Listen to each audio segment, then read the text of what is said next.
digantung pada kayu salib. Mengapa dia menjadi kutuk? Ayat 14. Yesus Kristus telah membuat ini. Artinya Yesus Kristus telah membuat dengan jalan menjadi kutuk karena kita, supaya di dalam Dia berkat Abraham sampai kepada bangsa-bangsa lain, sehingga oleh iman kita menerima roh yang telah janjikan itu. Udah. Ya. Jadi gini, Kristen ini pendatang baru, pendatang yang hadir dari hasil Paulus menjajakan ajarannya. Muncullah kemudian Kristen dengan pola ajaran yang bersandar kepada mimpi-mimpi Paulus, kan gitu. Nah, andai saja yang datang kepada Paulus itu adalah Yesus, silakan aja. Silakan. Masalahnya yang datang kepada Paulus ini bukan Yesus, itu yang jadi masalah. Yang datang kepada Paulus ini bukan Yesus. Coba Anda lihat data yang saya sajikan beberapa hari ini. Kamu tidak akan melihat aku lagi, kata Yesus. Kau tidak akan melihat aku lagi sampai engkau berkata, diberkatilah dia yang datang dalam nama Tuhan. Kalau kita cari nih di dalam cerita Paulus, sejak dia bertemu, konon dia bertemu dengan yang nama Yesus, tak pernah sekalipun terlontar dari mulut Paulus kepada dia yang datang bernama Yesus dengan ucapan itu, diberkatilah Yesus yang datang dalam nama Tuhan, itu nggak pernah. Berarti yang datang kepada Paulus ini itu bukan dia yang memberikan pesan di Matius 23:39 itu, bukan. Kamu tidak akan melihat aku lagi sampai engkau berkata, diberkatilah dia yang datang dalam nama Tuhan. Tidak akan melihat aku, tidak akan, titik. Kok maksa sih? Tidak akan kau lihat aku, tidak akan. Apapun upayamu, mau kau sampai nungging dari Palestina sampai kemudian di Amerika, kau tidak akan bisa melihatku lagi, titik.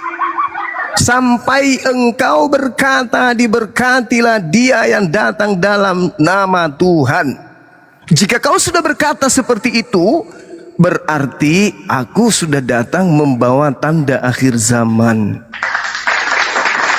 Tapi karena Paulus tidak pernah berucap itu, maka yang berlaku terhadap Paulus adalah waspadalah kepada penyesat yang datang kepadamu memakai namaku dan berkata akulah Kristus, mereka akan menyesatkan banyak orang. Nah, itu yang datang kepada Paulus, bukan Yesus. Tapi oknum asing, makhluk asing yang datang kepada Paulus memakai nama Yesus. Selesai. Sesederhana itu untuk paham. Silakan. Baik ya. Kan kalau dalam Yohanes 14 ya, Yesus mengatakan, aku akan mengutus ya. Perhatikan baik-baik. Yohanes 14 ayat 16. Aku akan minta kepada Bapa, dan ia akan memberikan kepadamu seorang penolong yang lain, supaya ia menyertai kamu selama-lamanya, yaitu roh kebenaran. Nah, siapa itu roh kebenaran? Ayat 18 dikatakan begini, aku tidak akan meninggalkan kamu sebagai yatim piatu, aku datang kembali. Nah, dalam bentuk apa dia datang kembali? Di ayat 20, pada waktu itulah kamu akan tahu bahwa aku di dalam Bapakku, dan kamu dalam aku, dan aku dalam kamu.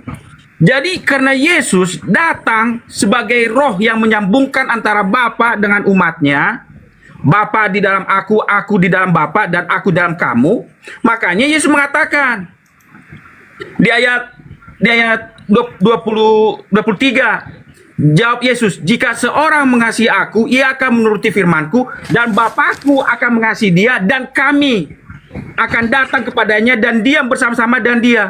Jadi roh Yesus itulah yang datang kepada Paulus secara pribadi. Jadi berbeda antara kedatangan Yesus yang kedua kali. Kalau kedatangan Yesus yang kedua kali itu adalah kedatangan Yesus untuk semua, nampak secara umum. Tetapi kalau secara pribadi, saya bisa melihat Yesus atau ada orang yang berjumpa dengan Yesus dimanapun berada, itu hubungan pribadi.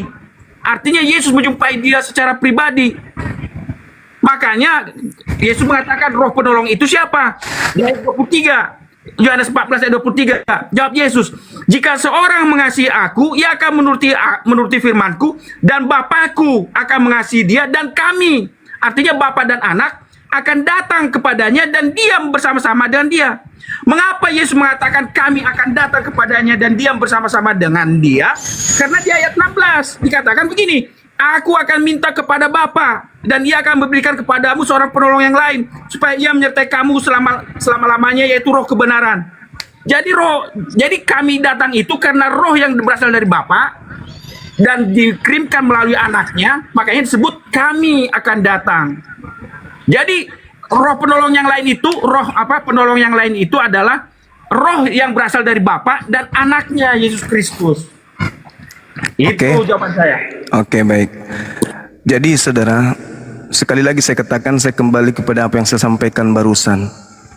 Kristen pendatang baru, umat asing di luar pengajaran para nabi. Kristen tidak bisa bertumbuh di tanah kelahiran para nabi. Kenapa? Karena Kristen itu adalah ajaran yang sudah offside, yang tak ada hubungannya dengan ajaran nabi-nabi, tapi berhubungan dengan pesan sakral dari para nabi akan datangnya penyesat yang mengatasnamakan kebenaran. Satu kekurangan Anda adalah ketika Anda berbicara mengenai roh kebenaran. Yesus minta kepada Bapa agar Bapa menurunkan utusan baru bernama dengan gelar Roh Hamed. Abel kisifo Roh Hamed hu yadrix edem alkel Hamed ismuhu Ahmad. Seorang penolong lain yang datang setelahku, bukan aku, penolong lain yang datang kepada Paulus. Penolong lain enggak? Bukan, tetap aja ngaku Yesus. Kecolongan Anda itu di situ. Harusnya yang datang kepada Paulus itu Roh Hamed, bukan Yesus. Siapakah engkau? Harusnya dijawabnya Ani Roh Hamed. Itu baru betul. Terlalu banyak kemudian jurang tembok tinggi yang harus dilalui Paulus untuk tembus masuk ke pengajaran para nabi. Terlalu banyak, apalagi pengikutnya. Anda akan keteteran. Kenapa? Ketika Yesus minta kepada Tuhannya, berarti bukan dia, oknum lain. Anehnya Paulus justru mengaku yang datang kepadanya adalah Yesus. Dari sanalah kemudian stempel penyesat itu tertempel di jidat Paulus dan pengikutnya. Engkau tidak akan melihat aku lagi. Kenapa? Karena yang datang setelahku itu ada dua. Yang pertama Roh Hamed, yang kedua adalah roh jahat, roh ara. Si jahat dan si pembawa kebenaran. Kalau Anda mengatakan kami menyertai mereka, makanya Allah senantiasa selalu menggunakan kata nahnu nazzalna zikra. Aku yang mewahyukan. Bisa juga kami yang mewahyukan. Kenapa bisa kami? Karena para nabi sudah mempersaksikan sebelum adanya manusia di bumi, di alam ruh eksistensi manusia, semua nabi sudah mempersaksikan akan datangnya Rasul bernama Hamed. Gitu saudara.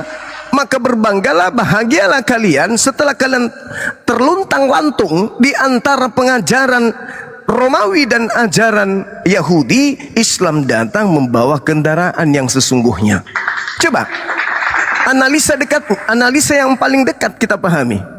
Engkau tidak akan melihat aku lagi, wahai orang-orang Farisi. Paulus seorang Farisi, dan memang Paulus bukan melihat Yesus anak Maria. Galatia 1:1, yang datang kepadaku bukan manusia, berarti memang bukan Yesus. Engkau tidak akan melihat aku lagi. Lalu kapan aku bisa melihat engkau? Pada saat beliau datang, wa innahu la'immul lis-sa'ah fala tamtarudna biha wattabi'un hadza siratun mustaqim. Pada masa apa itu? Seperti kilat yang menyambar dari timur sampai ke barat, demikianlah aku Yesus akan nampak di tengah langit. Seluruh manusia melihatku, seluruh manusia akan meratap. Matahari menjadi gelap, bulan tak bercahaya, bintang-bintang berjatuhan, kuasa langit akan berguncang. Wa innahu la ilmul lisa'ah fala tamtarunna biha wattabi'un.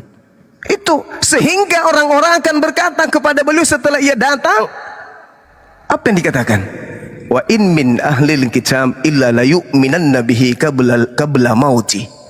Tidak ada seorang ahli kitab pun selain mereka akan berkata, diberkatilah Yesus yang datang dalam nama Tuhan, diberkatilah Yesus yang datang dalam nama Tuhan. Bergerumu kalimat itu, bergerumu seantero jagat raya nanti ketika Nabi Isa ada di tengah langit. Diberkatilah engkau, alaihi salam, alaihi salam, alaihi salam, alaihi salam. Bukan mati terkutuk di atas pohon. Nah ini kelirunya saudara. Tolong dikembalikan lagi pola pengajaran Yesus itu kita dudukkan pada perkara yang sesungguhnya. Jangan kita masuk, kita ini di luar domba, jangan kita masuk ke dalam kelas nyawa domba. Kita cukup di luar aja. Kita bukan domba. Kapan-kapan kita masuk ke dalam di pengajaran mereka, maka kita adalah serigala yang berbulu domba. Catat itu. Engkau tidak akan melihat aku lagi. Paulus memang nggak melihat, tapi datang kepadanya makhluk asing mengaku Yesus. Menggenapi waspadalah kepada penyesat yang datang kepadamu memakai namaku. Penyesatnya memakai nama Yesus, bergelar Kristus. Lengkapnya Yesus Kristus. Pengikutnya Kristen. Kristen pengikut Kristus. Itulah dia. Silakan.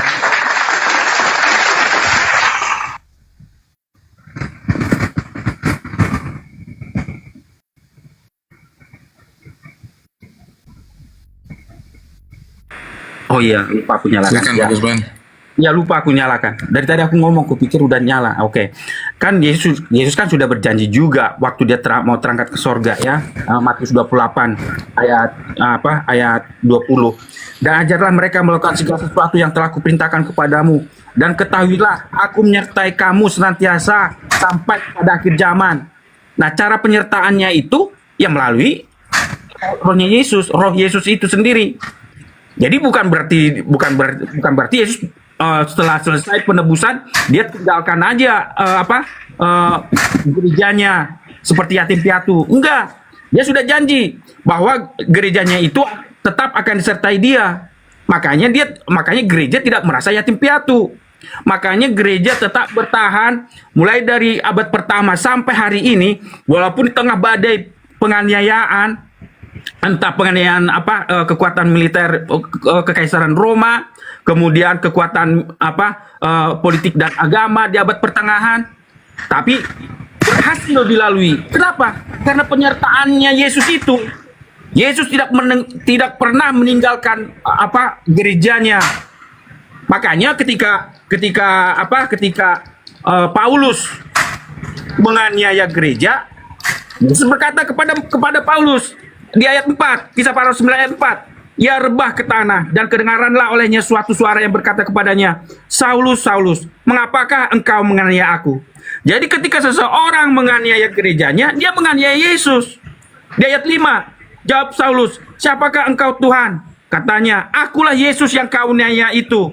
Jadi ketika kita menganiaya gereja, ketika kita menghujat gereja, artinya menghujat Yesus. Karena gereja itu adalah tubuhnya. Jadi dia nggak akan pernah meninggalkan gereja. Itu jawaban saya. Oke, baik. Jadi di dalam Matius 13 data 39 sampai seterusnya, sebelumnya Yesus berkata bahwasanya Yesaya menubuatkan banyaknya orang yang berbicara atau beribadah atau melakoni suatu teori praktek ibadah yang tidak berlandaskan pada apa yang diperintahkan oleh pencipta langit dan bumi, melainkan yang diajarkan oleh manusia. Itu dulu. Sehingga Yesus harus mengatakan apa? Percuma mereka beribadah kepadaku. Islam beribadah kepada Yesus? No. Hindu? No. Buddha? No. Ateis? No. Lalu siapa yang beribadah kepada Yesus? Kristen kan? Iya kan? Orang gila mana yang mau berani menolak itu? Orang gila modern berarti yang mau menolak. Percuma mereka beribadah kepadaku. Dengan kata lain, percuma Kristen beribadah kepadaku, sedangkan ajaran yang mereka ajarkan ialah perintah manusia. Ibadah minggu perintah siapa? Perintah manusia. Makan babi perintah siapa? Perintah manusia. Kolose 2 nomor 16. Ibadah minggu Kolose 2 nomor 16. Apalagi tidak bersunat Kolose 2 nomor 15, 16, Galatia 5, Galatia 5 nomor 2 dan seterusnya. Perintah manusia. Natalan perintah manusia Kolose 2 nomor 16. Percuma mereka beribadah. Siapa yang beribadah di masjid menyembah Yesus? Gak ada. Hanya ada di gereja. Jelas kok itu, sederhana kok itu. Kalau Anda kemudian ingin mendudukkan perkara ini pada pola keselamatan yang hakiki. Bukan keselamatan semu. Hanya mimpi, mimpi, mimpi dan mimpi saja. Tetapi tidak sesuai dengan realita yang ada di atas kitab. Percuma mereka beribadah. Siapa rupanya yang beribadah kepada Yesus? Ya Kristen toh. Apa kata Yesus? Sedangkan ajaran yang mereka ajarkan ialah perintah manusia. Itu jelas itu. Apa yang kalian lakukan sekarang ini yang berasal dari Elohim? Tak ada. Menyembah Yesus dari Elohim kah? Bukan. Ibadah minggu dari Elohim? Enggak juga. Natalan dari Elohim? Enggak. Nyembah Yesus pokoknya tak ada di Kristen itu berasal dari Elohim.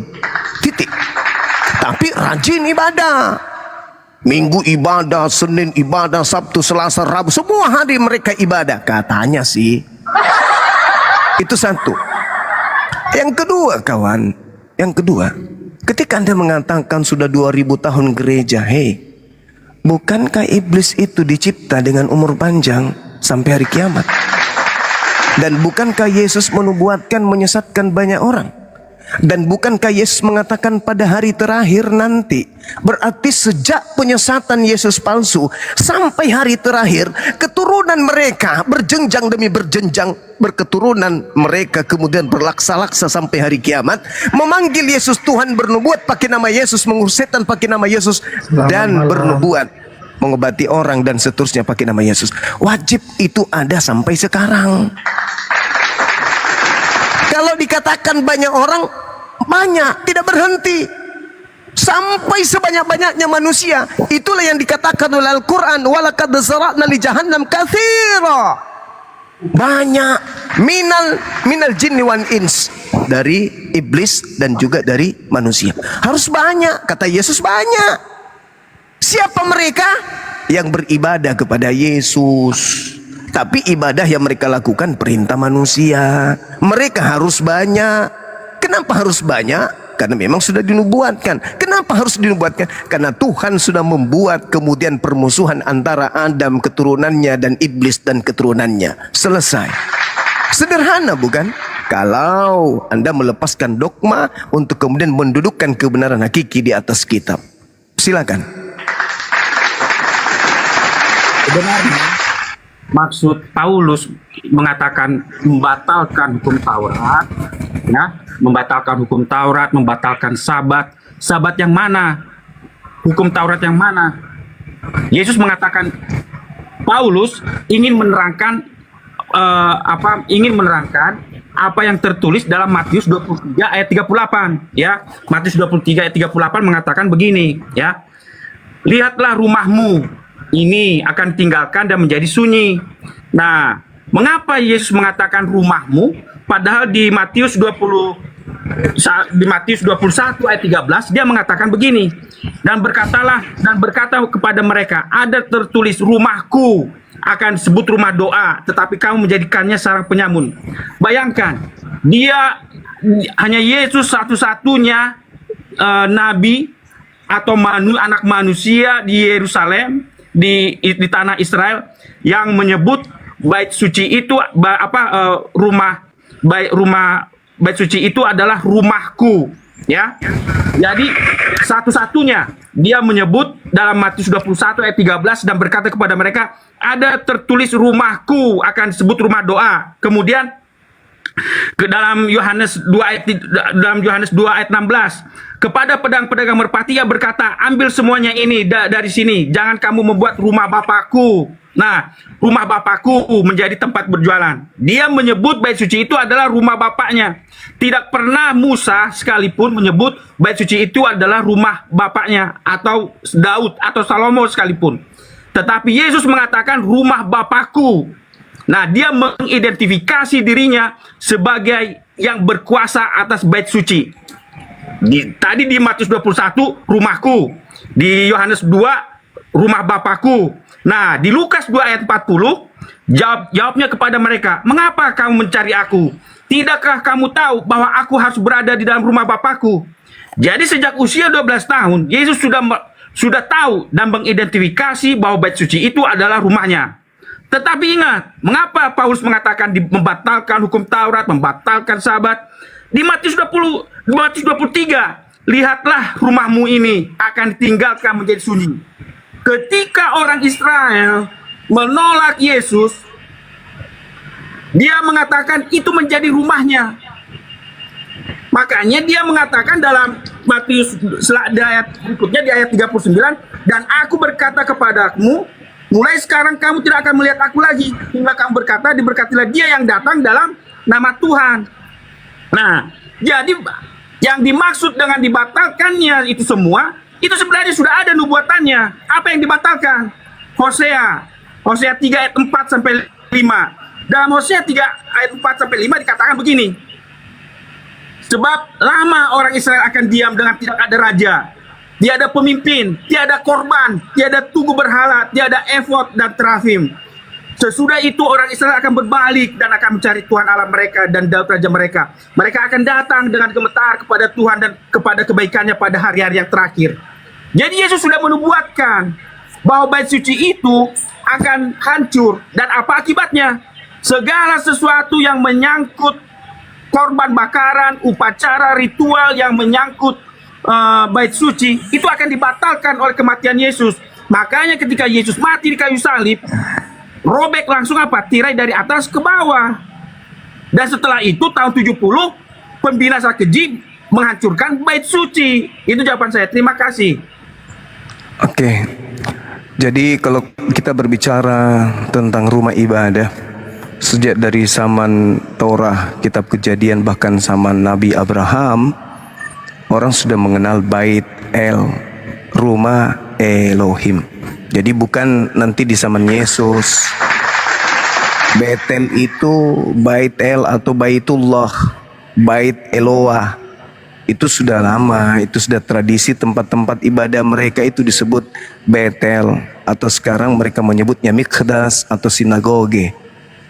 Orang Islam menyebutnya Baitullah atau Bait Allah atau rumah Allah.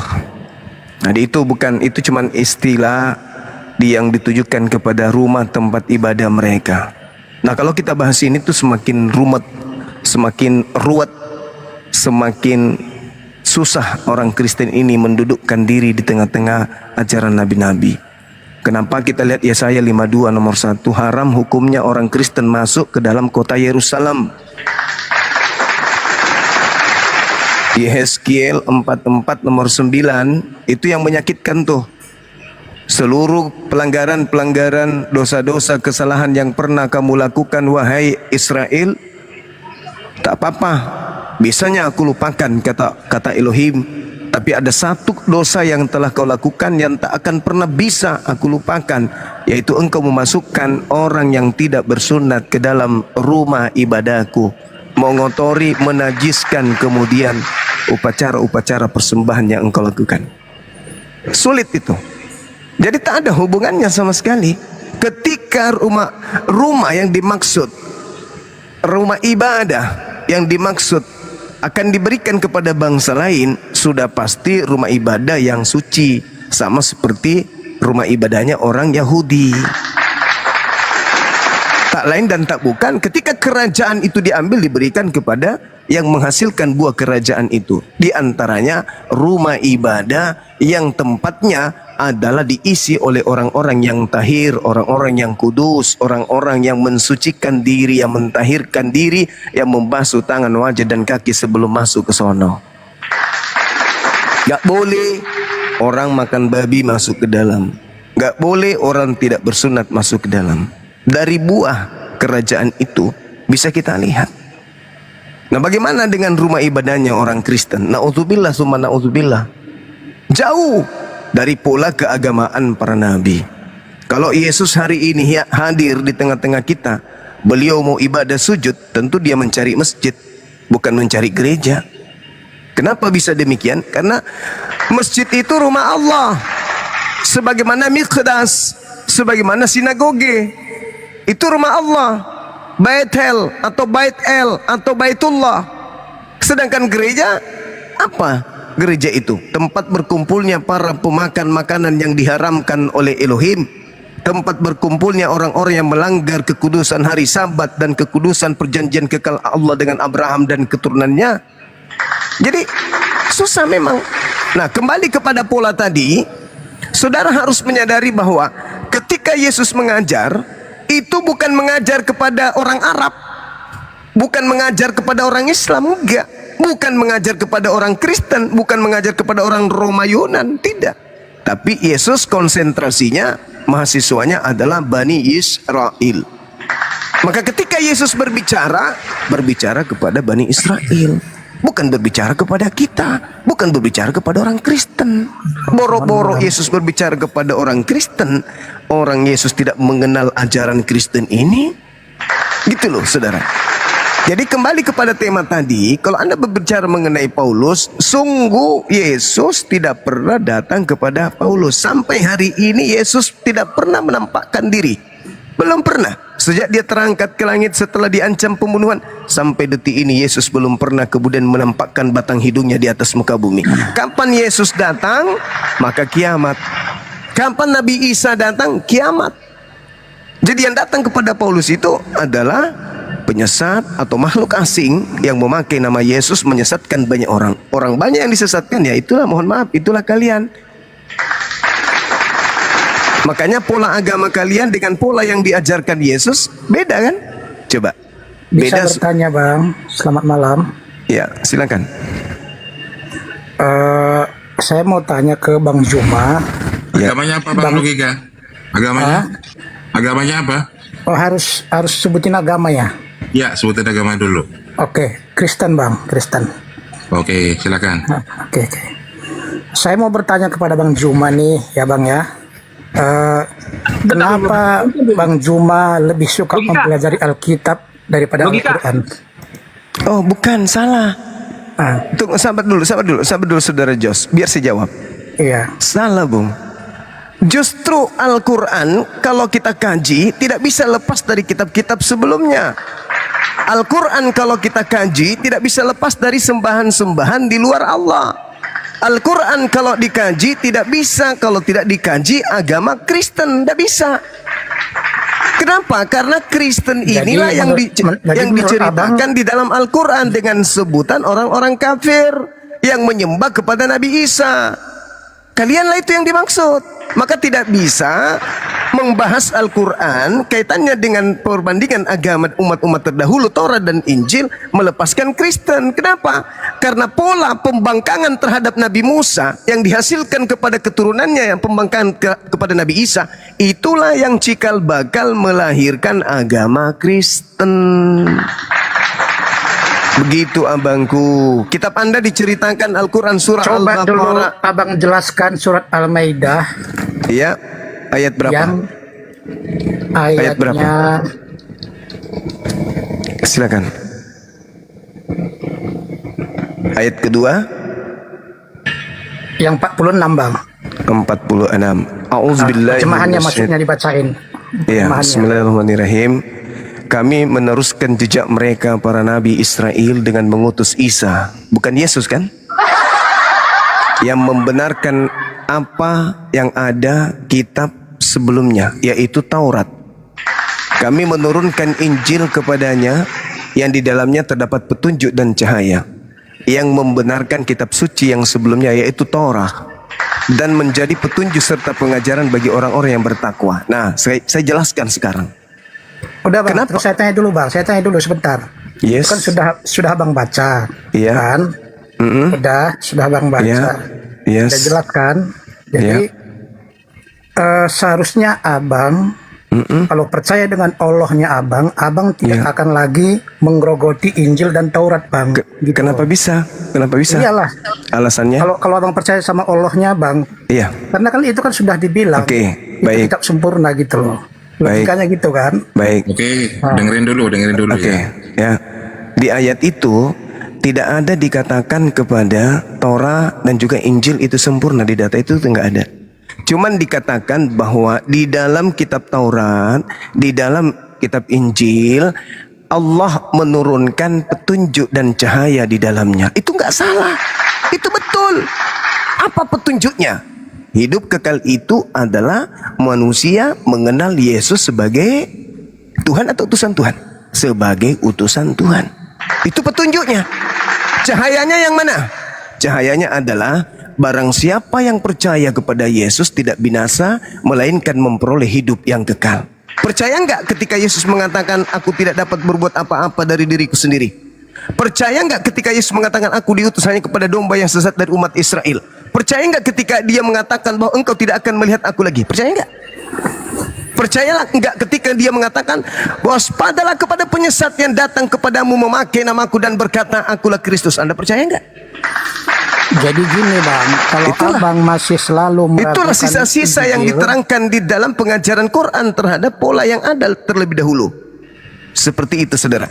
Ada kebenaran, ada petunjuk, ada cahaya, ada. Masalahnya kalian yang punya kitab tetapi kalian tidak menggunakan cahaya dan petunjuk tersebut. Kalian malah menggunakan ajaran Paulus, bukan menggunakan ajaran Yesus. Paham sampai sini? Injil itu di kitab siapa Bang? Coba. Injil itu ketetapan Tuhan yang datang kepada Nabi Isa alaihi Ya, salam. ke kitabnya agama apa coba? Bani Israel. Kristen bukan Injil. Kristen gua beda. Oh, berarti Abang udah salah besar itu. Salah besar enggak Abang. salah. Iyalah, salah besar. Berarti nggak Oke. percaya sama Allahnya gitu loh. Sekarang begini. Gitu loh, logikanya di situ. Karena kan Allahnya bilang Injil sabar. dan Taurat. Setahu Sabar. saya itu ada di Alkitab gitu loh. Ya, Taurat dan Injil. Sabar, boleh saya bicara sebentar. Coba buka cakrawala berpikir saudara. Ini kita mengkaji Bible Anda ya, bukan mengkaji Al-Quran saya. Sangat naif kalau Bible Anda tolak. Di dalam Kisah Para Rasul 8 nomor 35, maka mulailah Filipus bercerita dari nas itu memberitakan Injil Yesus. Betul? Betul dikatakan begitu, betul? Betul? Betul dong. Artinya gini Bang, sabar dulu, kalau Anda masih meragukan dengar dulu Bang. Enggak, kalau Anda meragukan Alkitab, Dengar dulu makanya, dengarkan dulu saya, dengar. kalau Tenangkan. Anda melanggar Alkitab itu, Bahlul memang Anda itu Bahlul. Anda Bahlul. tidak percaya kepada Allah Bahlul. sendiri gitu loh. Dengarkan Itu maksud saya Bahlul. Dengarkan Bahlul. dulu, dengarkan dulu. Kamu bisa waras kalau kau dengarkan saya. Justru Abang yang nggak masuk logika gitu. Ya sudah, Anda di bawah. Saya tidak perlu murid yang membangkang terhadap saya di mana saya mengajarkan kebenaran. Ya, waktu saya sangat berharga. Asal Anda tahu. Jadi ketika Kisah Para Rasul menceritakan di dalam bab 8 nomor 35, Filipus sang murid Yesus yang dipanggil di dalam Yohanes 1, Filipus ikutlah denganku. Di Markus 1:14, Filipus dan Yesus di Galilea mengajarkan Injil Allah. Itu tidak bisa Anda pungkiri. Injil Allah, Injil Yesus, satu kesatuan yang tak terpisah. Kisah Para Rasul 8 nomor 35, maka mulailah Filipus menceritakan tentang memberitakan kepada mereka tentang Injil Yesus. Filipus tidak memberitakan, dengarkan saudara yang tadi. Ya, logika rusak, dengarkan. Filipus tidak memberitakan Injil Lukas. Catat. Filipus tidak menceritakan Injil Matius. Filipus tidak menceritakan surat-surat Paulus, Markus, Lukas, itu tidak. Tetapi Filipus memberitakan Injil Yesus. Pertanyaan muncul. Mana Injil Yesus itu? Ada? Mana? Tak ada. Jadi beda Injil Yesus dengan Injil-Injil yang kamu gunakan hari ini. Catat itu, catat pakai tinta emas. Catat sebesar-besarnya di dinding rumahmu. Injil Yesus dan kitab-kitab yang digunakan Kristen hari ini itu adalah dua ketetapan yang berbeda. Apa kesinambungannya? Nah, dengarkan gurumu berbicara. Kesinambungannya di mana? Injil Yesus ada pada masa Yesus mengajar. Ketetapan itu muncul pada saat Yesus mengajar. Injil Lukas, Injil Markus, Injil Matius, Injil Yohanes, apalagi surat-surat kepompong milik Paulus, itu hanyalah catatan-catatan orang yang melakukan penyelidikan tentang Yesus, murid Yesus, saat Yesus memberitakan Injil Allah, Injil Yesus. Yesus bersama muridnya mengajarkan Injil Allah. Lukas mencatat apa yang sedang Yesus lakukan bersama Yesus bersama dengan murid-muridnya dan pengajarannya. Makanya Lukas mencatat tuh, aku menyelidiki, aku menyimak dengan seksama berita-berita, peristiwa-peristiwa yang terjadi di antara kita, maka saya mencatatnya, menyusunnya kembali. Catat itu. Jadi itu dua Injil yang berbeda. Segala firman yang engkau berikan kepadaku telah aku sampaikan kepada mereka. Penerima firman yang disebut mereka bukan Lukas, bukan Markus, bukan penulis Matius, bukan penulis Yohanes, bukan Paulus, tapi murid-muridnya, murid-murid yang tidak menulis, yang menerima segala firman itu. Bukan Lukas, bukan Markus. Nah, mana segala firman itu? Ya ahlal kitab lima talbisunal haqqa bil batil wa taktumul haqqa wa antum ta'lamun. Lalu ketika kemudian mereka mencampur adukan ajaran Nabi Isa atau Yesus dalam pandangan saudara, mereka menuliskan tuh, fawailul lil ladzina yaktubuna alkitaba bi aydihim thumma yaquluna hadza min indillah.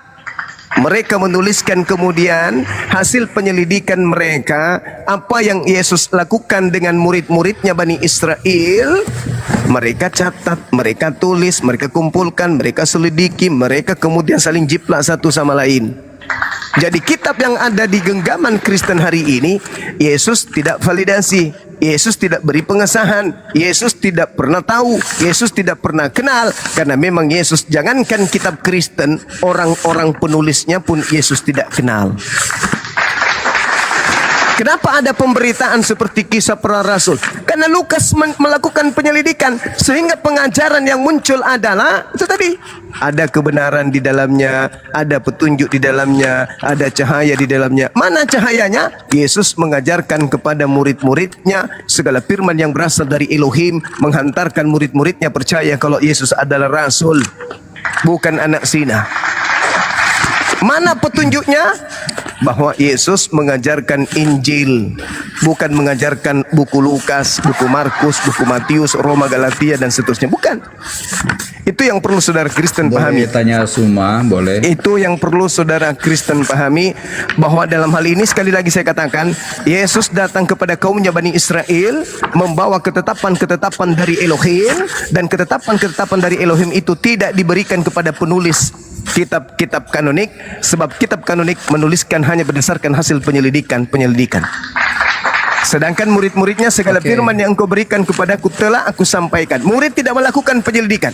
Murid tidak perlu kesaksian-kesaksian orang lain. Murid tidak perlu melakukan penyusunan penelitian terhadap peristiwa. Murid tidak perlu lagi melakukan penyelidikan, sebab muridlah yang menerima segala firman tersebut. Sedangkan Markus, Matius, Yohanes itu semua bukan murid Yesus. Mereka menceritakan kesaksian-kesaksian orang. Apalagi Paulus, itu sama sekali bukan Yesus, bukan ajaran Yesus yang datang kepada Paulus, tapi ajaran makhluk asing yang memakai nama Yesus. Demikian. Boleh tanya Bang Suma? Silakan. Ya, setahu saya ya si Paulus ini menurut Petrus ya, dia memiliki hikmah Allah. Jadi tulisan-tulisannya itu adalah ilham Allah. Itu menurut Petrus ya. Dan saya ingin tanya Anda, jika Injil yang kami di Bible ini bukan Injil yang benar, supaya dianggap kita dipandang beragama, Injil mana yang Islam tegakkan dan Taurat mana yang ditegakkan? Sedangkan kalau di Al-Maidah 68 ya, tidak dipandang beragama kalau tidak menegakkan Injil. Coba tunjukkan ke saya Injil yang menegakkan yang siapa di situ? Oleh Islam. Yang harus menegakkan di situ siapa? Wahai ahli kitab. Ahli kitab. Tidak Belajar lagi. Beragama, belajar lagi. Ajaran Taurat, Injil, dan Al-Quran. Siapa ahli kitab itu? Siapa ahli kitab itu? Kami, umat Islam. Ya, Kami. kita semua bisa dibilang ahli. ahli kita. Itulah kamu penyakitmu. Semua bisa. Itulah penyakitmu. Sudah Jadi, tua tapi bisa. blow on. Itulah Tidak ada penyakitmu. saya blow on. Itulah Jawab penyakitmu. dulu. Ahli kitab Taurat itu. mana, Injil mana Ahli yang kitab ada- itu. Diam kau Bahlul. Kau lagi bahas Al-Quran kan? Yang disebut ahli kitab di situ, saudaraku, itu adalah Bani Israel. Mereka yang harus menegakkan, bukan ente. Ente itu Bani Kampret. Kau bukan Bani Israel. Kau bukan ahli kitab. Kamu Bahlul kitab. Al-Quran untuk semua manusia, bukan untuk Al-Quran Israel. memang diperuntukkan untuk manusia. Ya, ayat itu bukan untuk Israel. Sejak kapan Al-Quran diturunkan kepada Israel? Kau Nenekmu bawa itu ke kiper Israel. itu menjelaskan tentang ahli kitab. Kau baca itu. Ada matamu kan, sudah 4 biji matamu itu. Baca itu ahli kitab yang diseru. Alah. Kamu itu sudah bangkokan, udah. Injil mana yang Anda tegakkan? Kok saya yang menegakkan tuyul? Nah, Itu ajaran Bani sekarang Israel ahli kitab. Kau bahas Alkitab, itu Injil kami tegakkan Injil itu, ya. Anda Itu urusanmu. ya. Itu urusanmu, bukan urusan saya. Kau mau tegakkan, kau mau apa, terserah kamu. Kau mau beraki juga, itu urusan, bukan urusan saya. Masalahnya yang Saya harus juga- kau pahami. saya bisa katakan Dengarkan, Anda tidak- dengarkan saudara, dengarkan saya. Yang kau katakan Injil itu surat kabar. Hei, yang kau katakan itu surat kabar. Itu bukan Injil. Injil itu yang datang kepada Nabi Isa. Yang kau genggam sekarang ini itu bukan Injil. Itu karangan Lukas. Mana Injil Isa yang Anda punya? Injil Isa itu kau tanya sama kaumnya, tuyul. Jangan kau tanya saya bukan kaumnya. Jangankan saya yang datang di abad ke-7 ajarannya, kalian yang datang di abad pertama aja nggak bisa menemukan Injilnya Yesus. Ada Injilnya Yesus samamu? Ada. Injil Yesus itu kan firman yang disampaikan kepada murid-muridnya. Mana Injil itu? Mana Injil itu? Mana Injil itu? Mana? Nenekmu kiper. Udah kau turun. Biadab, kau turun. Kau dibawa. Kau ke gereja. Kau isap pantatnya pendetamu santu. Bodoh, bahlul, tuyul, tua, udah bau tanah, masih lagi mati, menipu. Kau katakan itu Injilnya Yesus. Kau dekat di sini, kuludai matamu. Udah tolol, bahlul, tua, nipu lagi. Mana ada itu Injilnya Yesus, kampret? Kau itu kurang apa lagi? Kau dikasih Tuhan, otakmu sudah ada, kau masih seperti babi dalam berotak, dalam berpikir. Itu bukan ajaran daripada Yesus. Itu bukan Injil Yesus. Dasar pemakan kutu. Kau baca narasi yang dibangun di buku keduanya Lukas di dalam Kisah Para Rasul 8. Baca itu. Jangan kau cuman coli kerjamu. Kau baca sekali-sekali itu kitabmu supaya kau paham. Jangan cuman doktrin dongo yang kau punya. Udah tua bahlul lagi. Diharapkan kau tua itu bisa memberikan kejelasan, penjelasan, keterangan yang menerangkan kepada jemaatmu. Jangan kau bodoh-bodohi orang. Masa kau katakan itu buku yang dari barat itu, dari Belanda, Injilnya Yesus? Dasar tuyul. Dekat-dekat kau di sini, ku bakar putingmu pakai api rokok. Biar kau sadar itu. Tak boleh kau membodohi kawan. Jangan kau, karena kau punya buku, seenaknya kau berbicara. Kau baca Kisah Wartawan 8 nomor 35. Filipus sang murid yang mendapatkan legalitas menjadi penginjil setelah dia itu mengatakan bahwa Filipus mengajarkan Injil Yesus. Tuh, Injil Yesus berbeda dengan buku yang kau pegang itu, bahlul. Nanti beberapa ratus tahun baru ada buku yang kau pegang itu. Baru kau bilang itu Injil. Nenekmu kiper, kata Injil pun kau rampok dari Quran. Nah, gimana? Bagus kan? Kalau gurumu sudah marah-marah samamu, diajak pintar nggak mau pintar, selalu aja bodoh. Coba kau sedikit gunakan akal, apa? Gunakan akal sedikit aja kau pakai akalmu. Kita sudah berusaha mau menolong kamu ini, mau menolong kamu supaya kau tidak terjerumus ke dalam api neraka. Kau persulit pula jalannya supaya kita bantu kau. Mana Injilnya Yesus? Ini dasar balau. Mana ada Injil? Segala firman yang engkau berikan. Nah, ini polanya nih. Kutanya samamu ya. Yang tadi itu siapa si John? Dengarkan saya, saudara John. Sebelum kau meninggal, dengarkan saya. Kalau kau percaya kitabmu, harusnya kau yakini itu. Di kitabmu mengatakan Yohanes 17 nomor 8 dan juga Yohanes 12 nomor 49, penggenapannya di data 50 itu. Harusnya kau malu itu baca itu. Aku tidak berkata-kata dari diriku sendiri. Apa yang aku katakan adalah apa yang difirmankan Tuhan kepada aku untuk aku katakan dan aku sampaikan. Satu, catat itu. Catat itu. Aku tidak berkata-kata dari diriku sendiri. Berarti wajib hukumnya orang Kristen kalau Anda pengikut Yesus menampilkan sebuah kitab yang 100% firman Tuhan. Tidak boleh ucapan Yesus. Saya ulang, kalau Kristen ini adalah pengikut Yesus yang betul, wajib hukumnya Kristen menunjukkan kitab yang dimana di dalamnya satu pun tak ada ucapan Yesus, melainkan firman Tuhan yang terlontar dari mulut Yesus. Apalagi ada tulisan Paulus di dalamnya? No. Apalagi ada ceritanya Lukas di situ? Tidak ada. Cerita Petrus? No. Cerita Yohanes? No. Tidak boleh ada bercampur baur cerita-cerita konyol di dalamnya. Harus murni firman Tuhan yang terfilter dari mulut Yesus. Tidak bisa, tidak. Bahkan untuk sekedar ucapan Yesus pun tak boleh masuk ke situ. Nah, pertanyaannya, mana kitab itu? Yohanes 12:49. Aku tidak berkata-kata dari diriku sendiri. Oke?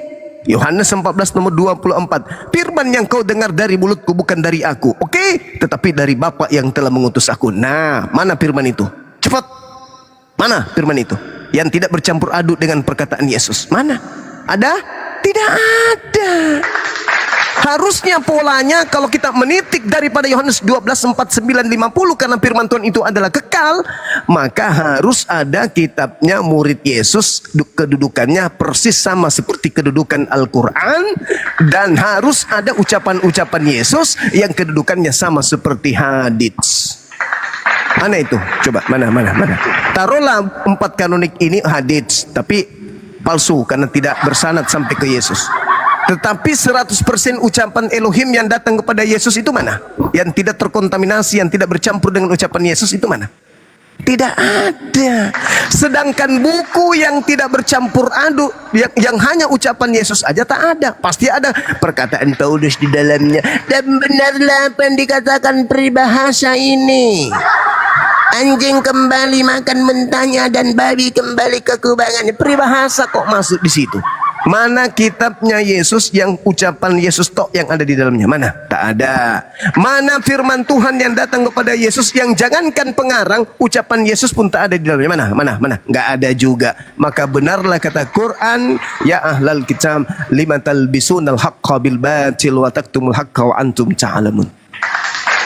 Jadi jangan kau menangis kalau Al-Quran membahas kitab lu, fawailul lilladzina yaktubuna al-kitaba biaidihim tsumma yaquluna hadza min indillah. Jangan kau nangis. Jangan.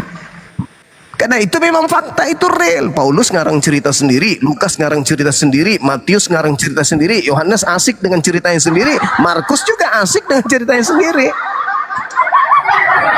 Ayo, ada nggak validasi dari Yesus? Sedangkan Yesus mengatakan apa? Hehehe, jangan kau menyangka aku berkata-kata dari diriku. No, aku tidak berkata-kata dari diriku sendiri. Apa yang aku ucapkan adalah apa yang diperintahkan oleh Tuhanku untuk aku katakan, aku sampaikan. Dan firman Tuhanku itu adalah hidup kekal. Keren kan? Itulah yang disebutkan dalam Al-Quran. Di dalamnya ada kebenaran, di dalamnya ada hudan, petunjuk, di dalamnya ada nur, cahaya. Kalian saja yang tidak menggunakan cahaya itu, karena memang Yesus berpesan kepada muridnya, jangan kau lemparkan mutiara kepada babi, barang kudus kepada anjing. Maka sekalipun sudah ada di tanganmu genggaman daripada mutiara yang ada di dalamnya, kemudian ada juga barang kudus dalamnya, tapi kamu tidak bisa mengambilnya meskipun kau genggam setiap hari, bahkan hanya kau simpan di laci. Iya kan? Iya kan? Iya kan? Iya kan? Iya kan? Iya kan? Oke, silakan teman-teman. Bang Handi, saya angkat telepon. Ada telepon dari Pak Bupati. Silakan, Bang Handi dan teman-teman.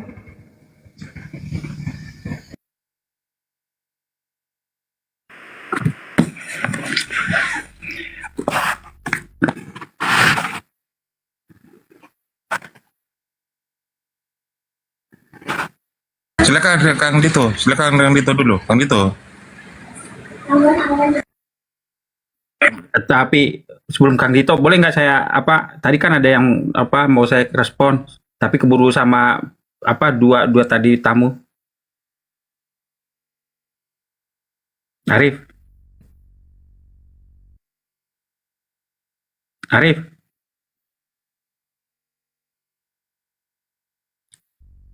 Ustadz Arif.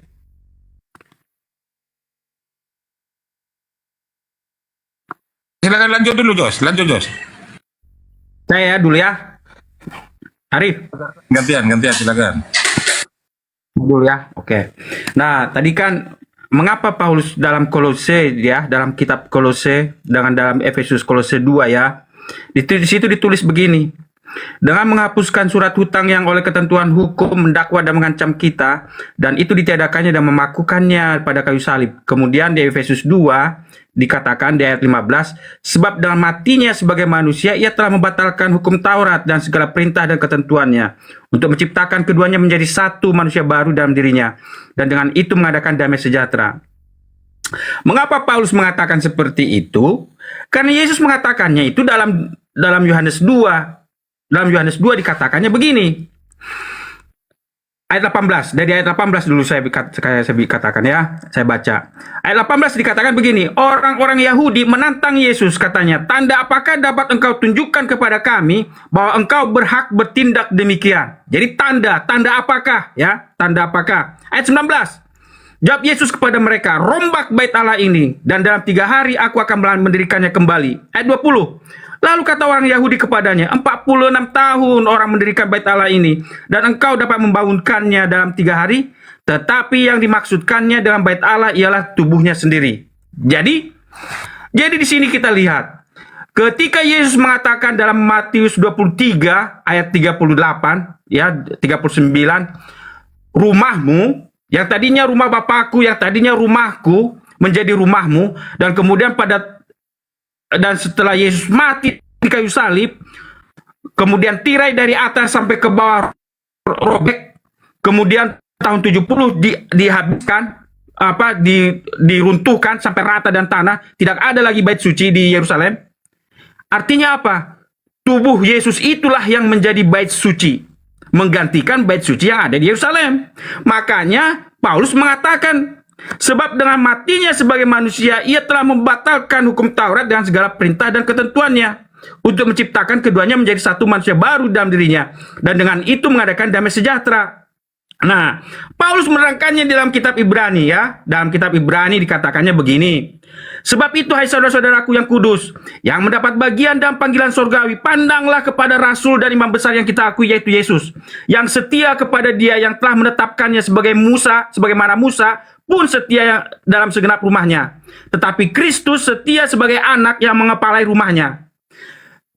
Dan rumahnya ialah kita, jika kita sampai kepada akhirnya teguh berpegang pada kepercayaan dan pengharapan yang kita megahkan. Jadi sekarang bukan lagi bait suci yang ada di Yerusalem itu yang menjadi bait suci, tetapi apa? Tubuh Kristus itu yang telah terangkat ke sorga. Itulah menjadi bait suci kita. Itulah arah kiblat kebaktian orang Kristen. Makanya mengapa dibatalkan perayaan-perayaan itu diterangkan oleh Ibrani 9 ayat 11. Ya, Ibrani 9 ayat 11. Tetapi Kristus telah datang sebagai imam besar untuk hal-hal yang baik yang akan datang. Ia telah melintasi kemah yang lebih besar dan yang lebih sempurna, yang dibuat oleh tangan manusia. Artinya yang tidak termasuk ciptaan ini. Jadi yang tadinya ada imam besar di bait suci telah dibatalkan oleh Kristus ya, dengan kematiannya Kristus. Nah, kemudian ayat 12, dan ia telah masuk satu kali untuk selama-lamanya ke dalam tempat yang kudus, bukan dengan membawa darah domba jantan dan darah anak lembu, tetapi dengan membawa darahnya sendiri. Dan dengan itu ia telah mendapatkan kelepasan yang kekal. Jadi yang tadinya di bait suci itu ada korban bakaran, darah domba, darah lembu, itu dibatalkan dengan apa? Darah Yesus yang mati di kayu salib. Ayat 13. Sebab jika darah domba jantan, ya, dan darah lembu jantan dan percikan abu lembu jantan menguruskan mereka yang najis sehingga mereka disucikan secara lahiriah, betapa lebihnya darah Kristus.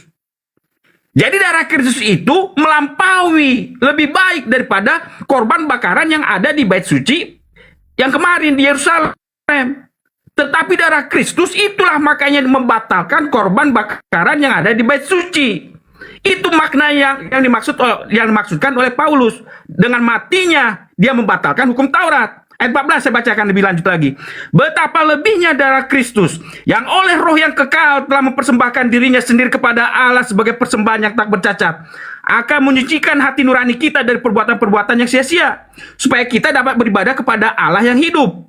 Karena itu ia adalah pengantara dari suatu perjanjian yang baru, supaya mereka yang telah terpanggil dapat menerima bagian kekal yang dijanjikan. Sebab ia telah mati untuk menebus pelanggaran-pelanggaran yang dilakukan selama perjanjian pertama. Nah, kemudian Ibrani 9 ayat 25. Dan ia bukan masuk untuk berulang-ulang mempersembahkan dirinya, sebagaimana imam besar setiap tahun masuk ke dalam tempat kudus dengan darah yang bukan darahnya sendiri. Makanya dalam kematian Kristus, Paulus mengatakan dengan matinya Kristus, dia membatalkan hukum Taurat. Hukum Taurat yang mana? Upacara-upacara yang ada di dalam bait suci. Nah, makanya di ayat 26, saya lanjut baca Ibrani 9 ayat 26. Sebab jika demikian, ia harus berulang-ulang menderita sejak dunia ini dijadikan. Tetapi sekarang ia hanya satu kali saja menyatakan dirinya pada zaman akhir untuk menghapuskan dosa oleh korbannya. Terus selanjutnya di ayat Jangan panjang-panjang, Pak Jos. Itulah. Ya udah, karena nggak panjang-panjang. Itulah intinya. Artinya makna dari matinya Kristus membatalkan dengan matinya Kristus membatalkan hukum Taurat. Artinya kematian Kristus itu menggenapi upacara-upacara bait suci. Makanya Yesus mengatakan rumahmu. Udahlah. Jadi bait suci itu jawaban saya. Terima kasih. Gue heran nih Pak Jos, ini panjang kali kalau ngomong. Terus sambung menyambung, tapi tidak sesuai dengan realita dan fakta. Pertama Pak Jos, ingat baik-baik, dicatat. Hukum Taurat itu hanya untuk Bani Israel. Itu pertama. Kenapa ada yang bukan Bani Israel membatalkan hukum orang? Saya kasih contoh. Ada sebuah negara, contohnya Malaysia, punya hukum sendiri. Datang Vietnam membatalkan hukum Malaysia. Apa hubungannya coba? Nggak nyambung gitu loh. Hukum Taurat untuk Bani Israel, datang Bani Roma membatalkan hukum orang. Udah dipinjem, udah diambil, dicolong, dibatalin, sok-sok punya. Nah, ini nggak nyambung begitu. Artinya apa? Ini ada cocokologi, nggak nyambung gitu ya. Lebih baik saya sarankan Pak Jos, kalau Anda mau jadi Kristen yang baik, konsentrasi aja. Pertama adalah Tuhanmu yang keluar dari kubur itu setelah disalib.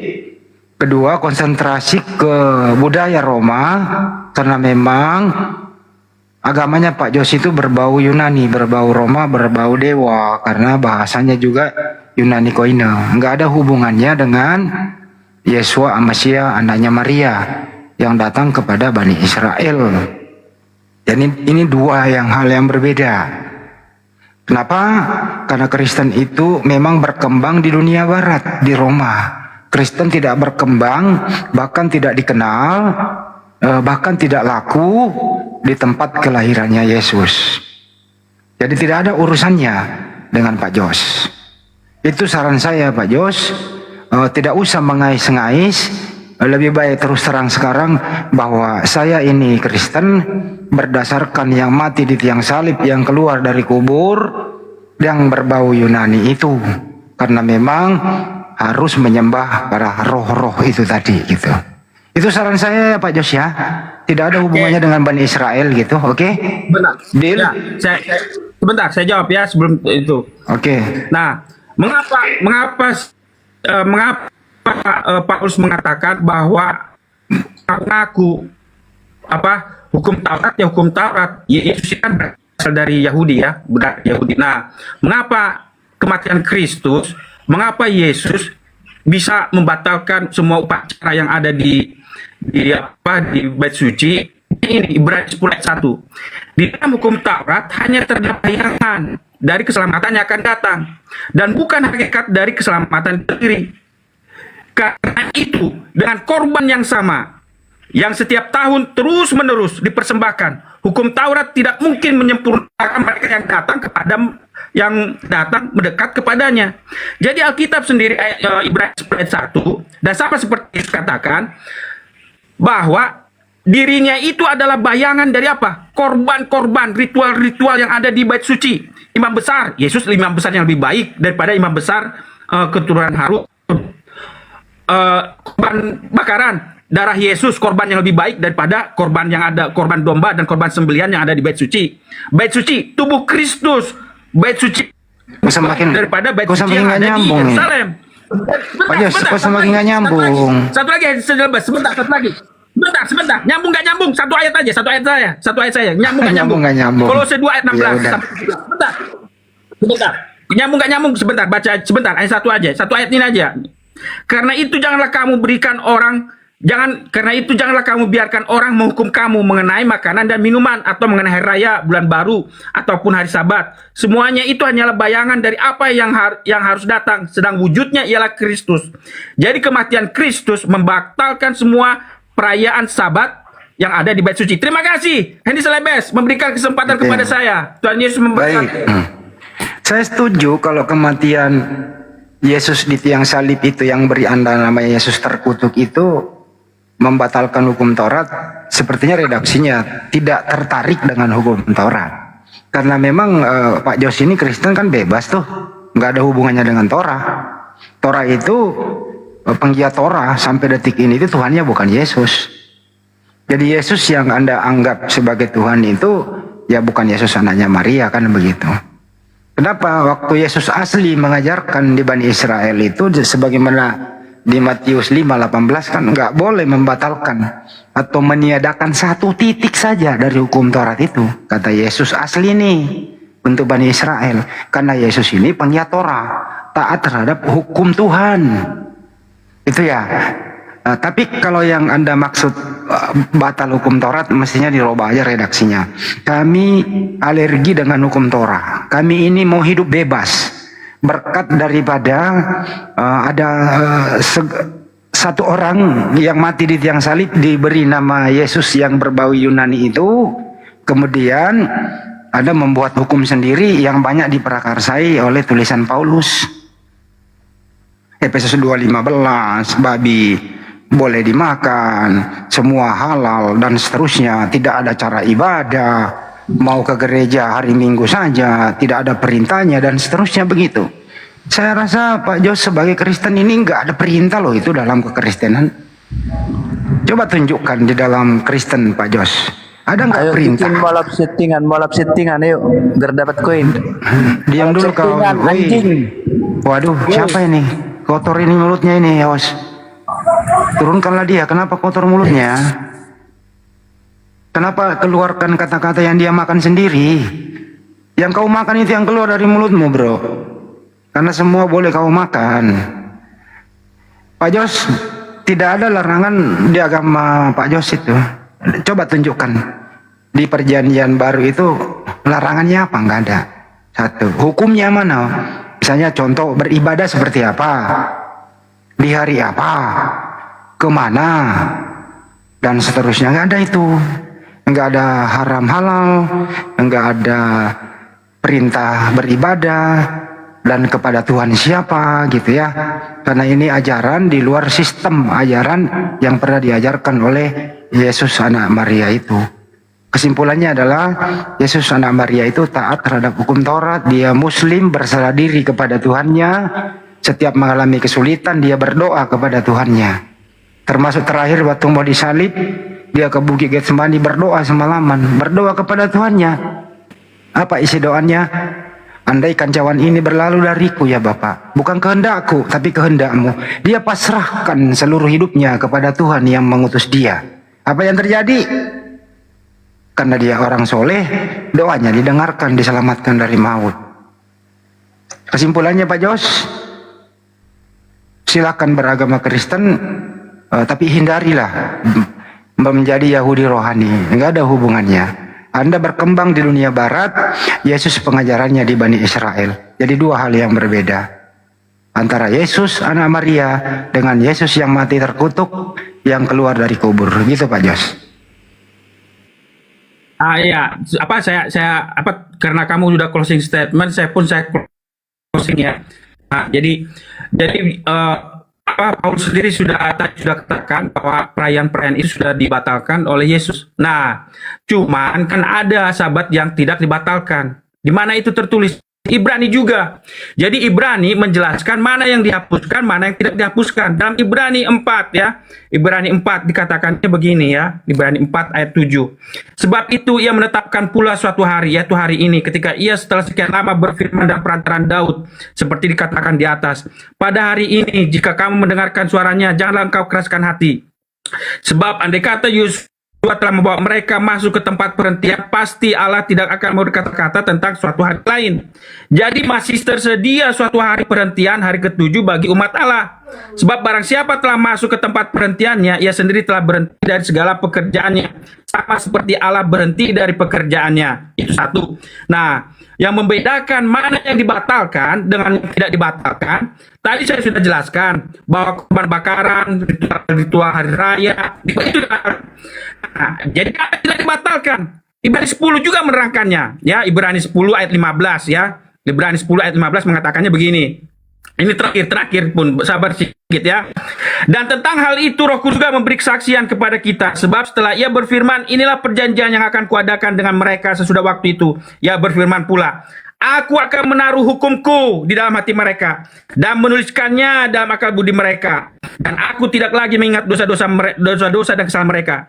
Jadi Paulus mengatakan perayaan-perayaan Sabat, ritual-ritual Sabat, iman besar itu dibatalkan, tetapi hari Sabat ke-7 tidak dibatalkan. Kemudian 10 hukum Taurat yang ada di 10 ayat 15 itu bukan lagi di loh batu, tetapi ditulis oleh Yesus di dalam hati dan pikiran kita, seperti yang dibilang tadi.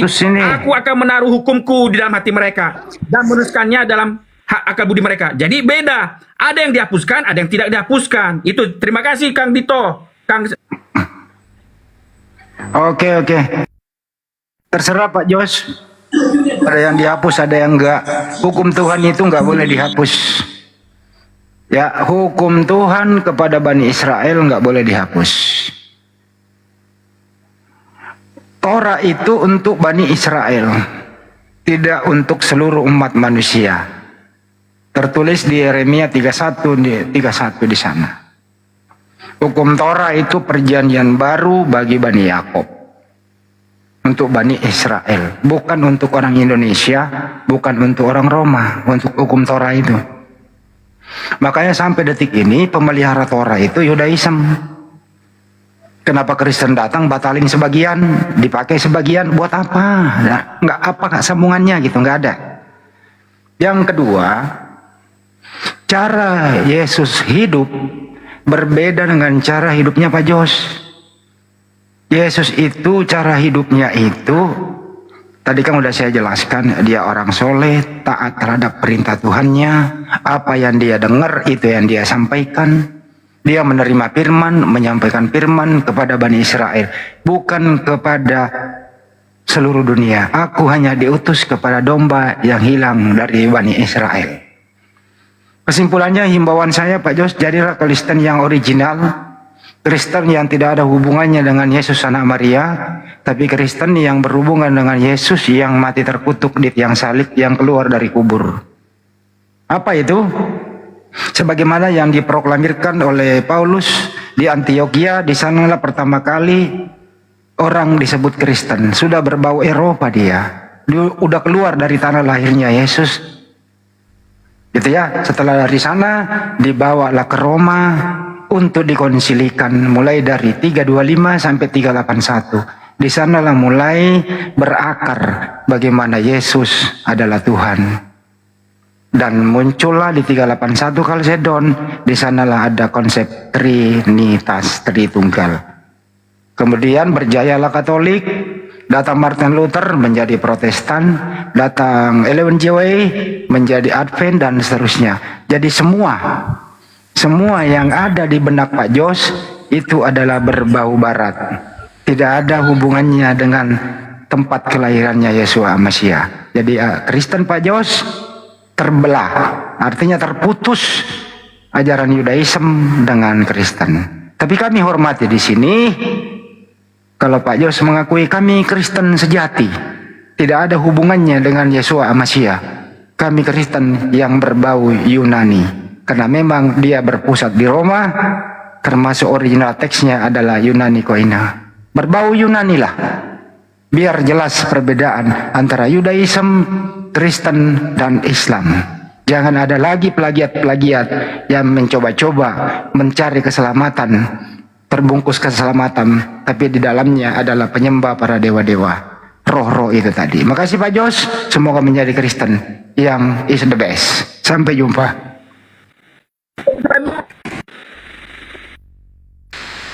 Ya, Masya Allah, banyak sekali ilmu yang dicurahkan pada malam hari ini di komalnya Pak Haji Ferry. Masya Allah, mudah-mudahan menjadi berkah rahmat buat kita semuanya yang menyimak, baik yang Kristen maupun yang Muslim. Yang Kristen jangan dibawa perasaan, tapi direnungkan. Mudah-mudahan kita juga mendoakan Anda semuanya dapat hidayah dari Allah. Amin. Sehingga kita bisa nanti di janahnya Allah. Amin ya rabbal alamin. Dan jangan lupa kita kasih kesempatan buat yang di-spill dulu, kan itu di-spill dulu gimana perkembangan ada kita Didi yang baru mulai, katanya mau disunat. Gimana? Ya, tadi sore Bang Handi dan teman-teman semuanya di Jackson yang kemarin bersahadat di tempatnya Bang Zuma di Gurunda. Tadi sore ada info ke saya, Bang Pak Dito tolong ada nggak tempat sunat terdekat di area kita? Saya bilang ada di Denpasar. Nah, saya tanya lagi, emang sudah ada dananya, Dek? Oh, belum sih, Pak. Nah, ini buat kita para mujahid, ya, para donatur, bapak-bapak semuanya atau ibu-ibu yang menginginkan amal untuk bersedekah. Biayanya lumayan ya, hampir 1 juta untuk sunat laser 1 hari selesai. Nah, silakan bagi yang mau berpartisipasi, berdonasi, bisa langsung ke BNI, rekening Yayasan Apologet Islam Indonesia di nomor 7-nya 5 kali 51770 atas nama Apologet Islam Indonesia. Jangan lupa setelah transfer dikasih keterangannya untuk mu'alaf Didi Jackson sunat. Mudah-mudahan menjadi makfirah buat yang bersangkutan dan buat antum yang mau berbagi. Insya Allah Allah akan memberikan berkali lipat baik di dunia maupun di akhirat. Amin ya rabbal alamin. Itu saja. Amin. Karena memang Didi ini kan Dito yang urus di Bali, karena satu daerah kemarin juga udah ke pesantren, ya tinggal sunat dulu biar betah di pesantren gitu ya. Ya teman-teman yang ingin berpartisipasi silakan ke rekening Yayasan Apologet Islam Indonesia 75 kali 51770. Nanti kita spill lagi ya di Komal Banjuma, antum saya naikkan nanti di sana ya. Gitu kira-kira. Oke, dilanjutkan kembali. Saya bergeser dulu kalau begitu. Saya bantuin Banjuma. Pak Jos, makasih, tetap menjadi Kristen yang original. Jangan lagi ngais-ngais ke Yudaism. Makasih. Siap. Ya, pasti. Saya penganut Yesus Kristus yang mati tersalib. Demen nih. Ya. Jujur dia, gue demen itu. Iya. Tapi tentang hal ilmu memang tidak ada batasan ya Pak Jospen ya. Dalam diskusi ini kelihatan Anda yang paling antusias. Pertama kali Anda di Komal TikTok itu berhadapan dengan saya. Waktu itu saya live, Anda ikut naik dan kita berbicara panjang lebar 2 jam kurang lebih. Dan saat ini kita sering berdiskusi di Komal Diskusi Lintas Agama.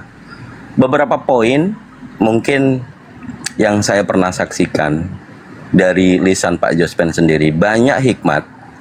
Pada waktu kita berdiskusi, banyak poin-poin baru, menggali, bukan mengkritisi, tetapi kritis terhadap Bible, kitab yang diyakini, kan gitu ya. Jadi buat teman-teman Kristen juga sama, ingat kita hanya berdialektika, berargumentasi, pemahaman ilmu yang kita miliki bukan personal. Kalau ada sahabat-sahabat Muslim, apologet Muslim atau perwakilan dari Islam yang berdiskusi dengan Anda, ada narasi yang kurang berkenan, mungkin kita juga akan tegur, kita juga akan sampaikan. Mungkin keterlaluan, ini mohon dimaafkan, karena di ranah dialektika inilah tempat kita beradu ilmu, beradu argumentasi, dan pengembangan pastinya kita dapat poin dari perspektif orang di luar agama kita, gitu ya. Oke, silakan Pak Jasman. Ya, saya juga terima kasih ke Kang Dito. Apa? Siapa dulu Kang Dito ini tamunya Kang Dito. Bentar, saya mau jawab.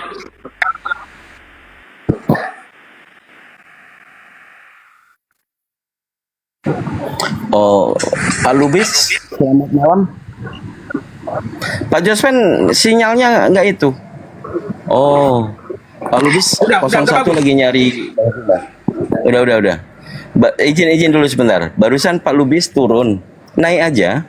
Kalau Anda dari kekristenan, boleh nanti Bang Zuma, Gurunda akan live, mungkin masuk di sana, Pak. Kalau mau lanjut dengan Gurunda. Kalau mau berpartisipasi diskusi dengan kami di sini, boleh silakan naik. Kita diskusi santai juga, mungkin warnanya sama. Kita berargumentasi tentang pemahaman kekristenan maupun Muslim, maupun keislaman. Silakan.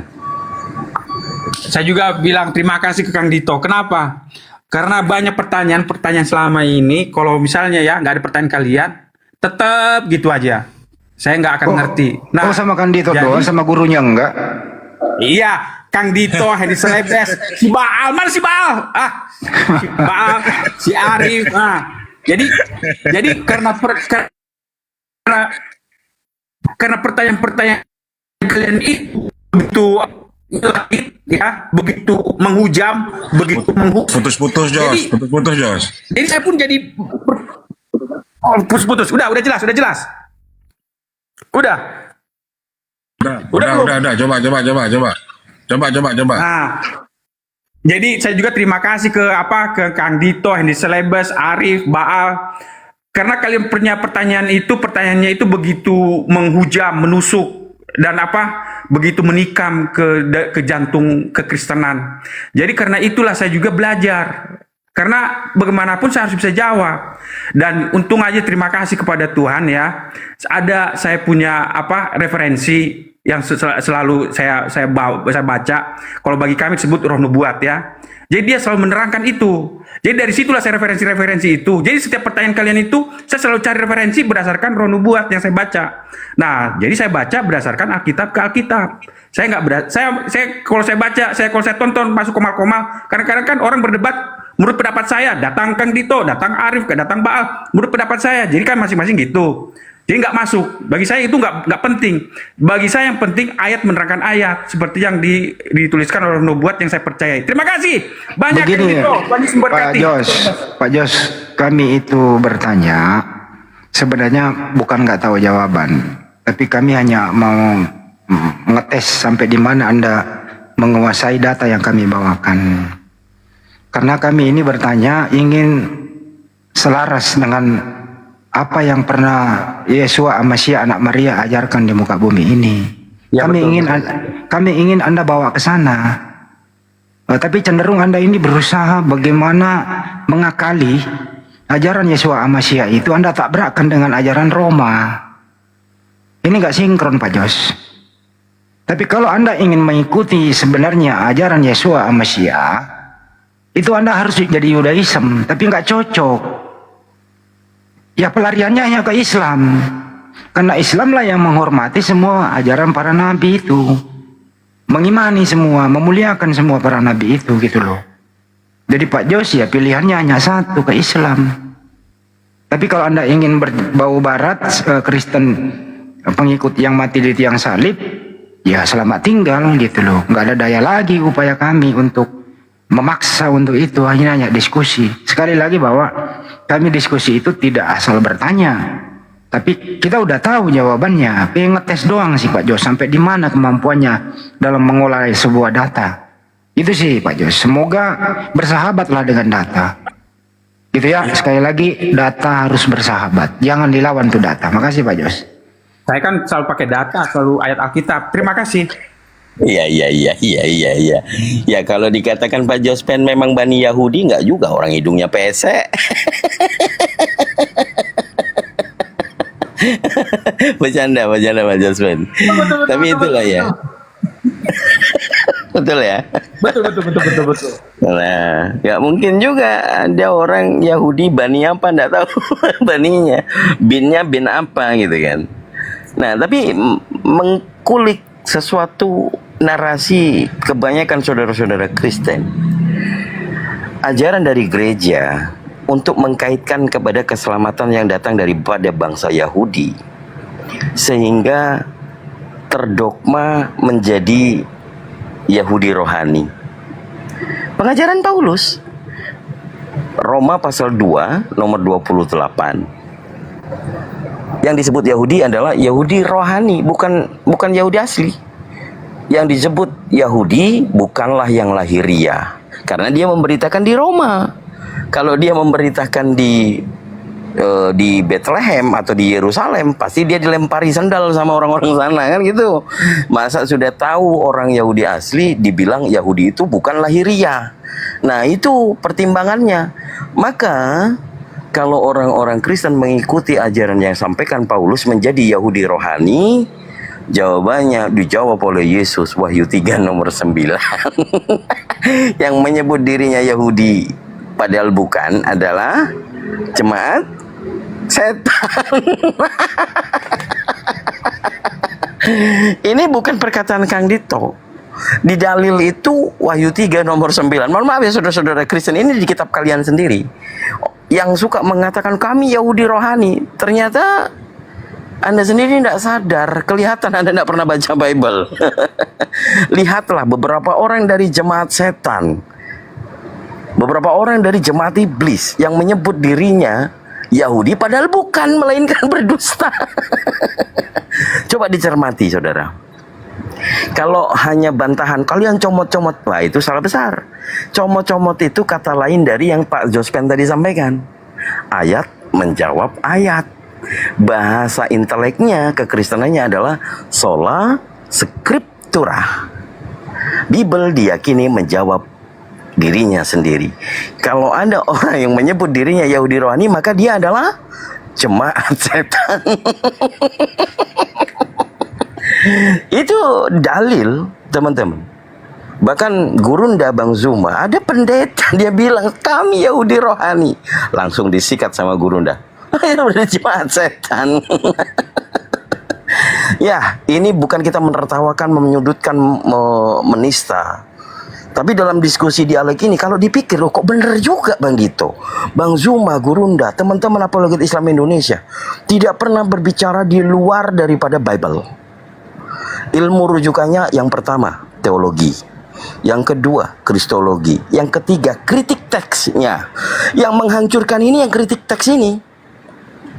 Yang keempat, linguistik. Yang kelima, keotentikan yang mengarah kepada manuskrip. Kebenaran atau keotentikan sebuah kitab suci, apakah memang yang datang dari langit, dari Tuhan yang Maha Kuasa, atau melewati pemukutan suara dari sebuah forum, ini wahyu, ini bukan. Nah, aduh habis sudah kalau Bang Dito ngomong begini nih. Tapi alhamdulillah, terima kasih Pak Jospen dan tadi sahabat-sahabat Kristen yang meramaikan diskusi di ruangnya Tuan kita Pak Haji Ferry. Masya Allah bisa kita ramaikan. Padahal tadi niatannya saya masuk cuma mau silaturahmi. Alhamdulillah menjadi gudang ilmu yang disampaikan oleh Gurunda kita. Wisata kesehatan.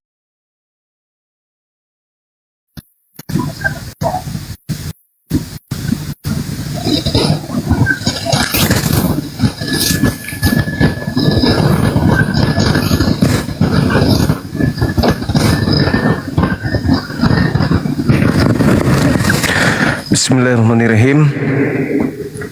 Assalamualaikum warahmatullahi wabarakatuh.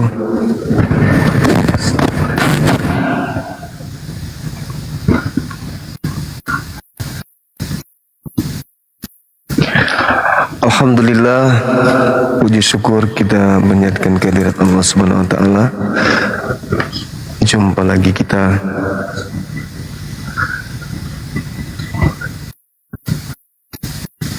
pada malam hari ini, tentu dengan tema yang sama ya, masih tema yang sama ya teman-teman sekalian. Gak apa-apa kan kita masih menggunakan tema ini, ya kan? Cik, ci, oke, gak masalah menggunakan tema ini, oke.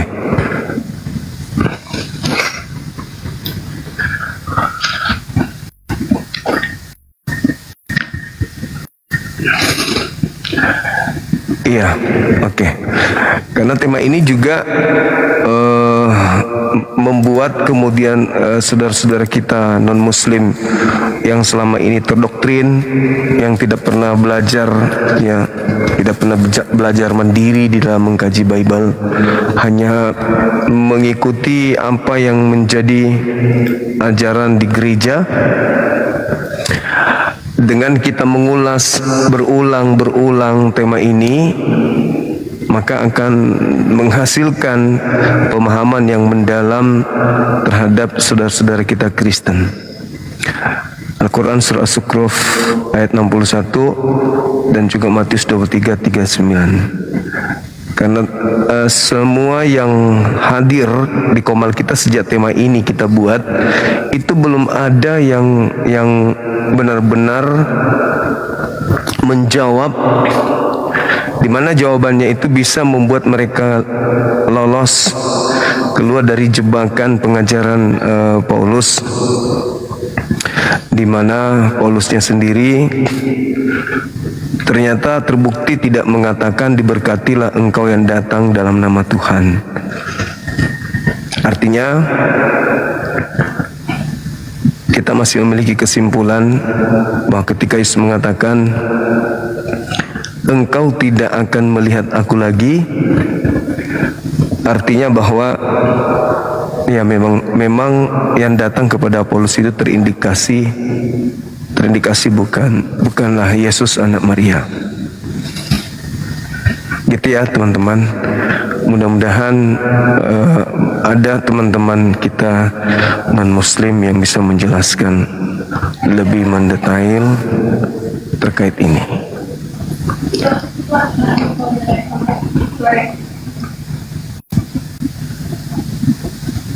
Silakan teman-teman dan Muslim minta permintaan. Yang Islam tunggu dulu ya. Kita naikkan dulu yang non Muslim aja dulu. Ini permintaan terlalu banyak, mungkin karena salah tekan kali.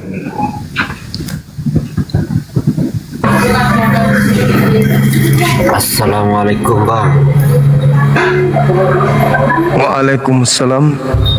Salam dari Madura Bang. Siap abangku, siap. Saya Waduh, berarti sudah ada moderator di bawah.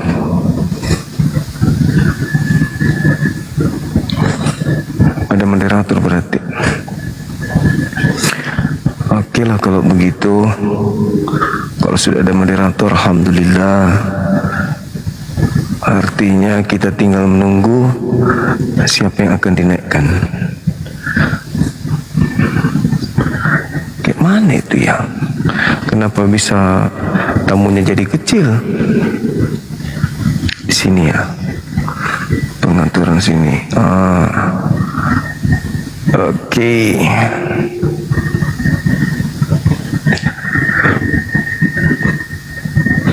Sabar ya teman-teman. Pelan-pelan ya, kita naikkan satu-satu ya.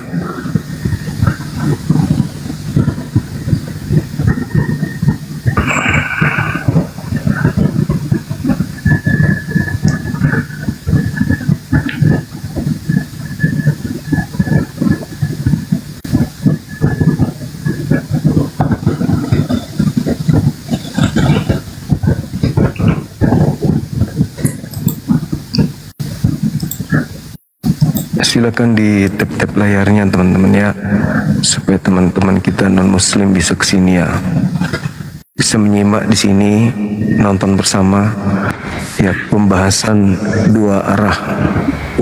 Halo, semangat. Waalaikumsalam warahmatullahi wabarakatuh. Assalamualaikum warahmatullahi wabarakatuh. Iya. Alhamdulillah sehat. Alhamdulillah sehat bang. Ada yang ingin disampaikan abang? Waduh, ini sebentar lagi akan naik teman-teman. Jangan dulu naik, kita cari yang non Islam dulu. Mungkin itu kalau tuh. Halo, Bang Arif. Makasih Bang Arif. Halo, semangat malam. Ais, mantap kali bang. Ngeri kali suara YouTube-nya itu. Echonya, mana ini? Di sini sudah nggak pada pakai echo loh teman-teman. Tapi kenapa di YouTube itu kayak nyanyi dangdut dia di sana? Kenapa itu? Nggak seperti biasanya. Dapat naik. Tidak usah dikasih naik bang. Oke. Oh iya, sorry. Terima kasih, sorry Batang. Makasih. Saudara Aming dan juga Madonna, selamat malam. Halo. Halo. Semangat malam TikTok.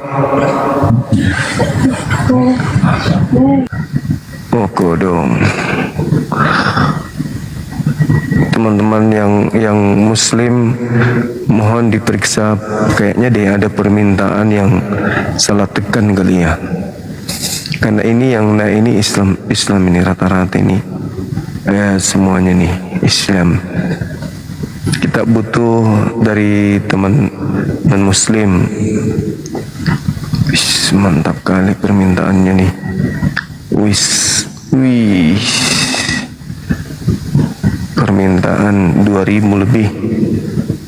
Halo saudara John.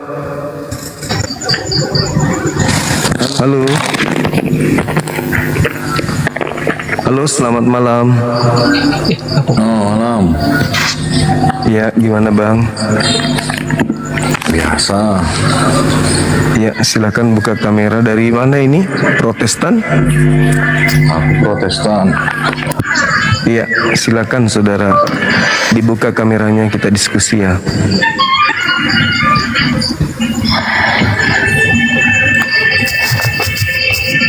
Silakan.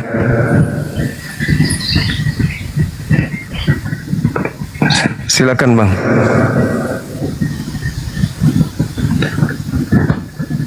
Oke, mantap kali. Ya, bagaimana Anda menyikapi terkait dengan Matius 23 ini? Yesus berpesan kepada seluruh orang Israel kala itu agar mereka memahami bahwa mereka tidak akan melihat Yesus lagi sampai mereka berkata, diberkatilah dia yang datang dalam nama Tuhan. Berarti ucapan ini, kalau yang datang kepada Paulus itu adalah Yesus, maka Paulus wajib hukumnya mengucapkan kalimat tersebut. Tapi faktanya Paulus tidak mengucapkan itu. Dengan kata lain, yang datang kepada Paulus ini itu bukan Yesus. Gimana itu bang? Silakan. Siapa yang Anda maksud? Paulus itu berbeda. Perjumpaan Paulus itu berbeda dengan murid. Paulus itu berjumpa dengan esensi. Makanya Paulus itu berjumpa secara spiritual, berbeda dengan yang lain. Kalau yang lain berjumpa secara daging. Yesus itu dikenali makan minum netek, tidur di sampan. Paulus berbeda. Tapi kan yang dimaksud di situ, engkau tidak akan melihat aku lagi. Aku di situ kan Yesus kan? Aku itu berbicara ego. Ya, terus? Iya, ya tidak akan dilihat lagi egoisme itu. Itu maksudnya. Tapi Paulus mengatakan, Paulus mengaku bahwa aku melihat Yesus. Iya, aku yang bukan aku lagi, bukan ego Maksudnya itu gimana? lagi yang dilihatnya. Makanya ini berat. Ya, lalu bagaimana dengan penyesat yang datang memakai nama Yesus? Penyesat yang memakai nama Yesus, Anda kan juga menggunakan. Yang datang kepada mereka Bani Israel di abad pertama. Waspadalah Nggak ada kepada tulisannya di abad pertama. Waspadalah terhadap penyesat yang datang kepada kamu. Kamu di situ ke-11 murid. Hah? Bukan lah. Kamu itu kan menunjuk. Ya, menunjuk kepada lawan bicaranya. Kan Iya. Yesus dengan murid-muridnya sedang berbincang-bincang di atas Bukit Zaitun. Ya makanya aku tidak memahami secara letterlek. Anda sedang menunjuk aku. Kan gitu. Aku terus? sedang menunjuk kepada kamu. Ya hati-hati. Anda juga menggunakan nama Yesus kan gitu. Yesus berbicara kepada ke-11 muridnya agar waspada, agar mereka tidak disesatkan, sebab akan ada penyesat yang datang kepada mereka memakai nama Yesus. Nah, Paulus Iya. kan memakai nama Yesus. Anda juga kan menggunakan nama Yesus. Iya, tapi kan saya tidak datang ke murid-muridnya di abad pertama. Ya di abad pertama. Sekarang kita ini sebagai Kristen, ini murid Kristus. Itu terlalu jauh. Anda itu pengikut Paulus. Ketika Yesus berbicara kepada ke-11 muridnya agar waspada kepada orang di luar mereka apabila mereka datang membawa nama Yesus, mengatasnamakan Yesus. Nah, di luar mereka itu Paulus. Paulus datang kepada murid-murid dan mengatakan, aku bertemu dengan gurumu ketika aku ke Damsik, kan gitu. Nah, nasihat Yesusnya agar jangan percaya. Karena kenapa? Yesus berkata, engkau tidak akan melihat aku lagi sampai kamu berkata, diberkatilah dia yang datang dalam nama Tuhan. Nah, itu nasihat Yesus kepada orang Farisi di Matius 23 itu. Paulus orang Farisi, orang Farisi, kamu tidak akan melihat aku lagi sampai di mana engkau berkata, diberkatilah dia yang datang dalam nama Tuhan. Tiba-tibanya si Paulus orang Farisi ini kok ada mengaku Yesus datang ke dia. Itu siapa? Ya iya, yang tadi kan sudah kujelaskan. Perjumpaan dengan murid, dengan orang-orang di zaman Yesus, kamu tidak akan melihat aku lagi, berbeda dengan perjumpaan dengan Paulus. Iya, Paulus karena memang berjumpa itu bukan itu waktu Yesus. ke Damsik. Iya, makanya berbeda dia secara spiritual. Makanya ketika Saulus berjumpa dengan Yesus, berubah esensi dari yang Paulus memburu manusia, malah sebaliknya diburu. Saulus yang mau mengorbankan orang lain, ketika bertemu Yesus yang secara spiritual, dia justru mau berkorban bagi yang lain. Dari mana Anda tahu kalau itu Yesus? Ada perubahan. Makanya ketika Perubahan apa? bertemu terang, ya Saulus kan sudah sebut tadi, makanya nggak nangkap kan. Saulus Dari berubah mana Anda kepada tahu? Paulus. Dari mana Anda tahu kalau itu adalah Yesus? Karena adanya perubahan. Kok adanya perubahan? Ya, Kok adanya manusia perubahan? bertemu dengan Tuhan. Bukan ketika masalah manusia perubahan. mengenali Tuhannya, dia pasti berubah dari yang tidak baik menjadi Yang kita baik. lihat, Dari yang kita gelap lihat di situ, kepada terang. yang kita dilihat itu bukan efek, tapi oknum yang datang ini. Dari mana Anda tahu? Bukan. Dari mana Agama Anda itu tahu? efek. Nah, Makanya sekarang kalau secara Anda filsafat agama itu disebut dengan, ya makanya aksiologi. Apa manfaat coba Tuhan kasih itu saya bukti bagi kehidupan manusia? Coba anda kasih bukti kalau yang datang mengajar Paulus itu Yesus. Silakan. Gak usah bukti, kan tadi sudah sebut dari yang memburu, dari yang memburu, dari yang memburu pengikut Kristus. Harus. Kok harus gimana? Dari Iya yang dong, memburu. karena penyesat itu harus menampakkan diri seperti bagus, kelihatan baik, tapi ternyata dia adalah pembinasa yang keji. Anda mengatakan dia menjadi baik, lebih baik, kata siapa? Ketika dia didatangin oleh makhluk asing mengaku Yesus, itu justru mematikan akal manusia. Dia pantikan akal manusia setelah datang. Di mana diakui? 2 Korintus 10 nomor 5, 1 Korintus 1 nomor 9. Itu jelas, itu nomor 19. Jelas itu. Berarti dia lebih jahat lagi. Dari membunuh jasad menuju membunuh akal, gitu. Halo, selamat malam. Halo, selamat malam. Malam, saudara.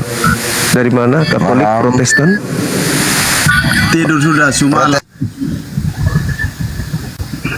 Bisa dimatikan musiknya. Musiknya kedengaran sampai sini, musik dangdut.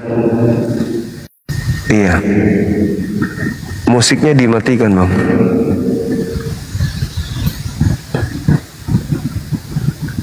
Musik dimatikan musiknya. Ya, oke. Dibuka. Mic-nya dibuka. Itu speaker HP. Oke. Ya, bisa ndak Anda meyakinkan saya bahwa yang datang kepada Paulus itu Yesus? Yakin bagaimana, Bang? Kan Yesus mengatakan, engkau tidak akan melihat aku lagi. Jangan merokok, kena pelanggaran. Tidur, Bang. Capek aku dengan omongan abang itu. Kamu ke gereja, kau ke gereja aja isap pantat pendetamu kalau gitu. Jangan di sini. Gereja, Bang. Nah, di gereja kau isap pantatnya pendetamu itu supaya kau tidak dengarkan kebenaran. Bang Zuma, itu kenapa orang itu tuh Bang Zuma? Kurang ajar sekali itu. Buka kameranya. Kamu tuh dari pagi nge-live cari makan ya di sini ya Bang Zuma ya. Buka kamera. Kamu cari makan cari makan. Buka kamera. Yang cari makan itu yang setiap bulan menerima perpuluhan.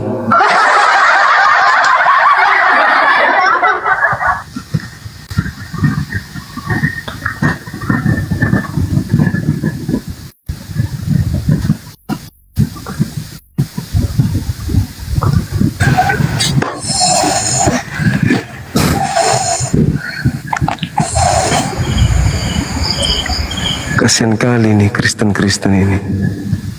Halo, semangat malam. Semangat malam, Bang. Dari Katolik Protestan. Muslim, Bang. Oh ya? Ada yang ingin disampaikan, Bang?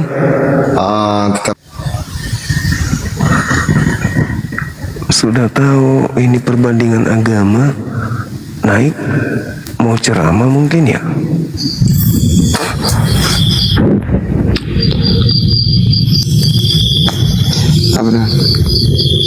Naik lagi. Bukannya mau tidur tadi. Beda orang, Bang. Sekarang ini Katolik. Kenapa? Yang naik Katolik. Oh, Katolik. Buka kameranya. Ya. Iya, Bang. Buka kameranya, Bang. Oke. Silakan. Assalamualaikum warahmatullahi wabarakatuh Bang Zuma. Waalaikumsalam warahmatullahi wabarakatuh. Ya, Bang. Gimana, Bang? Hilang dia. Takut berdosa, Bang. Lagi puasa mereka. Buka kameranya, silakan. Buka kameranya saudara Dow. Silakan. Halo? Halo? Buka kamera, buka kamera. Iya. Oke. Yang kalian sembah di dalam gereja itu kan bernama Yesus tuh. Karena datang kepada Paulus kan gitu. Padahal Yesus mengatakan, engkau tidak akan melihat aku lagi sampai engkau mengatakan, diberkatilah dia yang datang dalam nama Tuhan. Berarti yang datang kepada Paulus itu siapa, Bang? Saya jarang ke gereja, Bang, jadi kurang paham soal itu. Oh ya? Jadi kemana aja? Kerja, Bang, cari uang. Oh, kerja, tapi masih menyembah Yesus? Bukan menyembah, Bang, menurut keyakinan saja. Jadi Tuhannya siapa? Tuhannya tergantung keyakinan iman saja. Ya, yang Anda yakini siapa?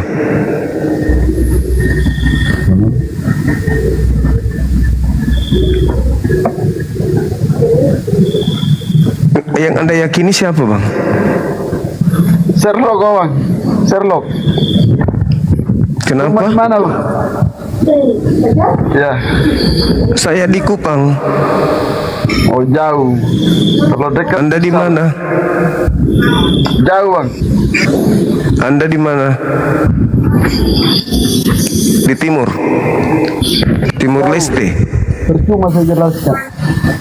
Di Flores.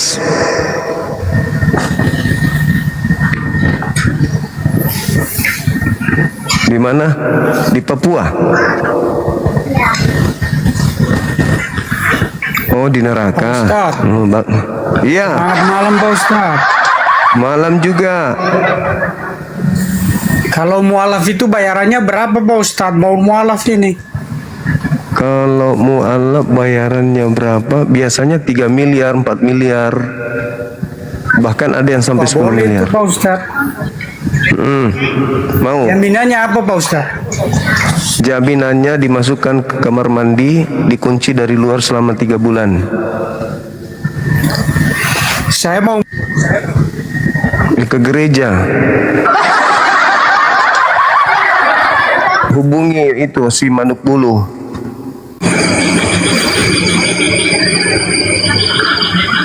Mereka sudah tak ada lagi yang berani, teman-teman. Udah keok mereka. Tak bisa lagi ada perlawanan. Hancur sudah. Babak belur. Halo, selamat malam saudara Romeo. Halo.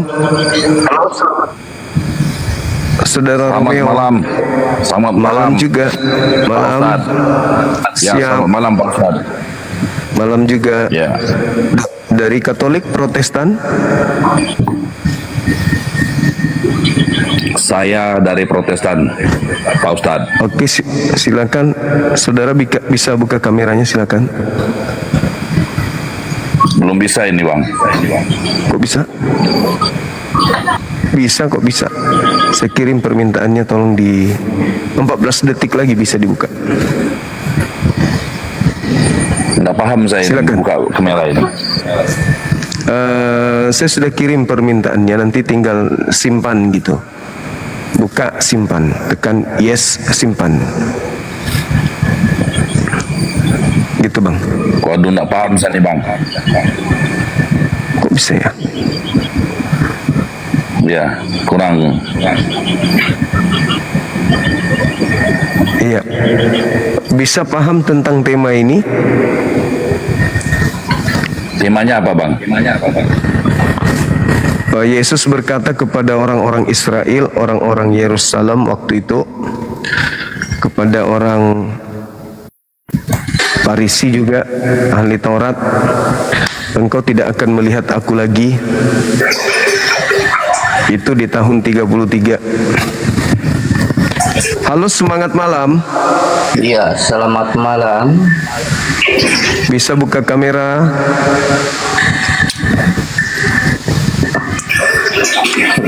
Gue mau bertanya aja nih, Bang Cuma. Bisa nggak? Gue minta lo buka kamera, kawan. Ya, cukup untuk tidak melihat wajahku. Itu sudah lebih.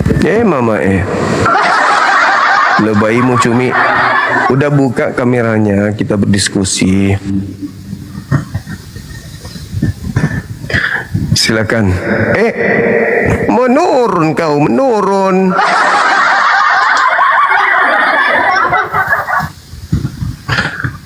Udah kosong nih, tak sanggup lagi. Tema ini nggak sanggup lagi, teman-teman. Artinya mereka sudah mulai menyadari bahwa rupa-rupanya selama 2000 tahun mereka beribadah.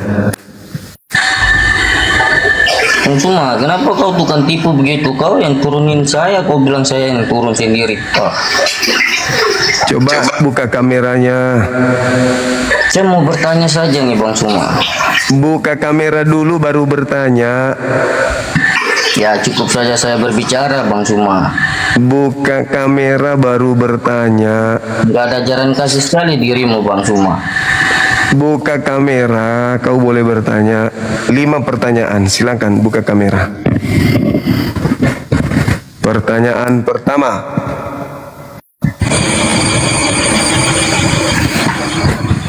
Ya, buka kamera Bang. Kalau di sini tuh harus buka kamera diskusinya. Tinggal terima, habis itu simpan. Kita diskusi gitu. Silakan. Oke, ini saya sudah coba buka kok belum buka Bang. Simpan.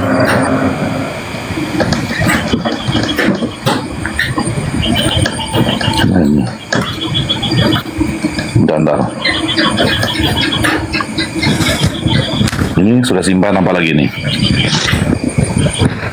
Ya harusnya sudah terbuka sih kalau udah simpan.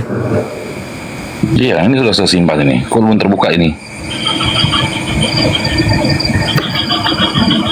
Muncul ya. 18 detik lagi udah terbuka.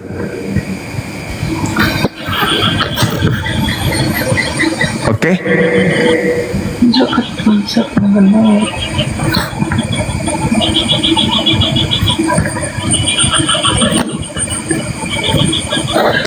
Tekan kamera Bang.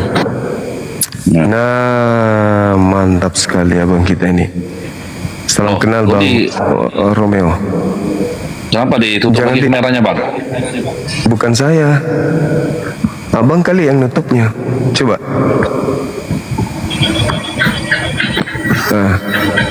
Oke. Ya. Iya. Oke.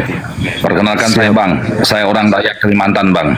Dan sering menonton perdebatan Abang tentang Kristen. Sekarang siap. Tema apa yang Abang sampaikan tadi? Matius 23 nomor 39.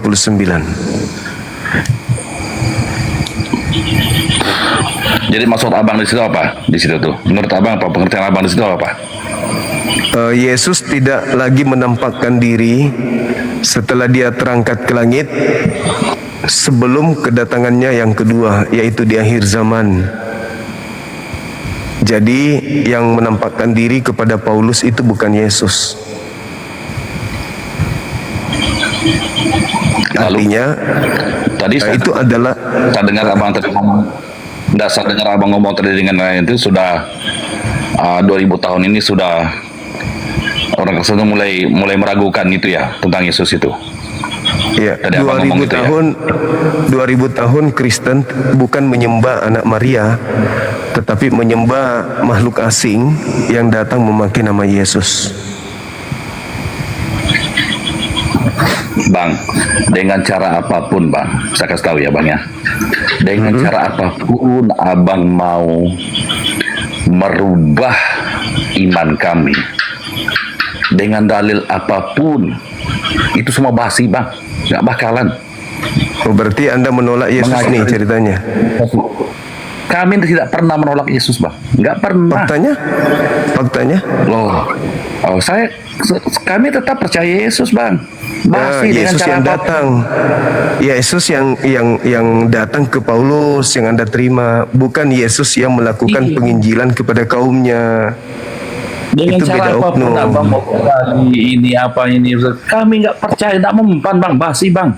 Karena kami Iya, berarti tahu, Anda menolak Yesus. Kami tidak menolak Yesus sama sekali.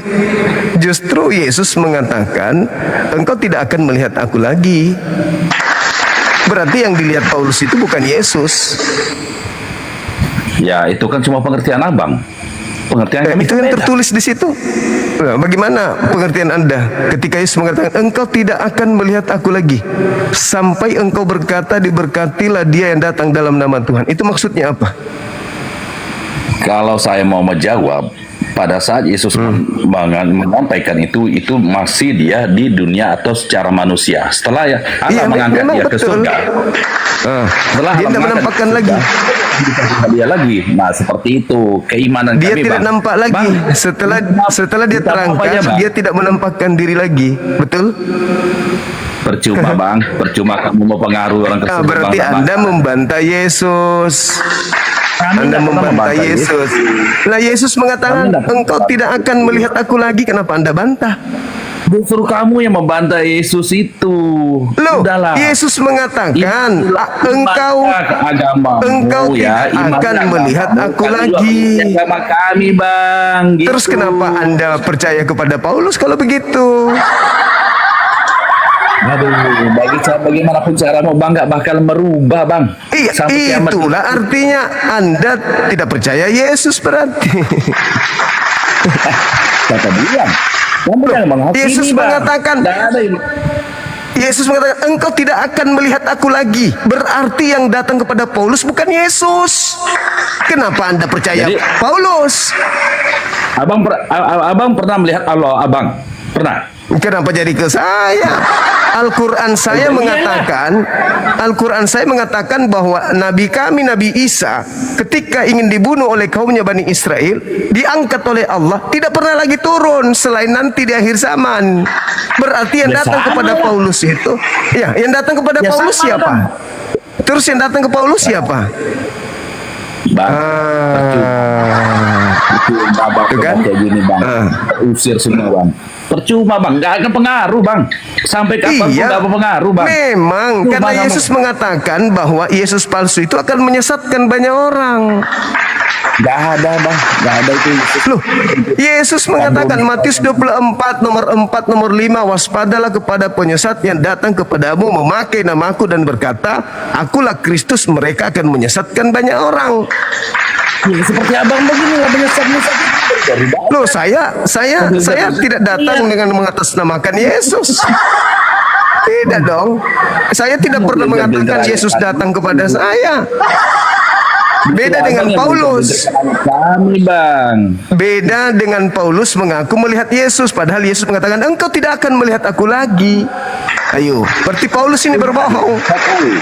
Sebetulnya saya tahu Abang ini pasti memahami dalam Bible itu, pasti memahami. Ya, justru karena itu saya paham, makanya saya menyampaikan. Justru karena saya paham. Lalu Abang ini kan cuma Yesus. Abang cuma mendengarkan doktrin doang di gereja. Abang tidak pelajari Bible.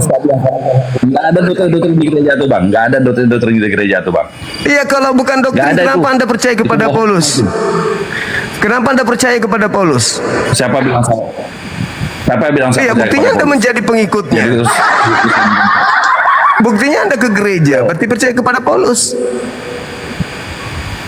Nggak ada. Anda nggak ke gereja? Cari Yesus. Lah, Yesus tidak pernah mengajarkan ke gereja. Ada Yesus mengajarkan ke gereja. Bang, dosa pelintir. Kasihan mana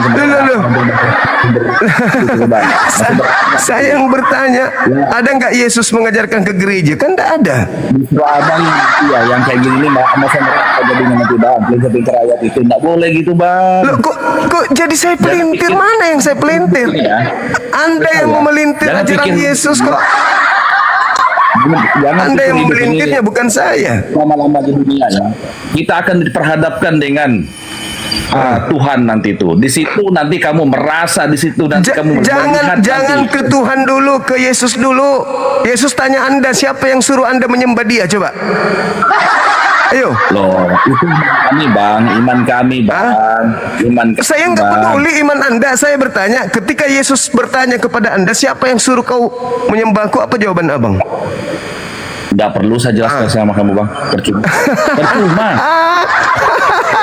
Mati cuma pertanyaan itu, Bang. Cuma saya jelaskannya tuh. Ya. Memang nggak ada penjelasannya selain doktrin. Karena Yesus tidak pernah mengajarkan menyembah dirinya. Justru di kota kami ini, Bang, yang mendoktrinkan orang, Bang, tapi nggak mempan. Saya mendoktrin apa? Saya doktrin apa? Saya hanya membawa data. Yesus mengatakan engkau tidak akan melihat aku lagi. Data-data yang kamu bawa tuh kamu pelintir. Berarti Paulus yang dilihatnya itu bukan Yesus. Ayat itu kamu pelintir, Bang.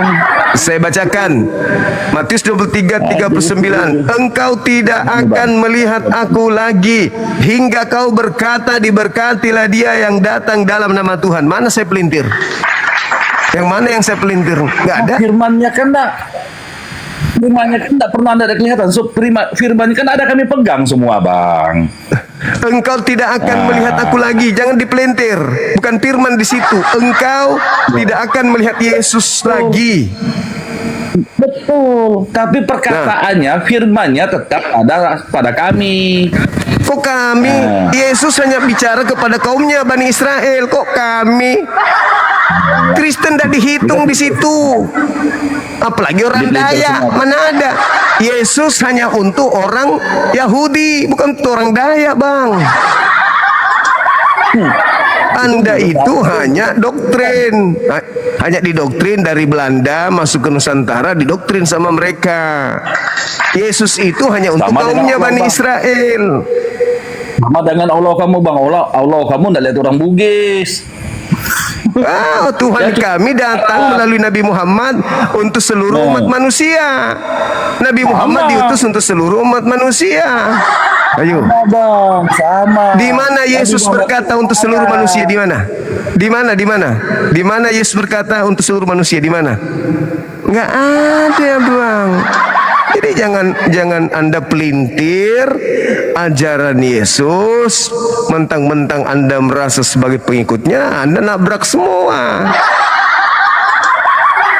Akhirnya ujung-ujungnya kabur kan? Minta naik 2 kali, berharap bisa mendokma orang. Giliran dah sanggup, langsung pergi tanpa pamit. Itu abangku. Jadi lembutkan hati abang. Baca lagi Matius 23:39 itu. Lembutkan hati, baca dalil itu. Engkau tidak akan melihat aku lagi. Siapa engkau? Orang Farisi. Berarti Paulus tidak akan melihat Yesus lagi. Nah, berarti yang datang kepada dia mengaku Yesus itu siapa? Nah, itu masalahnya di situ. Halo, silakan. Semangat malam. Tadi kupikir dari suaranya pintar, ternyata jemaat biasa juga nya. Ya. Malam saudara. Topiknya apa ya? Topiknya yang datang kepada Paulus bukan Yesus. Boleh ndak buka kamera, Bang? Buka maskernya juga dong, Bang. Buka kamera, Anda pakai masker aja atau pakai helm. Silakan. Ini kan bukan COVID. Ya nggak apa-apa. Ya nggak apa-apa kan pribadi-pribadi kita, Bang. Silakan aja. Pribadi juga, Bang. Ya tapi kan aturan komal saya harus buka kamera, Bang. Gimana dong? Iya, kita kan juga pengen kenal Bang Suma itu seperti apa orangnya, perawakannya seperti apa. Lihat aja di film saya banyak kok. Di film saya ada, Anda bisa lihat di film Doti. Sebentar lagi film saya yang terbaru juga ada. Saya nggak pakai masker, nonton aja di situ.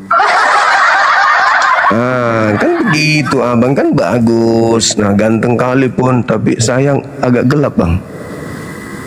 Iya, Nah, silakan. di kamar soal. Iya, nggak apa-apa. Gimana dong? Gini, Ternyata yang datang kepada Paulus itu bukan Yesus, berdasarkan Matius 23 nomor 39. Sebelum masuk ke topik, boleh nggak saya bertanya? Silakan. Kenapa pagi, siang, sore, malam abangnya selalu bahas soal agama kita gitu, Bang?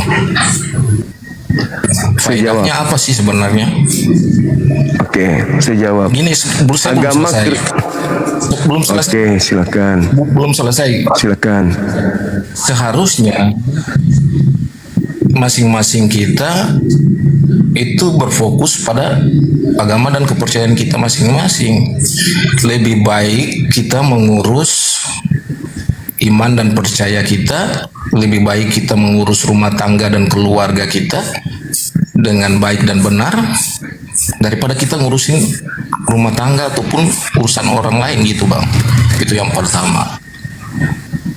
Sudah? Saya ikuti abang kurang lebih sebulan sejak saya gunakan TikTok. Selalu saja live abang gak pernah berbicara soal hal yang di luar konteks daripada ajaran dan kepercayaannya abang. Selalu pernah dengar namanya Edis TV? Enggak, Bang, saya enggak. Ini jangan ngurusin soal yang lain dulu. Loh. Orang-orang Kristen itu sibuk bagaimana caranya mengkristenkan Indonesia dengan menghalalkan segala cara. Enggak seperti itu, Bang. Enggak seperti itu. Jangan pura-pura tidur. Jangan pura-pura tidur. Itu urusan etis mah urusan dia. Nah, bukan cuma ini saja. Lembaga Bible Anda saja, syukran sahabat Kikocat. Lembaga pencetak kitab Anda, Lembaga Bible Indonesia, itu mengambil istilah-istilah Islam itu tujuannya untuk mengkristenkan Indonesia. Oh. Di Kristen itu ada amanat agung Matius 28 nomor 19, pergilah ke seluruh dunia, jadikanlah seluruh orang menjadi Kristen.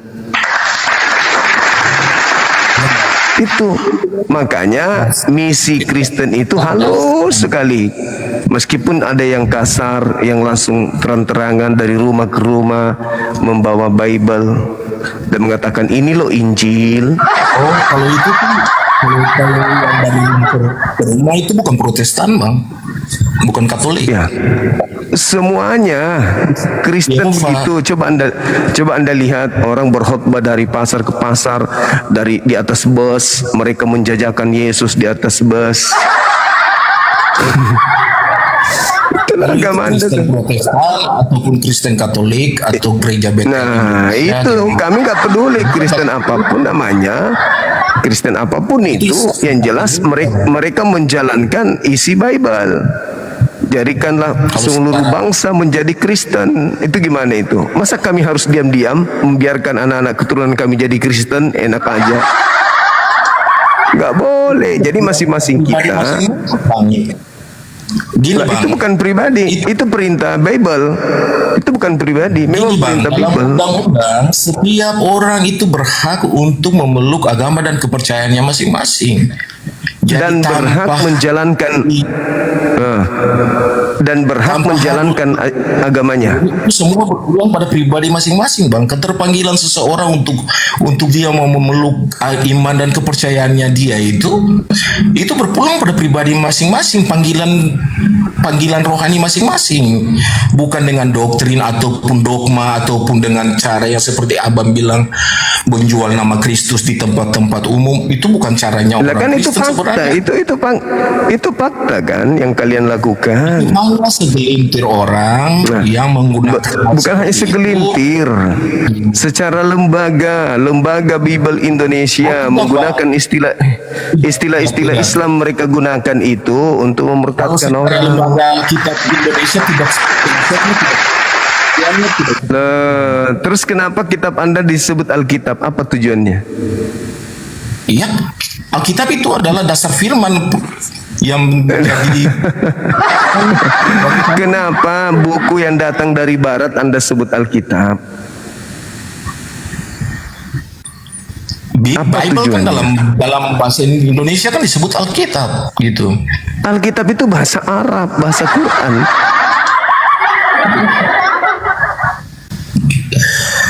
Sengaja Kristen, di mana Kristen pergi, di situ mereka mewarnai diri mereka sesuai dengan budaya yang ada di tempat tersebut. Begitulah Kristen. Oke bang, oke. Lanjut apa ya bang? Itu topiknya Matius 23:39, yang datang kepada Paulus itu bukan Yesus. Lalu yang datang siapa? Yang abang tahu? Makhluk asing yang memakai nama Yesus. Aduh abang. Kita memang beda. Yesus secara iman kepercayaan kita memang beda bang. Jadi kalau kita mau telaah, kita mau argumen, bukan masalahnya. Sampai dimanapun nggak akan ada titik temu. Makanya kan saya bilang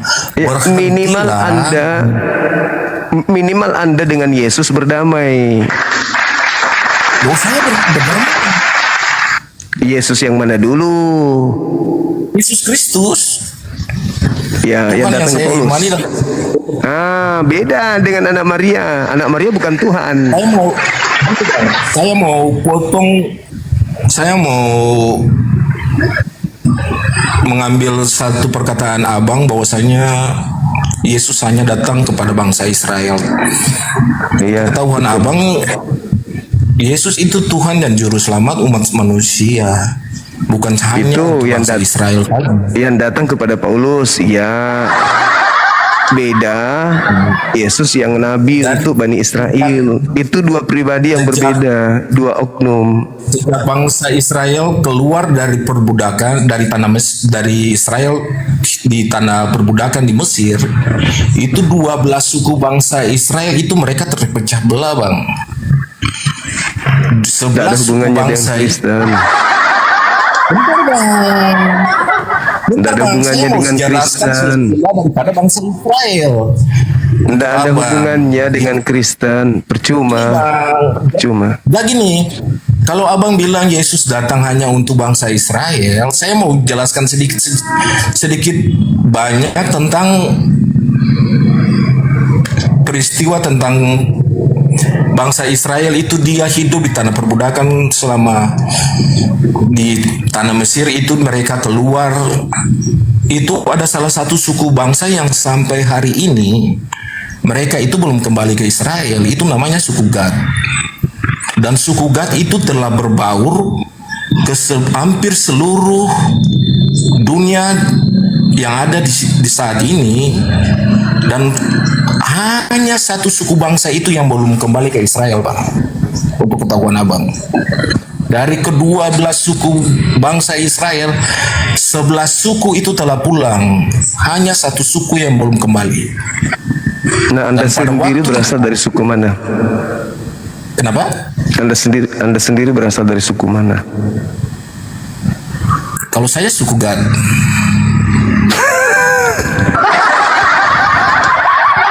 Anda boleh tertawa bang.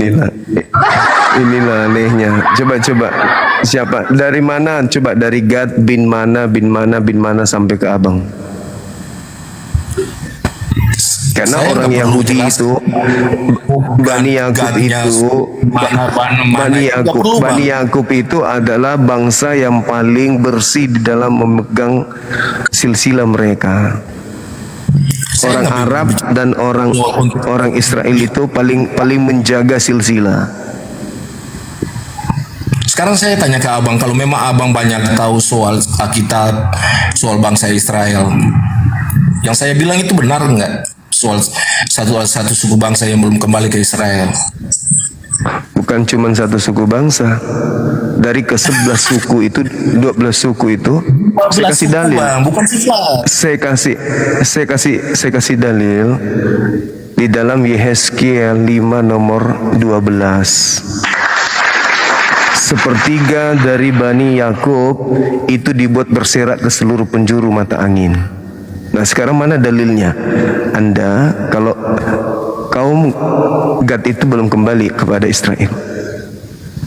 Iya, memang berdasarkan sumber data yang ada, memang salah satu suku yang belum kembali itu suku Gad. Mana? Di mana dalilnya? Bukan soal dalilnya, Bang. Ini berbicara tentang data yang Data apa? Data apa? Data apa? Yes, tentang suku bangsa Israel yang belum kembali ke Israel. Mana datanya? Coba abang searching aja di Google. Terlalu lama Anda ikuti Paulus, jadinya kayak gini. Jadi Yesus berkata kepada orang Farisi, engkau tidak akan melihat aku lagi sampai nanti datang detik-detik kiamat. Sekarang saya mau tanya terus. Sekarang yang datang kepada Paulus ini itu siapa gitu loh? Udahlah, karena Yesus. Saya mau tanya ke Bang Suma. Saya mau tanya ke Bang Suma. Yang datang di akhir zaman itu siapa? Yesus. Sekarang abang percaya kepada siapa? Kenapa dia datang? Karena ada terdakwa kalian Kristen. Bang, saya mau tanya ke abang. Saya mau tanya ke abang. Iya. Yesus itu selamat nggak? Kenapa? Yesus itu juru selamat nggak? Juru selamat bagi kaumnya Bani Israel. Di akhir zaman datang untuk mengusir orang-orang yang bukan Bani Israel tapi ngaku-ngaku sebagai pengikutnya. Matius 7 22 23 orang-orang Kristen, orang asing itu diusir oleh Yesus. Sekarang saya mau tanya ke abang, di akhir zaman abang percaya Yesus juru selamat tadi kan? Iya, bagi Bani Israel. Berarti kalau yang abang imani sekarang tentang arti dari kata juru selamat itu sebenarnya sejatinya itu siapa yang bisa membawa kehidupan atau keselamatan di akhirat nanti itu siapa?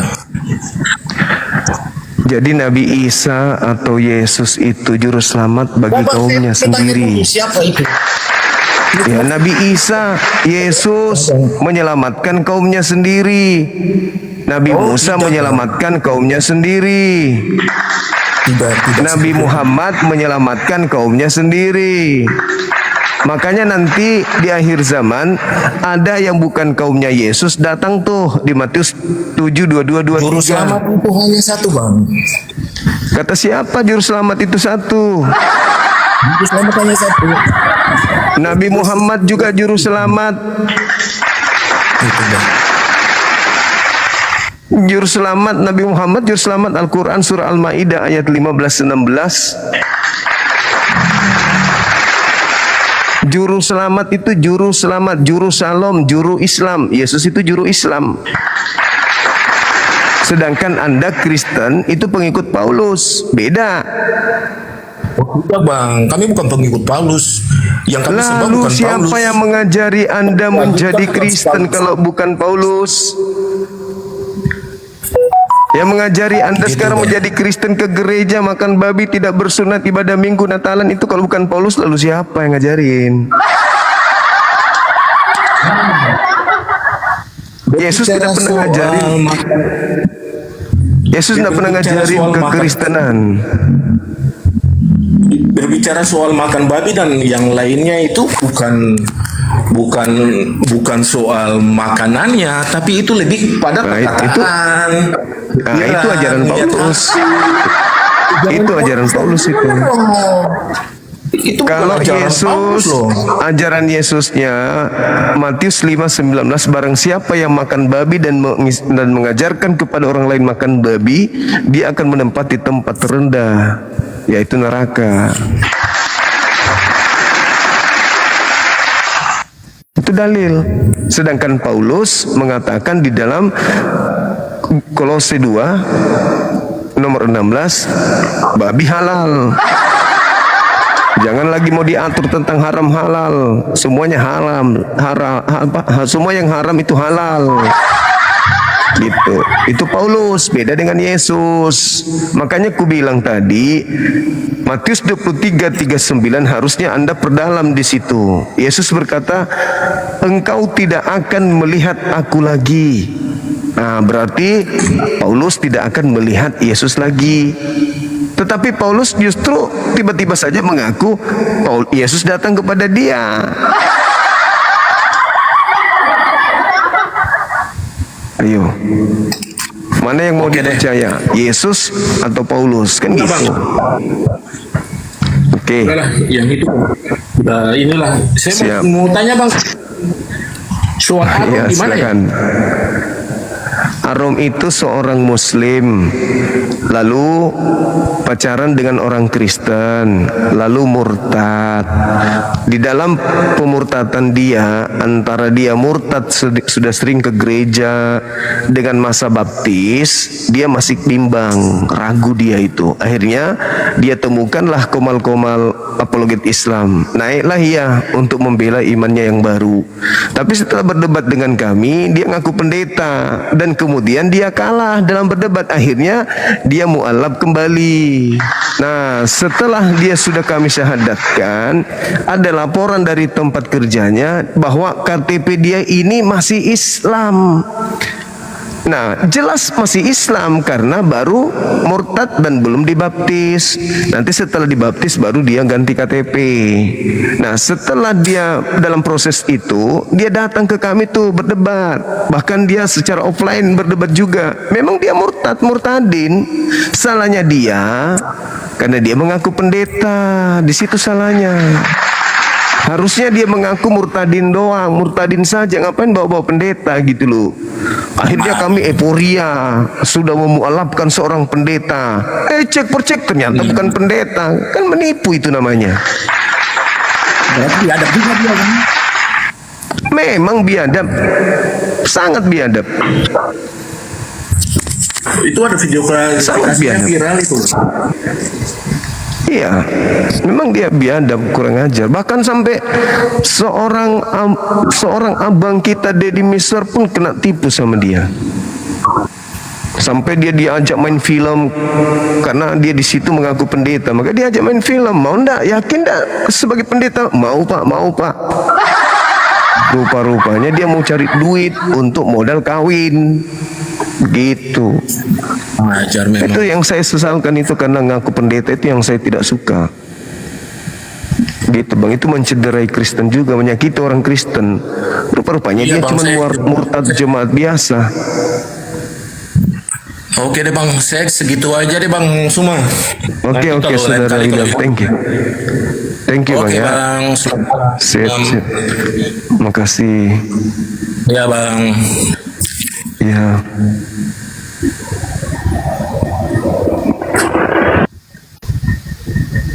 Silakan teman-teman non muslim yang naik lagi, yang sedikit agak paham Bible, supaya kita bicara data.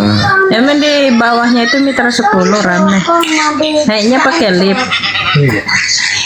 Berapa, 2 lantai doang pakai lift.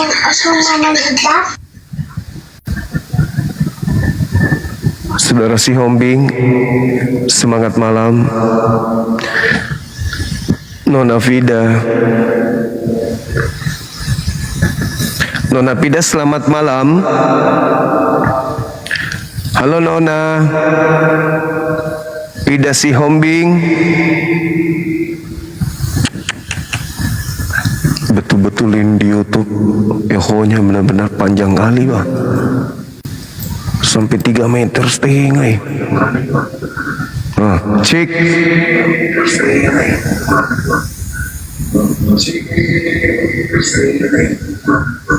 Sakit kuping orang di sana tuh. Tunggu. Halo. Cek.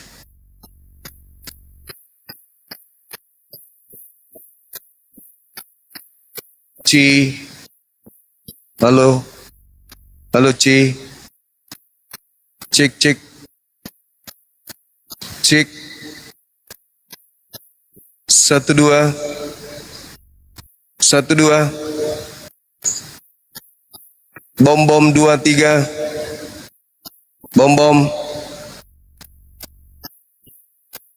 Bom kejar kambing.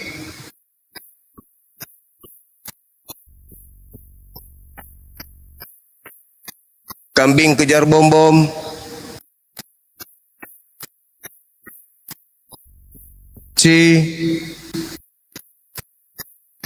Cek.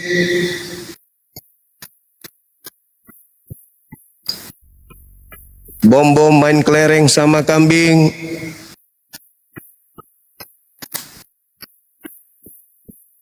Udah mulai bagus. Tes. Oke. Ternyata di situ penyakitnya, saudara-saudara.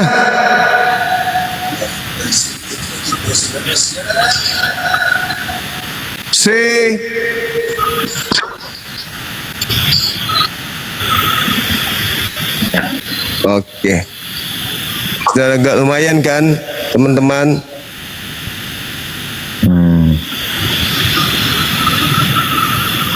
Ya dong.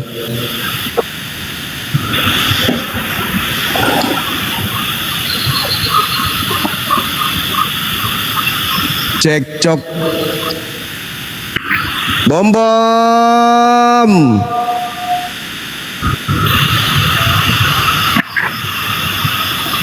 Udah bagus. Oke deh. Halo, selamat malam. Selamat malam. Iya, dari sekte mana bang? Kita bukan sekte mana? Sekte bang. Iya, Katolik, Protestan. Kita ini yang namanya Kristen itu bang, bukan masalah sekte. Kami Kristen mengaku itu bahwa aliran itu satu bang. Iya. Bisa dipahami kira-kira enggak? Iya. Protestan atau Katolik? Itu saya Protestan bang. Tapi menurut saya itu begini bang, bisa saya punya waktu berbicara? Silakan. Oke, saya minta 1 menit aja bang.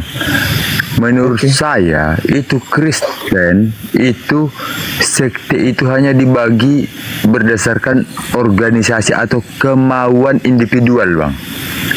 Oke, buka kamera dulu bang sambil kita ngobrol, silakan. Mak bang, saya di pelosok ini dalam keadaan mati lampu bang. Bukan saya apa-apa, bisa saya buktikan walaupun saya on cam ini tetap gelap bang. Coba bang, coba kita lihat gelapnya seperti apa. Tes mic cik. Oke. Kok jadi bisu ini dia? Jadi aneh nih. 1 2 tes. 1 2 cek. Bom lari tanpa celana dalam. Cik. 1 2 tes mic cik. Oke. Wih, benar-benar gelap abang. Kita berkomunikasi secara ya bang. Ini saya tidak berdusta. Kita akademisi saja bang berbicara. Iya, silakan bang, silakan. Jadi kayak gini suaranya ya. Jadi begini, argumen yang akan abang angkat pada malam ini apa sih bang? Saya mau menantang argumen abang. Selama ini saya nonton PT-PT abang itu selaku, mohon maaf ya bang, abang itu merendahkan ya agama kami. Tolong bang, Saya abang nggak usah merendahkannya yang cekson mana? bang. Saya paham. Ya, bisa cek saya utarakan yang- satu hal bang? Iya, silakan abang, silakan. Ya, tapi terlebih dahulu saya minta maaf, Bang. Abang tidak usah cekson dulu, Bang. Saya jelas mendengar suara Abang. Abang gak usah cekson lah, Bang. Oke, silakan. Silakan bang, silakan. Begini bang. Iya, gimana? Abang itu sering mengangkat tema dari itu ungkapan yang abang bicarakan itu Al-Quran itu penyempurna, Muhammad itu nabi terakhir. Dalil apa yang abang bawakan dan di ayat mana tertulis itu bang? Coba saya tanya sama abang dulu. Di Bible atau di Al-Quran? Bisa abang jawab terlebih dahulu dari keimanan abang, dari Al-Quran dulu, baru nanti abang bawa ke Bible. Saya siap. Baik. Menangkis. Jadi kalau berbicara Rasulullah Muhammad SAW, dia disebutkan kemudian sebagai penutup para nabi, Rasulullah wa khataman nabiyyin. Jadi Nabi Muhammad itu dikatakan di dalam Al-Quran sebagai penutup para nabi dalam Al-Quran surah Al-Ahzab ayat 41. Seperti itu bang. Nah, sedangkan kalau di dalam kitab saudara jelas diterangkan dalam yang Yohanes seperti apa? Coba. Begini bang, mohon maaf bang, kusangkal omongan abang. Bunyinya seperti apa? Coba jelaskan abang sama surat Al-Ahzab yang abang sebutkan. Maka Muhammadin aba ahadim min rijalikum walakin Rasulullah wa khataman nabiyyin. Nabi Muhammad itu adalah penutup para nabi. Nabi Muhammad itu adalah Rasul Allah dan penutup para nabi. Ya. Al-Quran surah Al-Ahzab ayat 40. Ya, oke. Bang jabarkan dulu itu sama saya biar saya konfirmasi nanti menurut iman saya. Ya. Jadi penjabarannya bagaimana itu? Sebelum Nabi Muhammad SAW telah datang beberapa nabi sebelum beliau, termasuk Nabi Ibrahim, Nabi Musa, Nabi Isa, Nabi Daud, Nabi Sulaiman, Nabi Lut, Nabi Nuh dan seterusnya. Nah, setelah nabi-nabi ini diutuslah Nabi Muhammad sebagai penutup. Tak ada lagi nabi setelahnya. Begitu maksudnya. Nabi-nabi yang datang sebelum Nabi Muhammad diutus hanya kepada kaumnya masing-masing. Sama seperti Nabi Isa, Nabi Musa hanya untuk Bani Israel. Yesus mengaku dengan mulutnya hanya untuk Bani Israel. Jadi Kristen ini tidak ada nabi untuk mereka. Kemudian di dalam kitab saudara Yohanes di Yohanes 1 di data nomor 21 di situ dikatakan bahwa ada 3 yang ditunggu oleh orang-orang Yahudi. Yang pertama adalah Elia, yang kedua adalah Mesias, yang ketiga adalah nabi yang akan datang. Nabi yang akan datang inilah nabiku baginda Rasulullah Muhammad sallallahu alaihi wasallam yang tertulis di dalam Yohanes 1 nomor 21. Begitu saudaraku. Silakan. Oke, bisa saya tanggapi ya bang ya? Iya. Oke. Sekarang bujang mati baterai babi mati makeup.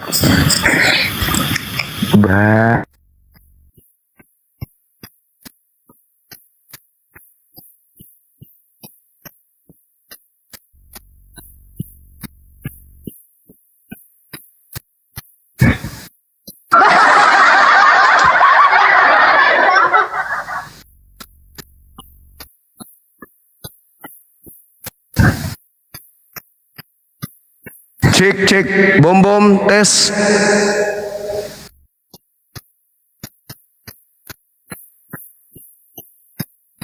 Cek.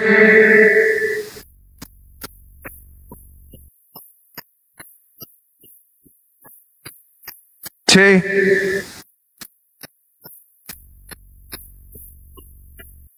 Tes.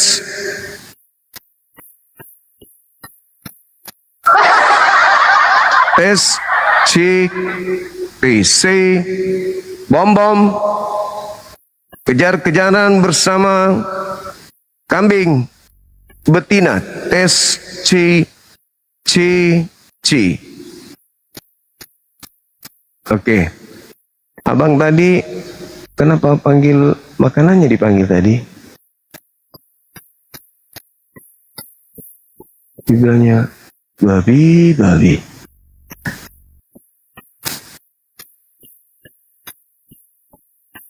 Silakan teman-teman naik ke atas. Waktu kita masih panjang. Ya, semangat malam saudara. Saudara Kenzo, oh turun beliau.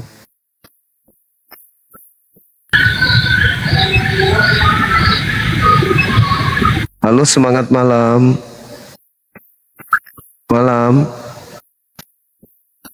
Semangat malam. Halo.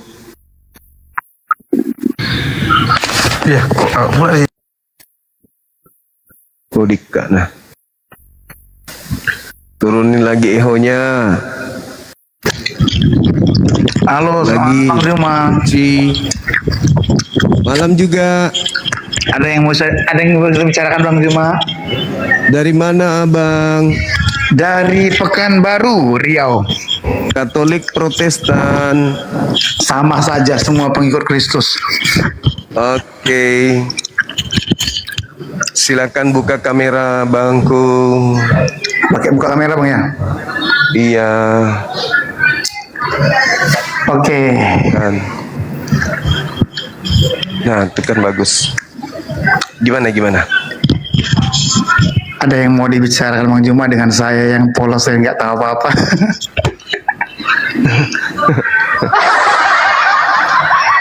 Ini loh, Dek. Matius 23 pengakuan Yesus itu loh. Oh, siapakah aku katanya itu ya? Bukan. Jadi mana Bang? Engkau tidak akan melihat aku lagi. Engkau tidak akan melihat aku lagi. Sahabat Yasmin, syukran. Itu sampai engkau berkata, diberkatilah dia yang datang dalam nama Tuhan. Oke. Nah, berarti sejak Yesus terangkat ke langit, belum pernah kemudian turun ke bumi lagi sampai hari ini, kecuali nanti mendekati detik-detik kiamat. Engkau tidak akan melihat aku lagi sampai engkau berkata, diberkatilah dia yang datang dalam nama Tuhan. Berarti yang datang kepada Paulus bukan dia.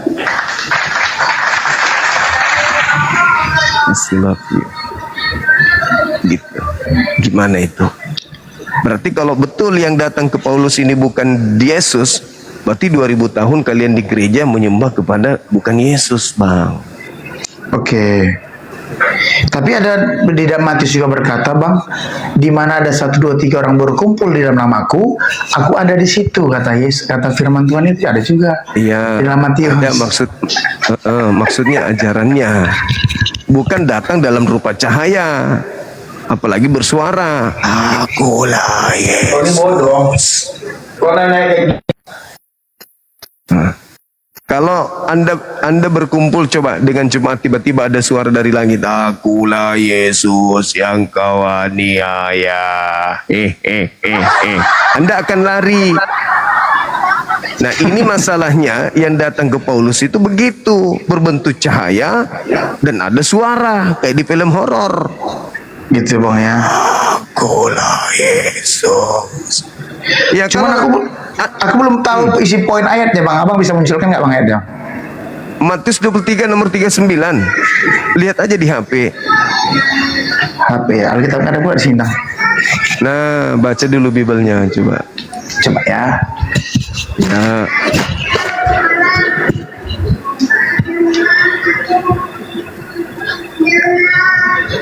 Boleh tutup kamera aja Bang ya. Biar biar bisa fokus. Pairing. Oke, di mana tadi Bang ayatnya Bang? Matius 23 nomor 39.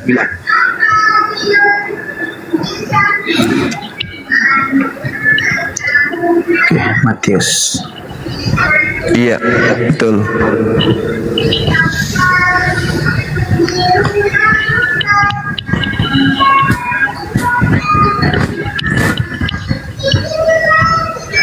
Ci, bom bom lari tanpa celana dalam ci. Udah besar kan suaranya? Jelas Bang, jelas. Oke.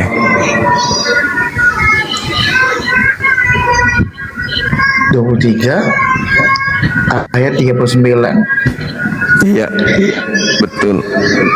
Aku berkata kepadamu, mulai sekarang kamu tidak akan melihat aku lagi hingga kamu berkata, diberkatilah dia yang telah datang dalam nama Tuhan. Perikopnya di sini kan Bang, keluhan terhadap Yerusalem. Yerusalem. Nah, betul sekali. Nah ini kan jadi Bang, gimana Bang? Coba Abang lu mau nanya atau gimana Bang? Ya, jadi yang datang kepada Paulus itu bukan Yesus berdasarkan dalil itu. Mulai sekarang engkau tidak akan melihat aku lagi. Titik. Oke, kalau tidak akan melihat berarti tidak melihat. Gini Bang Juma. Silakan.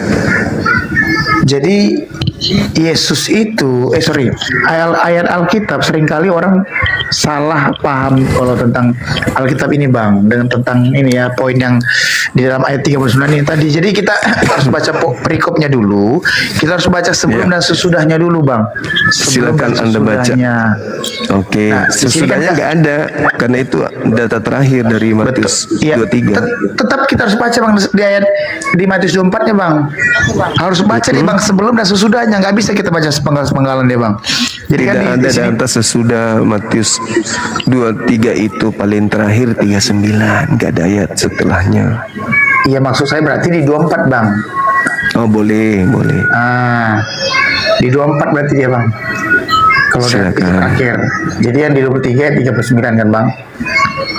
Nah, jadi di sini kan perikopnya ayat 37, Yerusalem, Yerusalem, engkau yang membunuh nabi-nabi dan melempari dengan batu orang-orang yang diutus kepadamu. Berkali-kali aku rindu mengumpulkan anak-anakmu sama seperti induk ayam yang mengumpulkan anak-anaknya di bawah sayap, tetapi kamu tidak mau. Ayat 38, lihatlah rumah ini akan ditinggalkan dan sunyi, ya kan? Dan aku berkata kepadamu, mulai sekarang kamu tidak akan melihat aku lagi hingga kamu berkata, diberkatilah dia yang datang dalam nama Tuhan. Pertanyaannya engkau tidak akan melihat aku. Engkau tidak akan melihat aku lagi sampai engkau berkata, diberkatilah dia yang datang dalam nama Tuhan.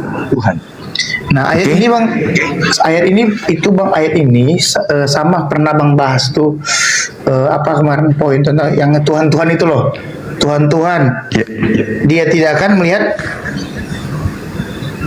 kerajaan apa yang kemarin yang Abang viral kemarin itu loh, yang ada banyak yang datang kepadaku dengan memanggil Tuhan, Tuhan, hanyalah engkau semua hai pembuat kejahatan, aku nggak mengenal kamu, katanya kan. Itu ada kan. Nah itu kok orang ini masuk on cam ya. Iya, buka kameranya aja Bang, nanti diturunin sama moderator kalau ini kelamaan ndak buka. Oke. Nah jadi ini ayat yang Bang berkata, ini tentang perkataan Paulus ya, Paulus ini ya. Oh sorry, Yesus. Ini Yesus. Iya. Ini Yesus pada saat dia memasuki Yerusalem dan dia melihat Yerusalem itu kan kacau balau pada saat itu Bang.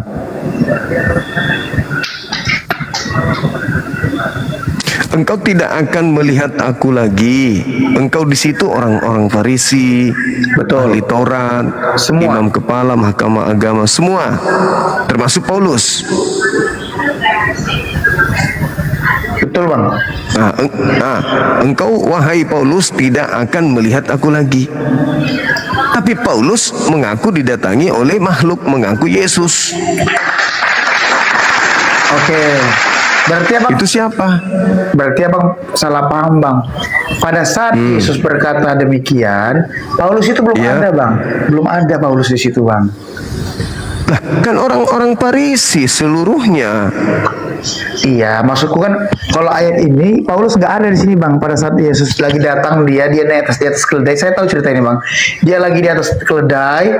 Ya, dia sebelum itu ada lagi. Itu Matius 21 itu Matius 21 yang Hosana diberkatilah engkau anak Daud, semoga keselamatan atas dimana, engkau. Bang? Itu di mana Matius 21 itu sama bang. Jadi kan Injil itu kan ada berapa Injil bang? Jadi mereka tuh menceritakannya sama bang. Sama. Matius jadi 21, Matius 21, Matius 22. Ini sekarang kita Matius 23. Nah, iya. di situ di Matius 23 Yesus berkata, engkau tidak akan melihat aku lagi. Menurut saudara, engkau tidak akan melihat aku itu artinya melihat atau tidak melihat? Artinya kita memang nggak bakal bisa melihat Yesus lagi bang. Karena apa? Dia udah bukan kita. Yesus bicara kepada orang-orang Farisi. Kenapa jadi kita? Iya, termasuk bicara ke mereka pun bang, ke orang-orang zamannya orang-orang Yudea, Samaria, orang Farisi bilang tadi. Memang Yesus ngomong hari itu setelah dia kan sudah hari hanya dia sudah mati dan dia bangkit, kan mereka nggak bisa lihat lagi bang. Memang mereka nggak bisa lihat Yesus lagi. Nah, terus yang datang kepada Paulus siapa? Nah, yang datang kepada Paulus itu kan Allah bang, Tuhan Allah. Loh, Yesus kan nanya, siapakah engkau? Akulah Yesus yang kau aniaya. Di mana tertulis bang ayatnya bang? Setahu saya nggak ada. Kisah Para Rasul 9. Coba saya buka ya. Silakan. Kisah Para Rasul 9. Kisah Rasul 9 ayat 3-5. Coba Anda baca. Oke, dalam perjalanan ke Damsyik, ya ketika sudah masuk kota itu, tiba cahaya memancar dari langit mengindian. Ia rebah ke tanah dan kedengaranlah olehnya suara yang berkata kepadanya, Saulus, Saulus, mengapa engkau menganiaya aku? Jawab Saulus, siapa engkau? Katanya, akulah Yesus yang kau aniaya itu. Tetapi, sorry, ya. Okay. Siapa itu yang datang? Tetapi Yesus, oke. Tetapi bangunlah ia pada waktu itu yang harus kau perbuat. Itu Ya siapa? benar, tapi Yesus kan bukan berwujud manusia bang. Loh, engkau tidak akan melihat aku. Aku itu siapapun aku, manusia kah, apakah, yang penting aku Yesus. Gini bang, Allah itu kalau kan Yesus itu kan sudah surga tuh. Nah, Yesus kalau Allah atau Tuhan itu kalau datang sesudah dia bangkit ya, sudah mati bangkit di surga, dia datang ke bumi bukan berbentuk wujud manusia lagi bang. Dia bisa datang berupa api, dia bisa datang berupa berupa datang ke bumi. Ada tertulis. Iya, dan itu tetap Yesus kan. Mau dia datang dalam bentuk api, dalam bentuk perahu, dalam bentuk beroncong, tetap Yesus kan. Nah, Yesus mengatakan engkau tidak akan melihat aku lagi dalam bentuk apapun. Aku Yesus. Enggak akan melihat aku Yesus, bang. Loh, memang enggak ada, tapi kan aku itu.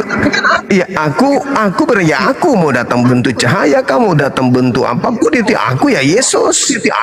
Engkau tidak akan melihat aku lagi. Apakah boleh dikatakan, oh aku nggak melihat Yesus loh? Lalu siapa yang kau lihat wahai Paulus? Yesus. Iya, sama doang. Aku melihat cahaya. Ya, cahaya itu siapa? Yesus.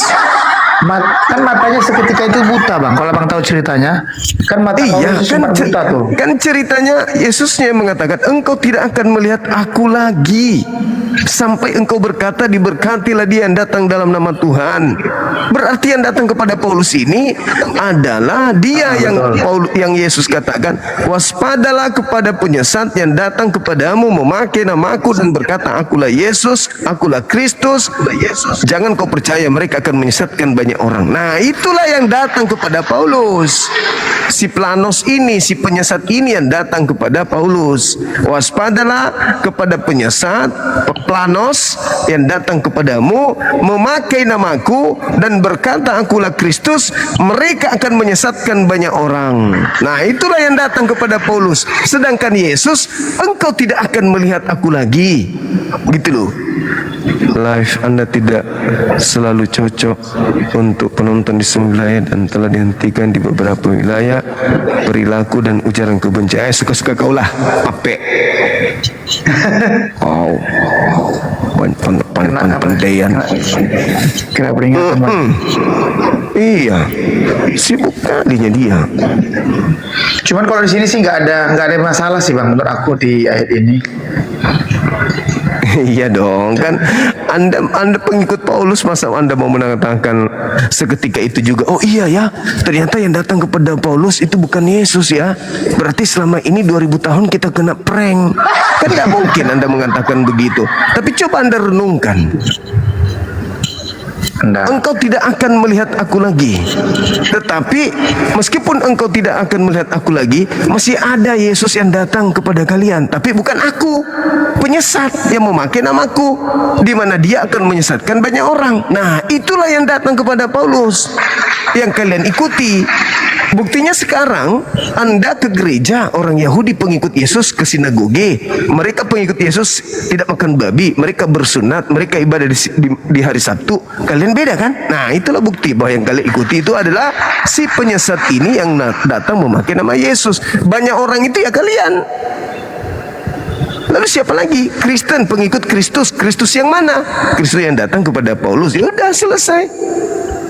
Nah, terus yang Anda pertanyaan, yang Anda bawa tadi Matius 7. Pada hari terakhir nanti banyak orang memanggil aku Tuhan, Tuhan, Tuhan, Tuhan.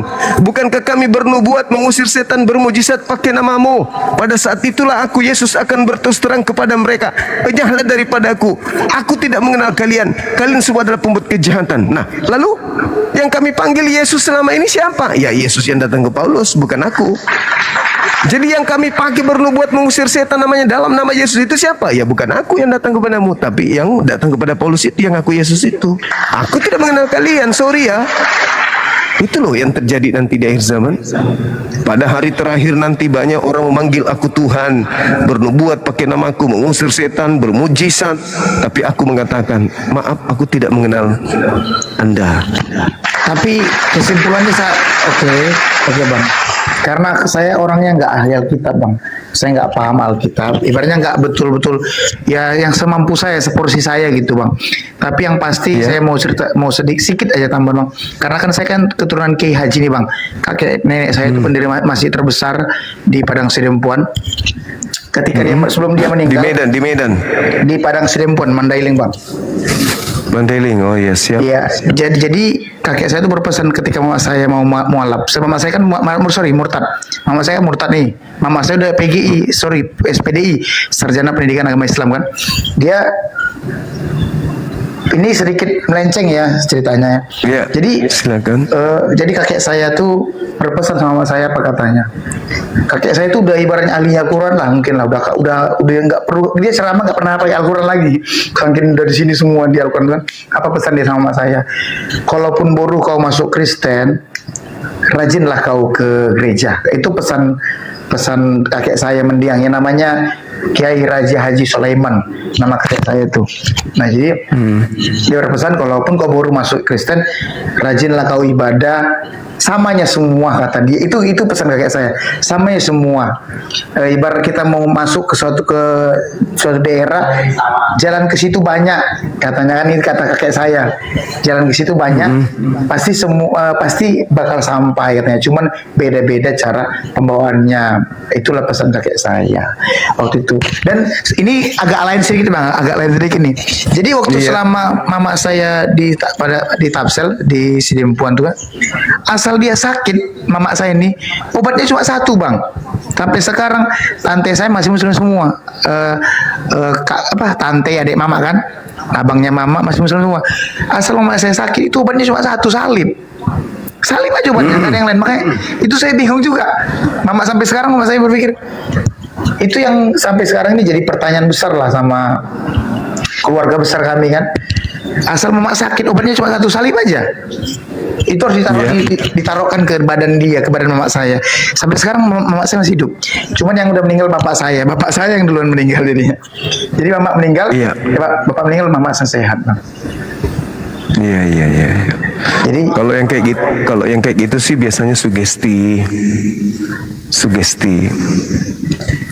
Terus kemudian di luar sugesti kan Yesus memang mengatakan bahwa ketika penyesat itu datang, dia akan melakukan tanda-tanda dahsyat, mujizat-mujizat, kekuatan-kekuatan sekiranya mungkin menyesatkan orang-orang pilihan juga. Jadi kami nggak heran karena Yesus sendiri sudah menubuatkan itu. Begitu juga dalam Al-Quran surah Al-A'raf ayat 27 dan 30 bahwa Tuhan mengatakan, karena kesesatan mereka aku menjadikan iblis sebagai junjungan mereka. Aku jadikan iblis sebagai teman-teman mereka. Iya betul bang. Tapi kan ada juga kalau kita balik sedikit bang, ketika Nabi Muhammad sholat nih, ada ceritanya saya pernah dengar, saya pernah baca. Ketika dia sholat, jin-jin katanya ketika beliau membaca Quran, jin datang untuk mendengarkan bacaan Quran. Oh itu ya. Ada tertulis bang, ada tertulis di Al-Quran itu kalau jin itu datang untuk mendengarkan Al-Quran. Ada. Kemudian itu hanya mendekat, bukan masuk ke dalam tubuh beliau. Tapi yang Anda harus paham, Paulus mengatakan di dalam tubuhku ada iblis yang menggocok aku. Nah itu gimana itu? Di dalam tubuh Paulus ada iblis yang menggocok dia. Itu gimana itu? Itu nggak pernah saya baca sih bang. Ini mana terus bang? Coba lagi bang. Ada di dalam suratnya. Di dalam tubuh dia itu, dia katakan bahwa ada iblisnya itu menggocok dia selalu, sehingga dia menerangkan di dalam suratnya 2 Korintus 12 itu, 2 Korintus 12 nomor 7. 2 Korintus 12 nomor 7. 2 Korintus. Jadi kalau Nabi Muhammad ketika ada jin ingin mempengaruhi dia. Oke, 2 Korintus 12 nomor 7. Hafal bang ya, malah dia tunduk kepada Nabi Muhammad. Nah, sedangkan di dalam tubuh Paulus ada iblis di dalam untuk menggocok dia. Itu yang saya baca bangnya. Dan supaya aku jangan meninggikan diri karena pernyataan-pernyataan yang luar biasa itu, maka aku diberi suatu duri di dalam dagingku, yaitu seorang utusan iblis untuk mengocok aku. Tapi belum masuk bang, di dalam tubuhnya. Supaya aku di dalam dagingku, di dalam daging Paulus ada iblis. Iya, perikopnya sih kan bang, Paulus menerima penglihatan dan pernyataan. Itu dia. Kan bang, perikopnya itu baca bang. Ada cerita perikop itu kan, yang memberi perikop itu kan penerjemah, yang kita bukan Paulus. Yang kita lihat di situ, di dalam dagingku ada seorang utusan iblis yang menggocok aku. Jangan disalahartikan mentang-mentang Paulus itu tidak menikah sampai dia onani terus, bukan menggocok itu artinya. Abang baca sebelumnya bang, karena itu Aku senang Karena dan itu- rela aku senang dan rela di dalam kelemahanku, di dalam siksaan, di dalam kesukaran, di dalam penganiayaan dan kesesakan oleh karena Kristus. Oleh karena Kristus, sebab jika aku lemah maka aku kuat. Artinya panjang bang ceritanya bang, kalau kita bahas nggak bakal habis. Bang. Memang panjang. Ujung-ujungnya nanti bisa kita lihat di Roma 7 ujung-ujungnya. Kemudian ketika hal ini terjadi, yang menjadi permasalahan adalah ketika kita baca di Kisah Para Rasul 16 nomor 16 sampai 18. Kenapa iblis memproklamirkan kerasulan Paulus? Iblis yang berkampanye, Paulus ini adalah rasul loh, dia utusan yang maha tinggi loh. Ada apa iblis mengkampanyekan Paulus? Gitu. Terakhir bangnya. Ini sama kesaksian juga. Pasti abang bilang sugesti juga. Nah, jadi yang membuat dulu baru-baru mama nikah sama bapak. Mama kan dari Islam nih, bapak Kristen kan. Baru-baru nikah mama tuh dulu Kristennya Kristen KTP. Dia nggak sungguh-sungguh Kristen ya bang. Tapi terus begitu dia, ini kesaksian hidup dia ya. Sebenarnya mama saya yang lebih cocok ngomong, bukan saya. Jadi waktu setiap temannya meninggal bang, temannya pemakaman juga dikuburkan di pemakaman Islam. Nah begitu jenazah dimasukkan ke liang lahat, dia dengar ada suara gong dipukul. Ini pendengaran mas saya bang. Karena mungkin di antara dari 7.000 yang nonton ini, mungkin ada yang seperti mas saya. Mungkin dibilang orang sekarang ini bilang namanya punya indera keenam, ya kan bisa mendengar gitu kan. Jadi dia dengar ada suara gong dipukul di liang lahat. Setelah dipukul di liang lahat ini didengar di suara gong, itu dipukul bang setelah selesai dia diazanin ya mayatnya setelah dimasuk liang lahat juga. Nah setelah diazankan gitu didengar suara gong, teriaklah kawan dia ini, kawan mama saya yang tabrakan ini bang di dalam liang lahat itu. Tapi dia nggak lihat bergerak jenazah, enggak, dia nggak lihat ada aktivitas apa dan enggak, cuma dengar suara aja teriak minta tolong katanya. Pergilah mas saya menjauh. Ini dia belum buka bicara, belum ngomong sama saya. Ini kesaksian ya bang ya. Ini Tuhan. Kalau saya bohong, bagusnya ini, mama itu bisa ke komalnya ini. Siapa? Masuk sini ya. Yusuf Manubulu. Oh gitu ya. Di situ ada kesaksian yang murtadin bagus di situ. Jadi bang masuk gini bang.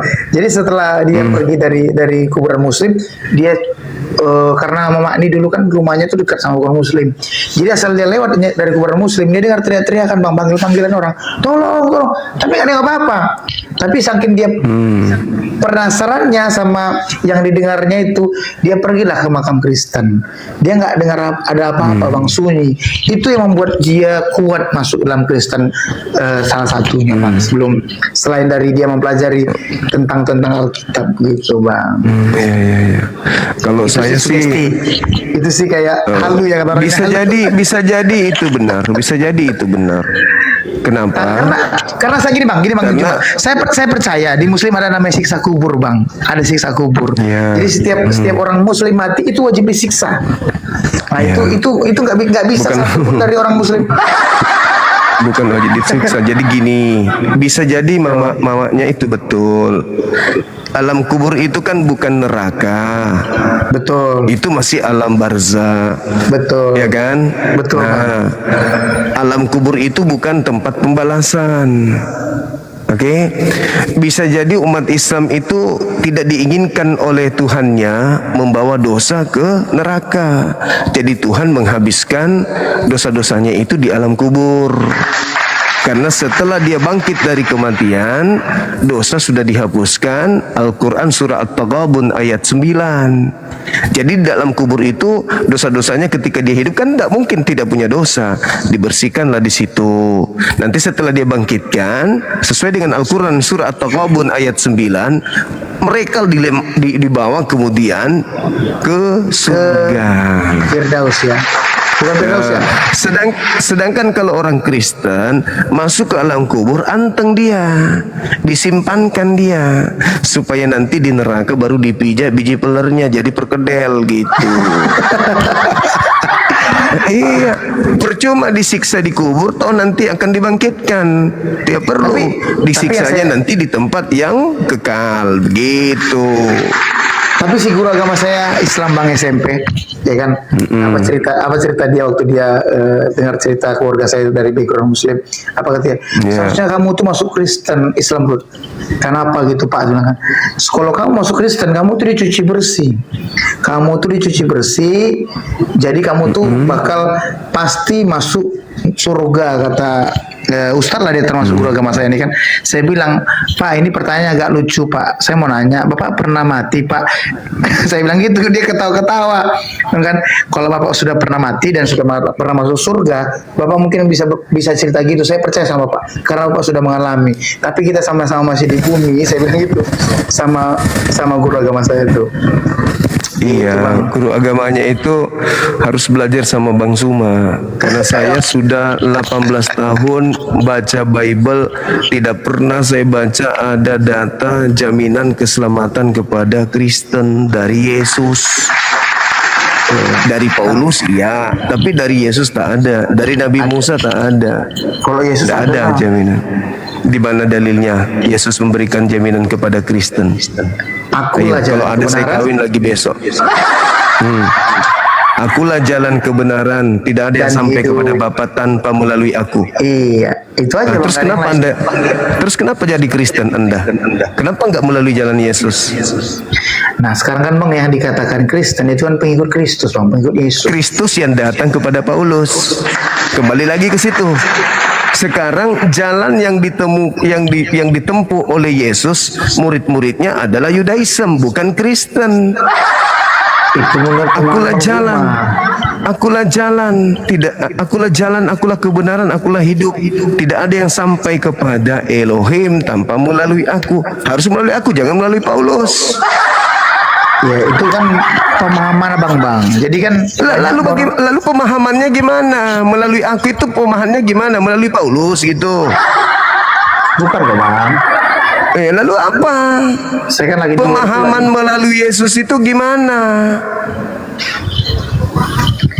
Kebetulan saya luar Bang, notebook saya di rumah. Ini kan di rumah lagi di. Oh iya.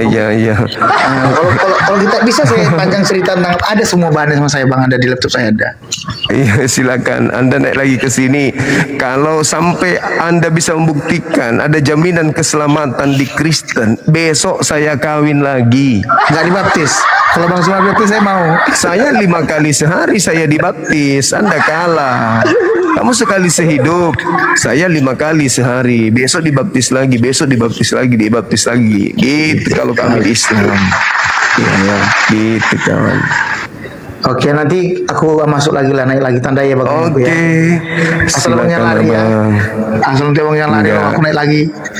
Enggak, mamamu ku bawa ke sini biar ku bongkar tipu-tipunya. Enggak lah.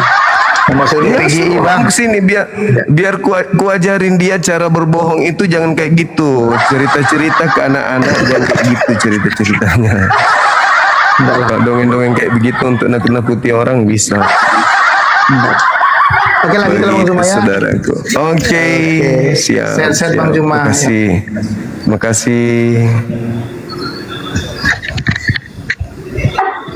Sandiwara Radio. Ding ding. Ada orang berjalan ke alam kubur, mendengarkan orang teriak di sana, tersiksa di sana. Ternyata itu kuburannya umat Islam. Ternyata di sana umat Islamnya lagi ditatar di sana, lagi di ospek untuk persiapan masuk surga. Tapi dia ke kuburan orang Kristen. Anteng-anteng saja, ternyata sudah dilakban, tidak ada yang bisa bergerak. Diikat, dipijak sama ular. Dia mulutnya penuh dengan cacing dan juga lipan di dalam. Bagaimana bersuara minta tolong, sudah nggak bisa dia. Ternyata di dalam kubur dia dipijak sama gajah. Cerita-cerita dongeng sama aku pula dia ngomong kayak gitu. Halo, semangat malam saudara Alexos. Hello.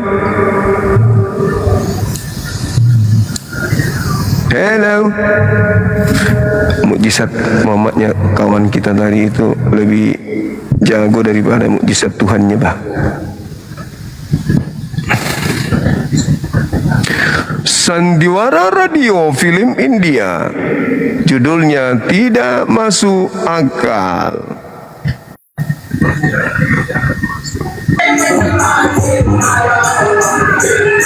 Halo, selamat malam. Ada musiknya, musik beroncong.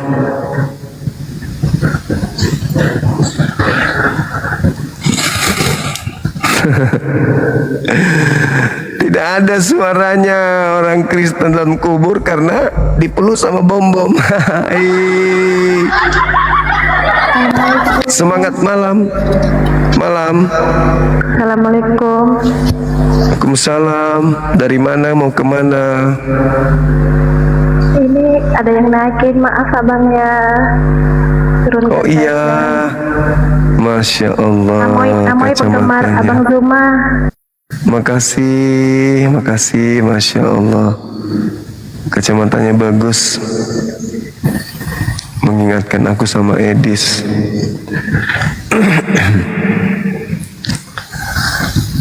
Halo, silakan teman-teman, naik aja, nggak usah malu-malu. Di sini orang cuman diskusi baik-baik kok.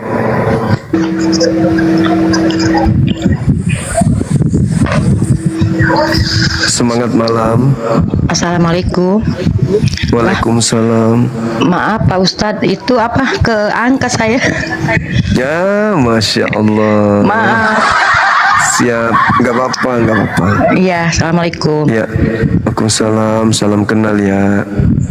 Halo saudara Pendem. Halo, saudara Pendem. 1, 2, 3.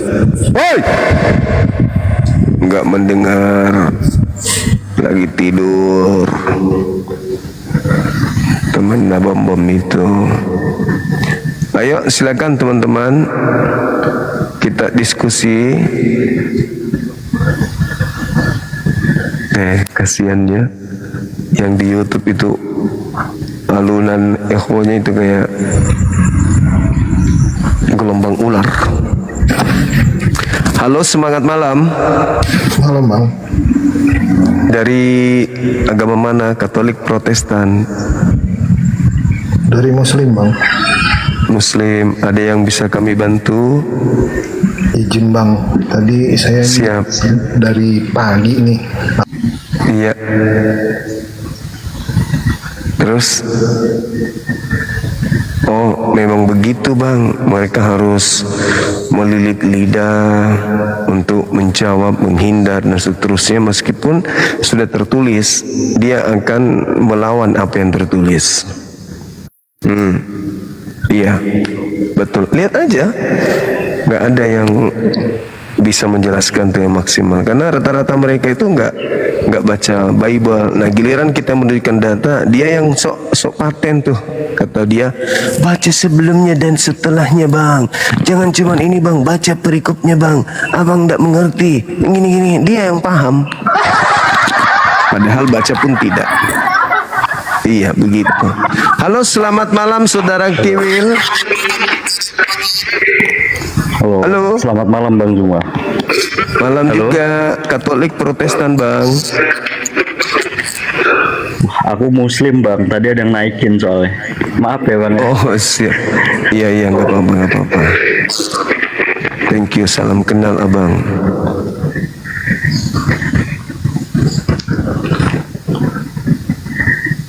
Silakan teman-teman yang non Muslim tapi ya, biar kita diskusinya baik-baik ya, diskusinya yang bagus ya teman-teman ya. Ini banyak permintaan tapi kebanyakan Muslim, dari namanya sih kelihatannya.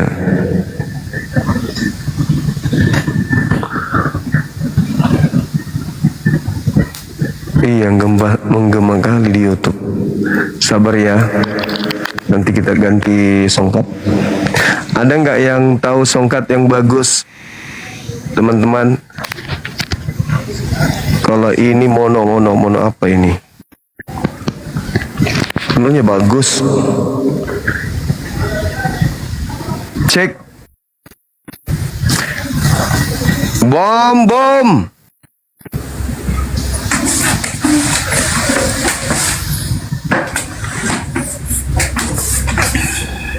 Cek. Tes mic. Halo, selamat malam Saudara Hayaka. Apa kabar? Malam. Masih adakah? Ya, malam. Dari agama mana, Bang? Kristen. Baik, Bang. Bisa buka kamera, Bang?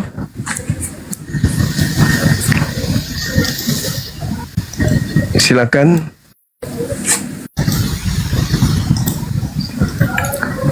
Bos, mantap sekali. Salam kenal, Abang. Salam kenal juga. Iya.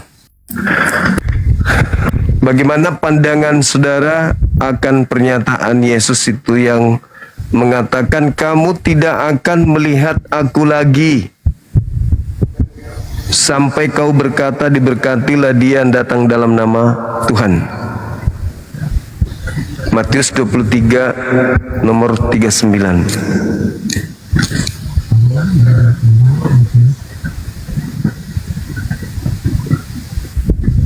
Matius berapa, Bang? 23 nomor 39. Boleh saya ambil Alkitab, Bang? Boleh, Bang. Boleh. Oke. Silakan, Bang. Tunggu ya. Siap.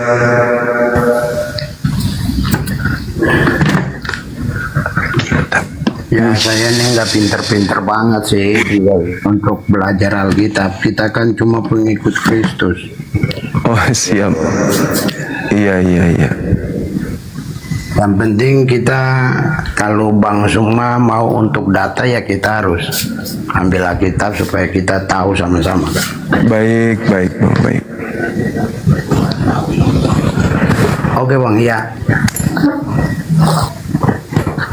Di situ 23. Iya, nomor terakhir 39. Ya. Iya. Dan aku berkata kepadamu, iya, mulai sekarang kamu tidak akan melihat aku lagi. Betul. Hingga kamu berkata, diberkatilah dia yang datang dalam nama Tuhan. Iya. Itu betul, Bang. Judul Matiusnya itu kan, judulnya itu Yesus mengecam ahli-ahli Taurat dan orang-orang Farisi. Ya. Bagaimana, Bang, itu? Jadi Yesus mengecam orang Farisi dengan berkata, engkau tidak akan melihat aku lagi. Ya, artinya orang Farisi tidak akan melihat Yesus lagi sampai mereka berkata, diberkatilah engkau yang datang dalam nama Tuhan. Artinya kedatangan yang kedua. Ya. Nah, berarti orang Farisi tidak akan melihat Yesus sampai kepada kedatangannya yang kedua. Ya. Lalu jika begitu adanya, siapa yang datang kepada Paulus? Kalau di Matius yang saya tahu, lewat pembacaan Matius 1 sampai yang 23 tadi, ya kan? Itu tidak ada bicara soal Paulus. Orang Farisi, Bang. Sabar, Bang. Kalau kita bicara soal Paulus, berarti itu ada di Kisah Para Rasul. Iya.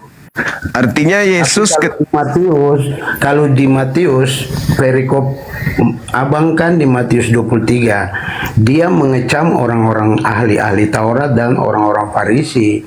Berarti dia mengecam orang yang berbicara tentang kenabian, berbicara tentang yang hal-hal baik, tapi kelakuannya ya di luar itu. Jadi tidak berbicara soal Paulus di sini.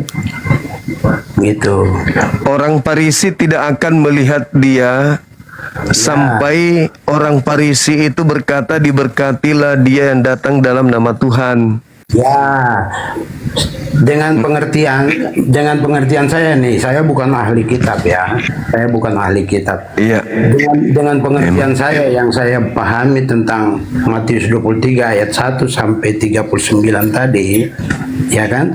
Ya, itu dia bercerita bahwa Yesus mengecam ahli-ahli Taurat dan orang-orang Farisi ini karena sifat mereka itu bicara tentang kebaikan, bicara tentang ini itu dan sebagainya, tapi tindakan mereka tidak sesuai dengan apa yang difirmankan. Jadi berbeda, pembicaraan mereka berbeda dengan tindakan mereka. Makanya Yesus berkata, aku sampai kapanpun kamu tidak akan mau melihat aku, kamu tidak akan melihat aku lagi, dan pada akhirnya pada saatnya juga kamu akan, yang tadi di pasal terakhir dia mengatakan di ayat terakhir tadi dia mengatakan bahwa pada akhirnya diberkatilah kita yang datang dalam nama Tuhan. Jadi pada saatnya dia akan mengaku, dia akan berubah dengan semua apa yang selama ini dia lakukan dan memuji nama Tuhan. Karena memang orang-orang Farisi dan ahli-ahli Taurat ini kan bicara soal Tuhan, tapi dalam gambaran setiap hari dia bercerita cuma dia mengelabui orang, tindakan, perkataan dan sebagainya tidak sesuai dengan firman. Itu menurut pendapat saya, sesuai dari pembacaan saya dari Matius 1 sampai ayat 23 tadi gitu. Oke. Jadi ya, tidak ada sangkut pautnya dengan yang abang bilang tadi soal Paulus. Paulus tidak mengenal aku lagi, atau dia bilang buat Paulus, engkau tidak akan melihat aku lagi. Bukan, itu bukan yang ditujukan buat Paulus, tapi ditujukan buat orang-orang Farisi dan ahli-ahli Taurat tadi gitu. Paulus orang Farisi gak, Bang? Bukan. Oh, bukan. Paulus itu bukan orang Farisi. Bukan orang Farisi, ada datanya, coba abang buka. Matius 3. Bukan orang Farisi. Matius 3 Roma 3 nomor 5. Nah, sabar, saya buka. Silakan. Roma berapa, Bang? Ya. Roma 3 nomor 5. Artinya mungkin saya lupa ya Bang ya. Tapi coba kita lihat di Roma berapa tadi Mas? Roma 3. Nah, mungkin saya Nah, tapi artinya dari mengenai Matius tadi itu kan, Roma Matius sabar. Salah ya? Sabar Bang, sabar. Roma berapa Bang? Roma 3 coba. Sabar Bang, sabar. Lihat. Iya. Roma 3 ayat. Coba didata nomor 5-nya.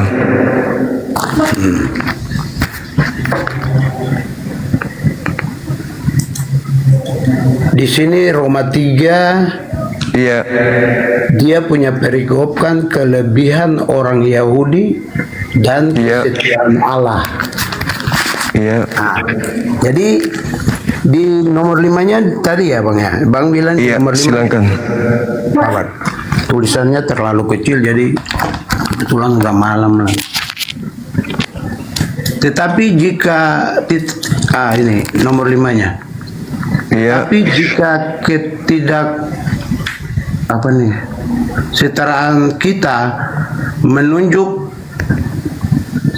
menunjukkan kebenaran Allah, apakah yang akan kita katakan tidak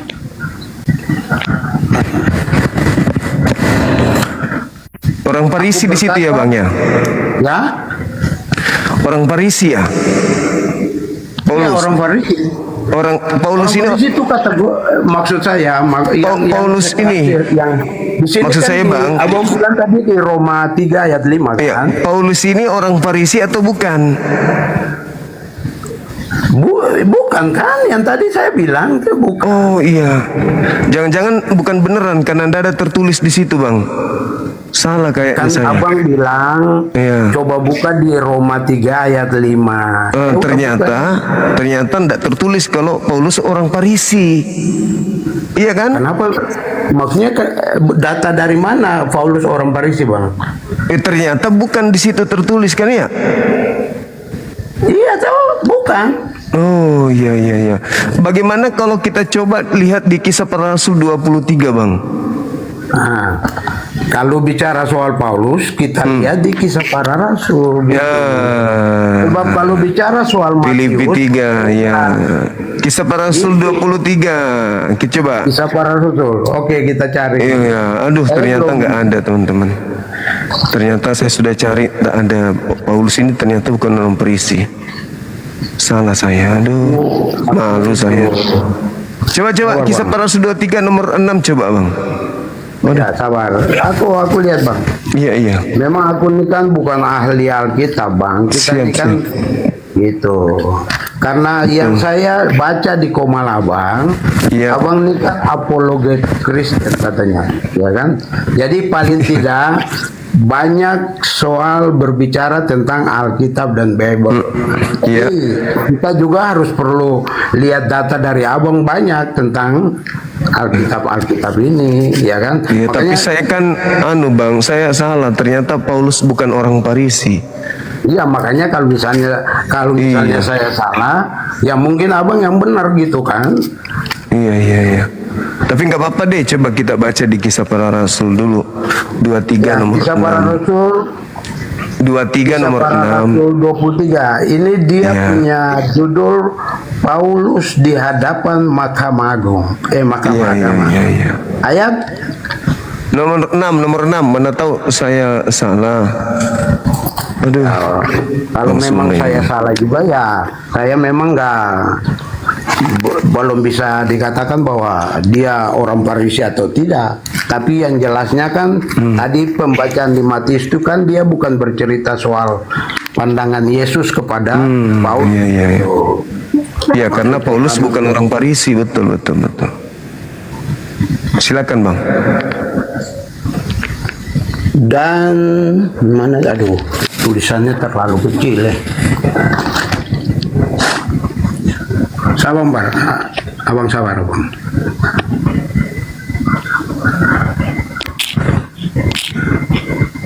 Sabar, Bang. Dan karena ia tahu bahwa sebagian dari mereka itu termasuk golongan orang Saduki dan sebagian termasuk orang Farisi, ia berseru dalam mahkamah agama itu, katanya, "Hai saudara-saudaraku, aku adalah orang Farisi, keturunan orang Farisi. Aku dihadapkan ke mahkamah ini karena aku mengharap akan kebangkitan orang mati." Nah, itu 6 tuh, Bang. Siapa itu aku di situ, Bang? Aku adalah orang Farisi, keturunan orang Farisi. Itu siapa aku di situ? Ya, Paulus. Ya, betul. Berarti Paulus ini orang orang Farisi. Ya, tapi maksud pemahaman saya gini, Bang. Tadi kan pembicaraan di Matiusnya itu, di situ mungkin tidak ada Paulus, jadi bukan berarti orang Farisi ada Paulus di situ, gitu. Iya. Gimana menurut Abang? Kalau di situ kan Yesus mengumpulkan semua, mengutuk semuanya. Celakalah engkau wahai orang Farisi, celakalah engkau wahai ahli Taurat, celakalah engkau wahai keturunan ular beludak, celakalah engkau wahai orang munafik. Itu kan judulnya tuh seperti yang tadi. Berarti kalau berbicara mengenai orang Farisi secara keseluruhan, berarti berbicara mengenai penduduk Yerusalem.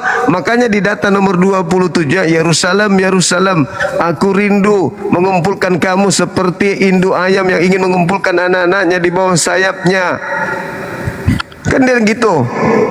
Ketahuilah bahwa kotamu ini akan ditinggalkan dan akan menjadi sepi. Mulai sekarang engkau tidak akan melihat aku lagi sampai engkau berkata. Diberkatilah dia yang datang dalam nama Tuhan. Berarti termasuk Paulus juga abang di situ. Ya, jadi maksud abang Paulus gimana gitu maksudnya? Paulus sebagai orang Farisi tidak akan melihat Yesus lagi sampai menjelang hari kiamat. Oke, pemahaman saya gini, karena memang dia termasuk orang Farisi ya, yang tadi sudah dibacakan dalam kisah para rasul. Iya. Nah, itu memperingatkan orang Farisi bahwa kalau memangnya dia berbuat tidak sesuai dengan apa yang difirmankan, ya memang pastinya kan dilarang untuk ketemu lagi dengan Tuhannya, begitu kan? Iya, berarti dengan kata lain yang ditemui Paulus itu bukan Yesus, karena orang Farisi tidak akan melihat Yesus lagi. Maksud abang gimana? Saya belum paham. Yesus berkata, mulai sekarang orang Farisi tidak akan melihat aku lagi. Sampai orang Farisi itu berkata, diberkatilah Yesus yang datang dalam nama Tuhan. Ya. Nah, berarti yang datang kepada Paulus itu siapa, Bang? Oh, jadi abang berpikir bahwa Matius ini dia punya hubungan dengan kisah para rasul gitu? Iya. Kalau menurut saya pemahamannya berbeda. Kisah para rasulnya berbeda dengan Matius. Engkau tidak akan melihat aku lagi. Engkau di sini orang Farisi. Dengan pengertian menurut saya tanya abang, engkau tidak akan melihat aku lagi, itu pengertian abang seperti apa? Tidak akan ada orang yang melihat Yesus setelah Yesus terangkat ke langit. Gak akan ada. Karena tadi di Matius dia bilang, ya, karena Matius tadi di ayat 23-nya tuh kan dia bilang tadi itu. Artinya saya ini belum paham soal Alkitab. Artinya pemahaman judulnya itu kan sudah berbeda, Bang.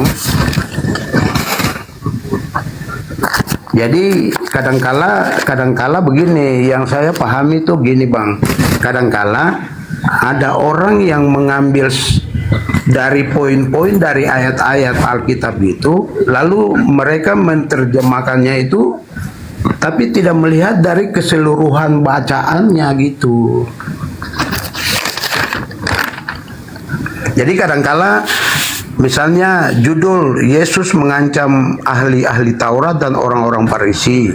Nah, lalu terakhirnya itu kan keluhan terhadap Yerusalem. Dia punya topik yang Matius 23 ayat di 37 itu, keluhan terhadap Yerusalem. Nah, dalam ayat pembacaan di Matius 23 ayat 1 sampai 39 tadi, dia tidak bercerita soal Paulus tidak akan melihat itu aku lagi. Gitu. Orang Farisi tidak akan melihat Yesus lagi sampai menjelang kiamat.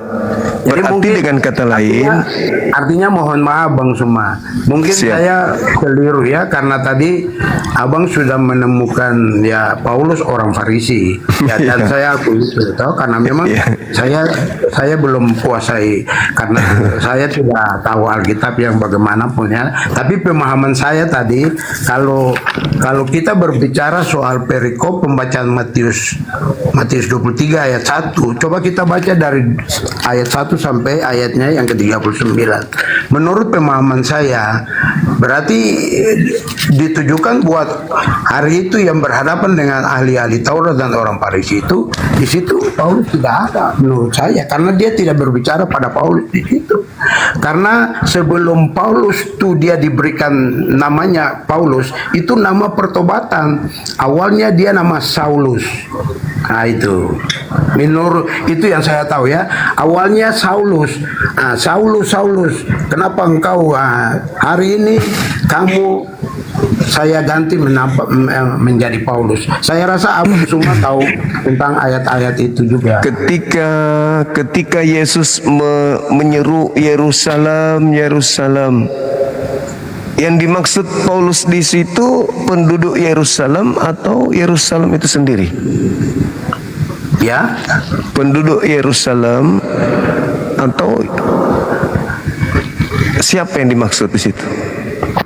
kalau yang kita ketahui di Matius yang saat ini yang abang punya topik nih kan, itu Yerusalem ya kan, pada saat Yesus sampai di Yerusalem itu kan dia sempat menangis melihat kota Yerusalem.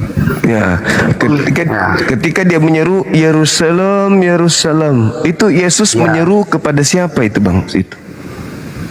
Ya, bukan, saya rasa pada saat dia berkunjung di tempat itu ya, di tempat itu dia menyuarakan itu, bukan Yerusalem. Karena begini bang, menurut yang saya tahu ya, dia saja ditolak di Yerusalem Yesus. Bayangkan.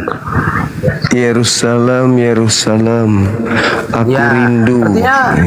Artinya yang saya tahu ya, Yesus saja ya, dia saja ditolak di Yerusalem. Berarti pada saat dia ada di Yerusalem ya, dia mau kumpul banyak orang juga ya, pasti dia diancam, malah dia juga dilempar oleh batu dan sebagainya. Jadi abang, kalau yang tadi abang bilang mengumpulkan Yerusalem, bicara Yerusalem, tapi bukan seutuhnya Yerusalem itu yang ada hari itu dengan dia. Iya.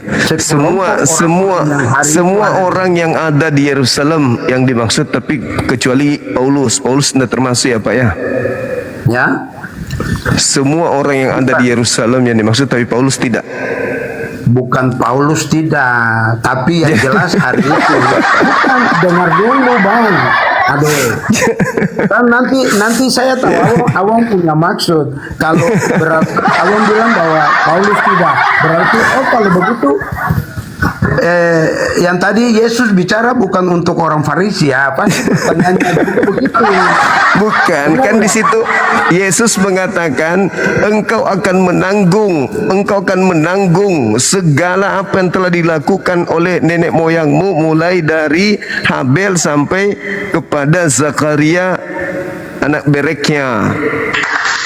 Artinya kalau sudah berbicara engkau adalah keturunan ular beludak, engkau keturunan ular, engkau adalah keturunan orang-orang yang telah membunuh dan menyalib, mulai dari Habel sampai kepada Zakaria, berarti termasuk seluruh Yerusalem.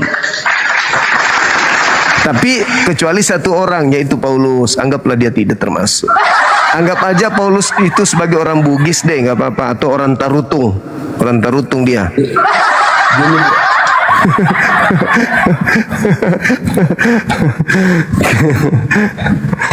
Supaya Paulus bebas. Artinya pemahamannya saya gitu. Jadi topik yang abang sampaikan ini kan yang ada pembicaraan antara Paulus dan Yesus kan. Nah, seluruh Yerusalem tidak akan melihat Yesus lagi. Abang, maksud saya begini, kan topik yang abang naikkan ini kan Matius 23 ayat 39. Ya, kita ambil Matius 23 ayat 39. Cuma abang sedikit menyinggung tentang Paulus di situ, makanya saya buka ayatnya itu yang nggak ada nama Paulus di situ. Iya. Makanya aku bilang ya udah nggak usah Paulus. Seakan-akan, jadi kan tadi pembicaraan itu kan sudah menyangkut, abang bilang kan masuk ke Paulus. Yesus bicara dengan Paulus. Iya. Kan seakan-akannya kan abang bilang begitu. Ya udah. Pembicaraan di dalam Alkitab 23, Matius 23 ini kan tidak berbicara kepada Paulus gitu. Tapi kepada orang Farisi.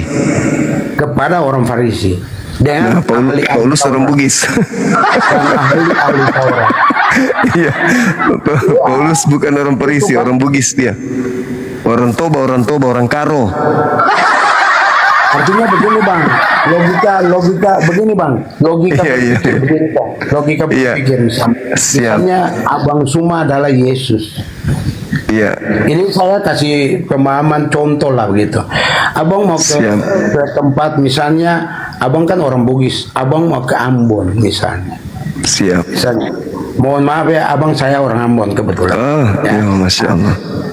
Nah, kalau orang Bugis mau datang ke Ambon, otomatis kan tidak mungkin dia harus datang, lalu dia harus Apalagi yang tadi saya sudah bilang buat abang, Yesus saja ditolak di Yerusalem. Berarti otomatis pada saat dia ada di Yerusalem, dia juga harus berjalan sesuai dengan murid-muridnya yang komandoi dia. Kasihan nanti, atau kalau enggak ya nanti pasti dia diancam dan sebagainya. Jadi pada saat dia ada berhadapan dengan orang-orang Farisi dan ahli-ahli Taurat, otomatis pada saat itu dia berbicara untuk orang di situ. Iya. Jadi bukan Paulus. Mungkin Paulus yang tadi abang bilang benar, Paulus orang Farisi. Tapi mungkin ya Paulus nggak ada. Karena tadi yang saya pahami dengan abang bilang kan pembicaraan Paulus dengan Yesus gitu. Makanya saya anggap aneh gitu. Iya. Oke. Mantap. Mantap. Luar Jadi biasa begitu, Bang ini. Bang. Siap. Abang, saya bisa tanya satu pertanyaan lagi nggak? Boleh, silakan. Ini Bang, yang jujur saya ini juga udah masuk di udah nonton Komal ya banyak. Oh, kirain Bapak pernah masuk pesantren. Saya udah masuk, artinya nonton ya Abang Suma ya. Siap. Apa tuh Ustadz Yusuf Pei, lalu ada termasuk Edis TV. Lalu pokoknya banyak ya, banyak. Cuma yang menjadi pertanyaan saya selama ini ya, yang terkesan di Indonesia ini, ya kita di Indonesia ini kan ya namanya nggak tahu ya pikiran seperti apa, tapi pemahaman kebanyakan orang Indonesia tuh begini. Yang saya lihat ya, saudara-saudara kita yang Muslim ini kadang-kala menganggap kita orang Kristen ini sebagai musuh bebuyutan yang besar. Pengertiannya gini, ya kalau orang sekarang saya mau tanya abang gini aja. Kalau menurut pemahaman abang gimana? Kalau orang Muslim mengabarkan soal Alkitab atau berbicara soal Alkitab atau soal apalah begitulah ya, itu dianggap itu adalah dakwah ya. Anggap saja itu memberitakan kabar baik. Kalau abang memberitakan firman Tuhan atau memberitakan sampai ke tingkat dia mau menghina dan sebagainya, itu anggap saja itu dakwah. Tapi kalau orang Kristen berbicara soal agama Islam, itu pasti dituduh, wah ini penistaan ini. Nah gitu. Itu menurut pemahaman Bang semua gimana? Oke, baik. Jadi menyikapi itu sederhana Bang. Umat Islam itu sebelum datang sudah ada umat-umat terdahulu. Sebelum Al-Quran datang sudah ada kitab-kitab terdahulu. Polanya gini, orang Yahudi pemilik kitab Taurat. Hari ini orang Yahudi tidak punya kompetensi membahas tentang Perjanjian Baru. Tetapi pemilik Perjanjian Baru punya kompetensi membahas tentang Perjanjian Lama, kitabnya Yahudi. Saya ulang, pemilik Torah, kitab Tanakh, tidak punya kompetensi membahas Perjanjian Baru yang datang setelahnya. Tapi Perjanjian Baru yang baru datang bisa menerangkan Perjanjian Lama. Tapi ini polanya sama. Pemilik Perjanjian Lama dan pemilik Perjanjian Baru itu tidak bisa kemudian menjelaskan Al-Quran. Al-Quran bisa menjelaskan Perjanjian Baru dan Perjanjian Lama. Berarti Orde Lama tidak bisa membahas Orde Baru dan Reformasi. Orde Baru tidak bisa membahas Reformasi, cuman bisa membahas Orde Lama. Tapi kalau Reformasi bisa membahas Orde Baru dan Orde Lama. Mudah-mudahan Anda paham. Itu yang pertama. Yang kedua Bang, kitab saya datang itu membahas kitab Anda, membahas kitabnya Yahudi. Kitab saya datang membahas Tuhan Anda, membahas kitabnya Tuhannya Yahudi. Kitab saya datang membahas kemudian kitab agama Anda, Tuhan Anda, sembahan Anda. Sedangkan Bible tidak pernah membahas Islam. Bible tidak pernah membahas Al-Quran. Bible tidak pernah membahas Islam. Bible tidak pernah membahas Allah. Tetapi Al-Quran membahas semuanya. Jadi kalau kami membahas kitab saudara, membahas kitab agama Kristen, membahas sembahannya, memang sudah ada di Al-Quran, itu dibahas. Itu adalah dakwah gitu. Ya, karena mengajarkan apa yang ada di dalam Al-Quran. Seperti maksud saya gini, oke, kalau berbicara soal itu nggak ada masalah. Tapi yang menjadi pemahaman saya gini, Bang, kalau memang yang sudah membahas soal kitab saya atau kebenaran saya tentang firman Tuhan, ya, nggak perlu harus ditambah bumbu ini itu dan sebagainya, harus menghina dan sebagainya. Tapi menurut pemahaman kita orang Kristen, orang Muslim itu adalah dakwah gitu. Oke, jadi gini, abangku. Kitab Anda itu dibahas di dalam Al-Quran. Fawailul lilladzina yaktubuna al-kitaba biaidihim tsumma yaquluna hadza min indillah. Kenapa Al-Quran datang membahas kitab saudara untuk menyelamatkan saudara? Kenapa membahas tentang Tuhan Anda untuk menyelamatkan? Intinya Al-Quran datang untuk menyelamatkan. Sekarang ketika orang Kristen membahas Al-Quran, modalnya apa? Sedangkan memahami Al-Quran, pertama kuncinya baca dulu. Setelah baca baru masuk ke dalam disiplin-disiplin ilmu pengikatnya, nahwu, sharaf, balaga, i'rab, dan seterusnya. Nah, orang Kristen jangankan mengerti tentang disiplin ilmu Quran untuk membacanya saja, tidak, tapi mereka mulutnya sampai kuping terbuka membahas Islam tanpa ilmu. Kalau sekarang saya dengan abang nih, kalau kita berbicara mengenai pemahaman, kelihatannya saya lebih paham Bible daripada Anda. Kenapa? Karena cuma terjemah. Landasannya yang penting kita punya akal, bisa membaca, dudukan apa yang tertulis, selesai, tanpa ada disiplin ilmu. Sedangkan Al-Quran bukan terjemah. Terjemahan itu adalah bahasa manusia yang diupayakan untuk mendekati firman Tuhan Al-Quran. Bagaimana mungkin seorang Kristen berbicara tentang Al-Quran sementara membacanya saja tidak? Tapi kalau umat Islam membahas agama Kristen, standarnya sama. Orang Kristen menggunakan kitab terjemah tanpa ada embel-embel disiplin ilmu. Orang Islam datang membaca terjemah, tak ada dasar ilmu. Yang penting berakal, baca apa yang ada, apa yang tertulis, pahami. Nah, masalahnya sekarang adalah orang Kristen itu, Pak, lebih pintar dari kitabnya. Contoh lain ini yang tadi, sederhana, sabar. Ketika saya membaca Matius 23 nomor 39, jelas di situ Yerusalem, Yerusalem, berarti berbicara tentang Yerusalem, penduduk Yerusalem. Berbicara mengenai penduduk Yerusalem, Saduki masuk, Samaria masuk, Farisi masuk, orang-orang ahli Taurat masuk, seluruh yang ada di Yerusalem sebagai penduduknya termasuk di dalamnya. Tetapi Anda lebih pintar dari itu, dari Bible, sehingga Anda mengatakan kecuali Paulus.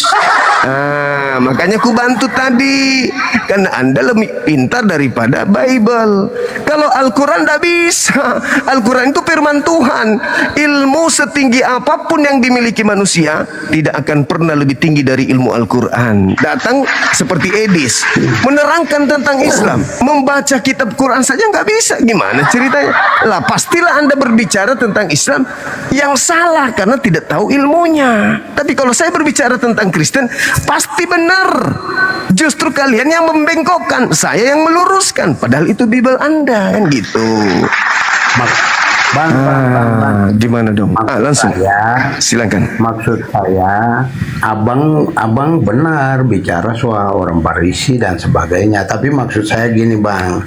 Matius 23 yang tadi menjadi topik di komal abang ini, ayat 39 itu, kan abang bercerita tentang pembicaraan Yesus dan Paulus, kan? pembicaraan Yesus dengan orang-orang sekota Yerusalem.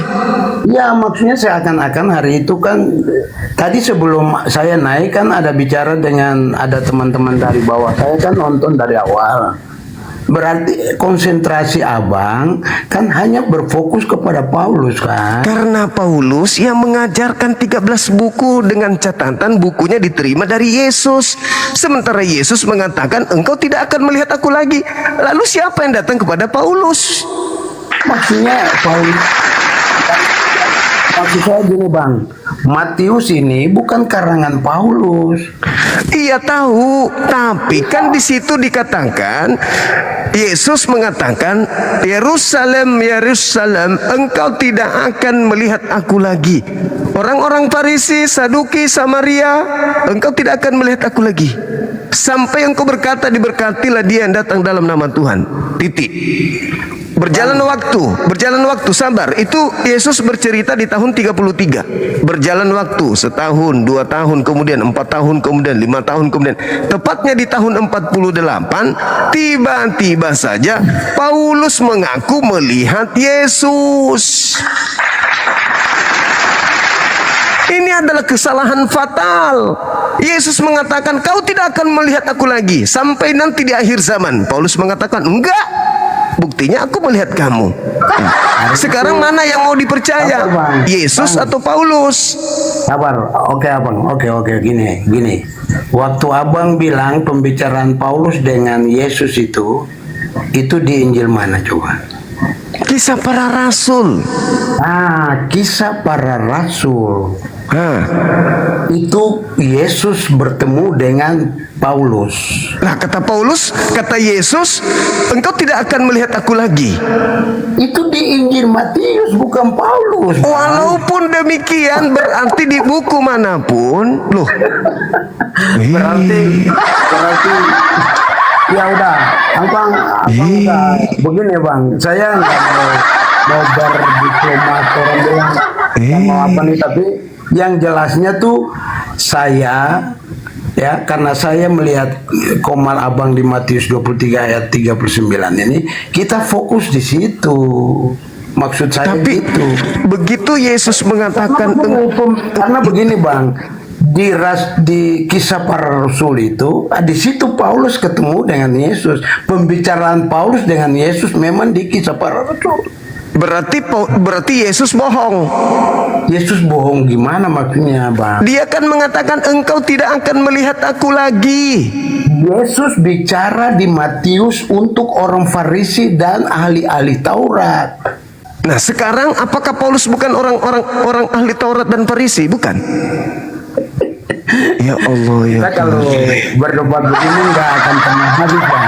Ya, mungkin abang punya pemahaman lebih tinggi saya. Ya Allah, itu, tapi yang jelas saya berpikirannya seperti itu. Karena begini, kita fokus pada topik, jangan kita pindah-pindah gitu loh bang. Loh, ini buku bang, ini. Karena saya memahami, bang, gini bang, karena saya memahami kitab itu bukan di ayat per ayatnya, tapi keseluruhan ayat gitu. Ya, di buku ini mengatakan Yesus berkata orang-orang Yerusalem tidak akan bertemu lagi dengan Yesus. Buku ini.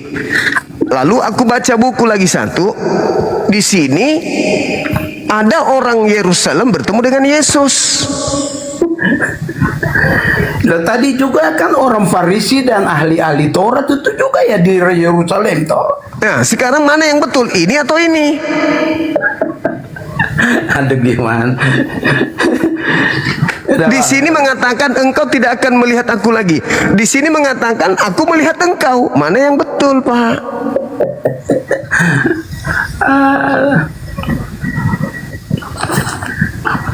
Udah gitu aja bang, saya punya pemahamannya gitu.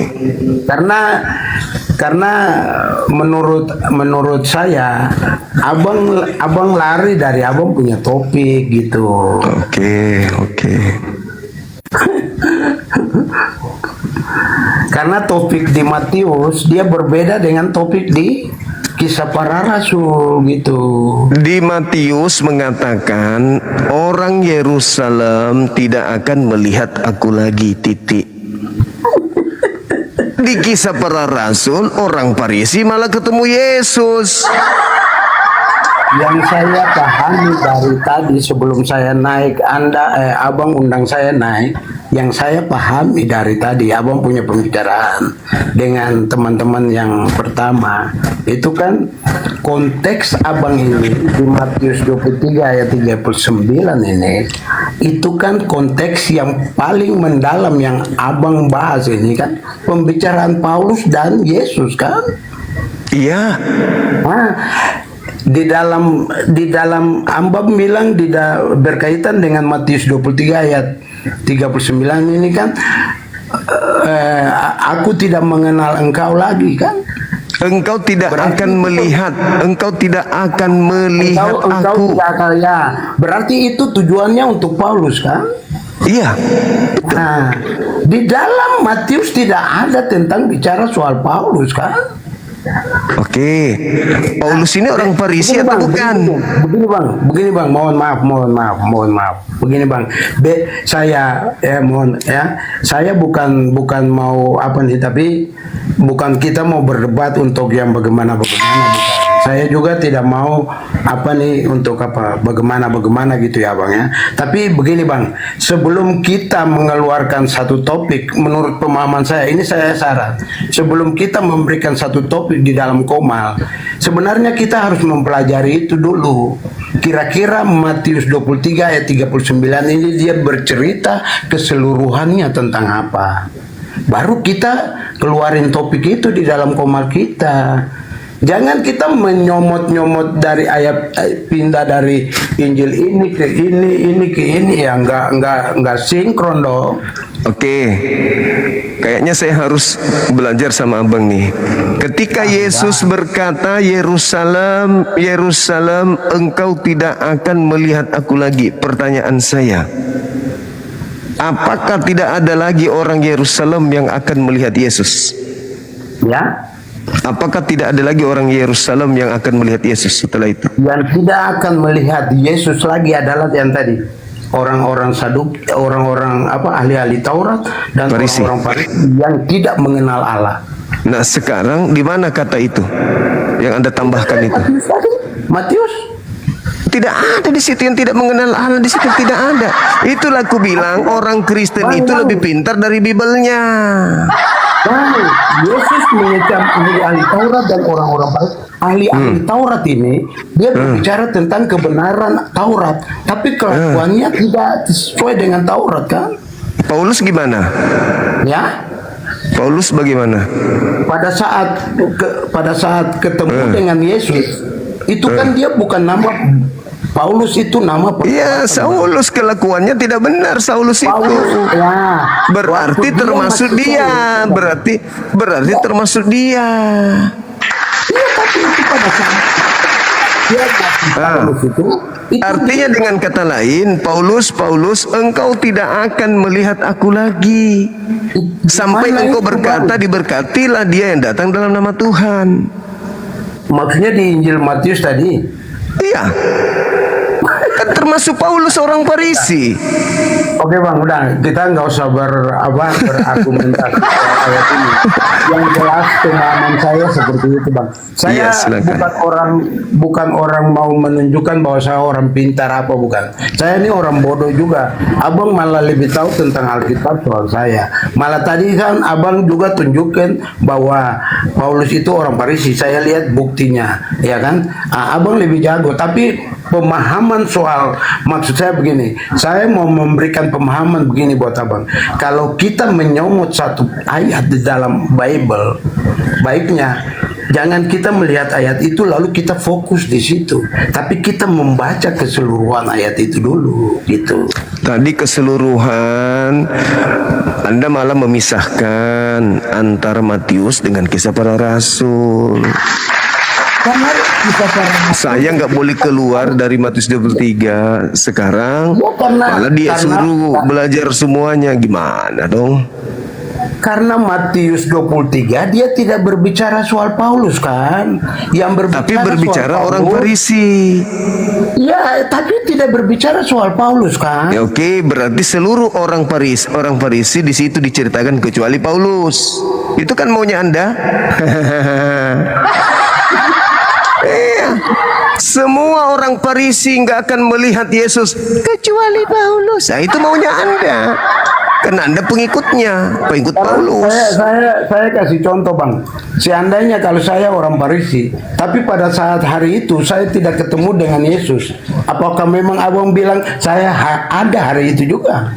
Kan dikatakan sampai engkau berkata, diberkatilah engkau yang datang dalam nama Tuhan. Sekarang Paulus ada nggak pernah berkata diberkatilah Yesus dalam nama Tuhan? Ada nggak, Bang? Berarti Abang mau di Matius nih juga harus ada Paulus pada saat Yesus berkata. Kan orang Farisi ditanya di situ.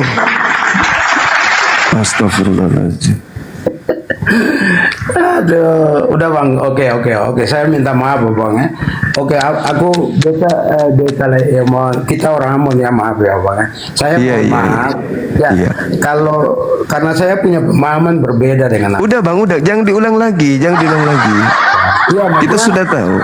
Kita sudah tahu Anda pakar. Saya gini, kalau memangnya pemahaman saya berbeda dengan Abang ya saya mohon maaf toh. Supaya jangan ada persepsi yang lain. Cuma yang saya mau sampaikan buat Abang aja sebagai semacam saran masukan gitu. Bagusnya kan karena ini juga begini, selama saya memantau komal-komal Abang di TikTok dan sebagainya, itu kan Abang selalu kan kadang-kala mengambil ayat-ayat di dalam Bible itu kan kadang-kala fokus di satu ayat gitu saja, tapi kadang-kala tidak memahami keseluruhan ayat dari Injil itu gitu. Itu saja Bang. Oke ya Bang, oke. Makasih ya. Ya, oke Saudara Bang. Hayaka. Terima kasih. Siap. Assalamualaikum. Ya. Waalaikum, saudara, silakan. Makasih.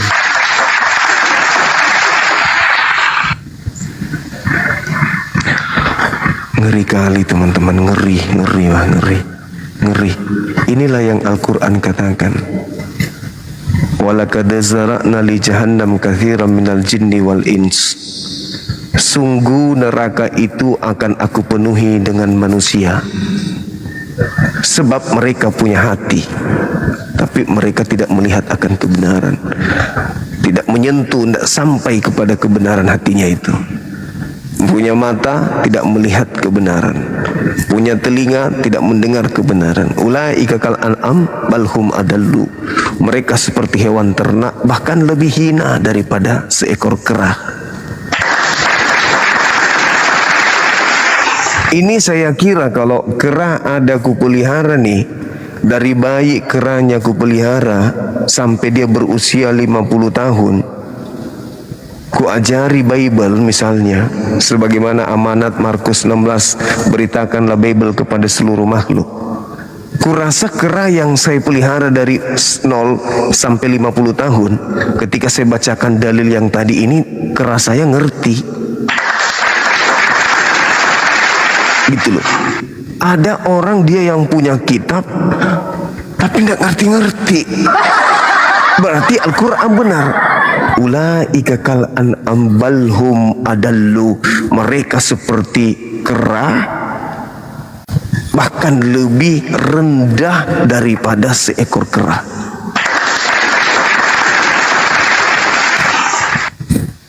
Al-Quran betul-betul. Jadi kita nggak bisa marah karena Al-Quran sudah mengatakan jangan kau marah. Memang dia lebih rendah dari monyet.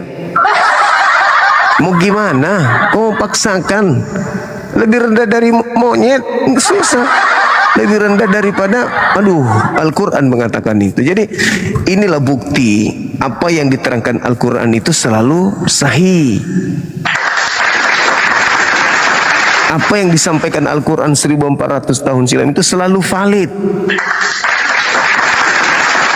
Apa yang disampaikan Al-Quran 1400 tahun silam itu selama-lamanya selalu mempersaksikan kebenaran. Bukti akurat. Tidak ada keraguan. Zalikal kitabul la raiba fihi hudal lil muttaqin. Jangan kau ragu. Tidak ada keraguan. Apa yang dikatakan Al-Quran kau buktikan dengan mata kepalamu sendiri. Ya kan? Sudah begitu dia tertawa. Ya Allah ya Karim, sampai segitunya. Kita doakan orang-orang seperti ini, mudah-mudahan mereka bisa mendapatkan hidayah.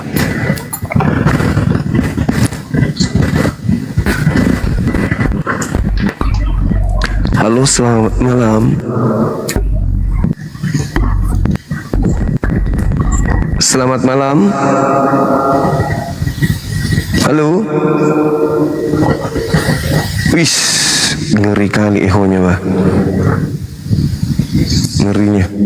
Halo. Belum ada yang naik ya.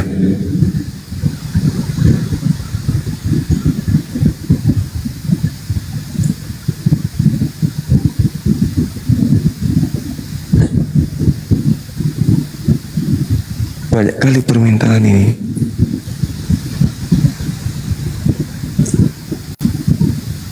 Permintaannya banyak kali. Yang manakah yang harus naik?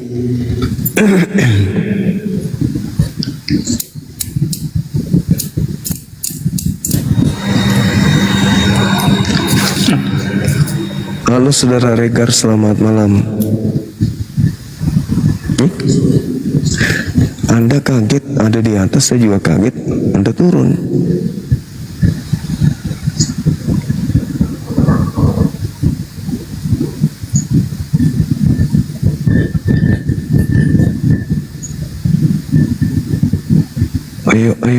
Ayo naik teman-teman.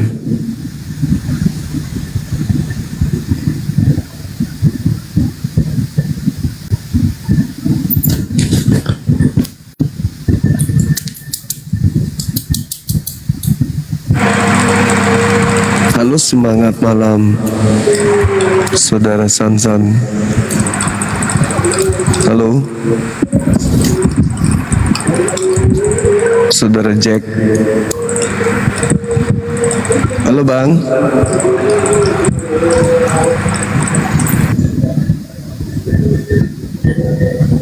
Cek.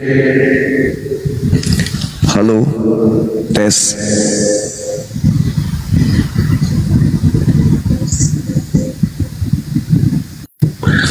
Rambutnya belah samping, beda dengan pantatnya belah tengah.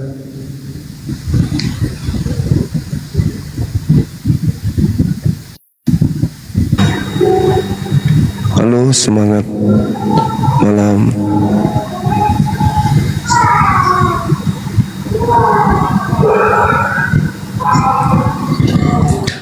Saudara Regar, selamat malam. Halo. Malam, Bang. Halo. Saudara Mamora, selamat malam.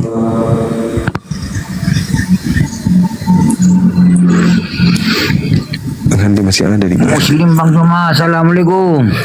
Waalaikumsalam warahmatullahi wabarakatuh. Ya Bang, makasih. Salam kenal abang ya. Siap. Salam kenal.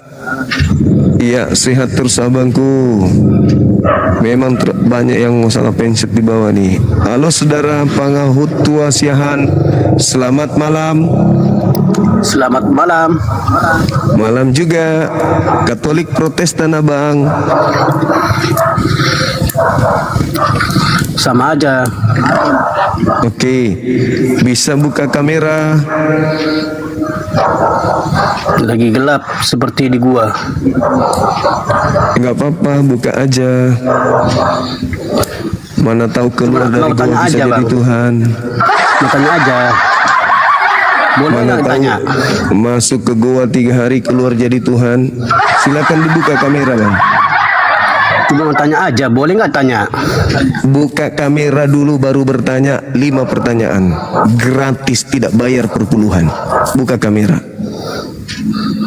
Kenapa abang kalau Di bahasa masjid Bang Edi selalu di mute-kan. Itu aja pertanyaan saya.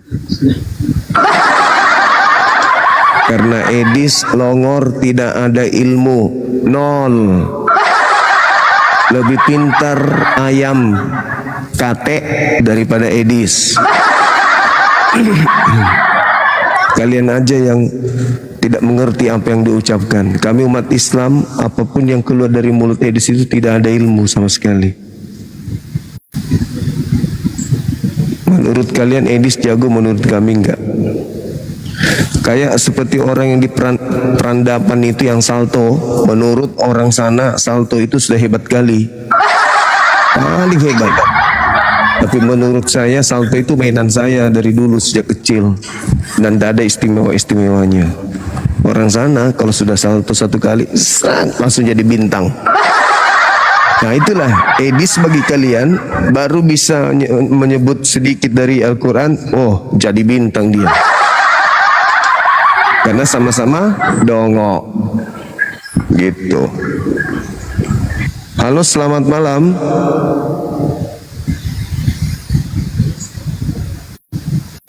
Permintaan ramai sekali, bah.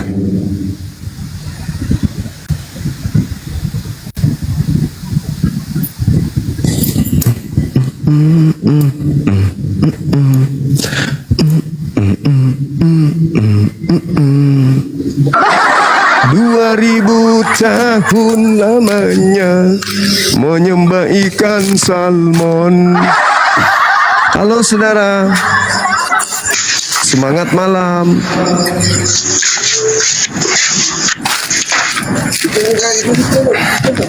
Halo, halo, halo. Hey. Halo, semangat malam. Halo. Halo saudara Duda.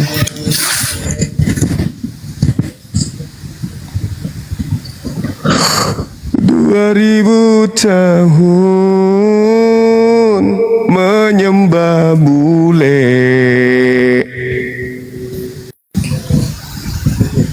Ada bule disembah bedengnya,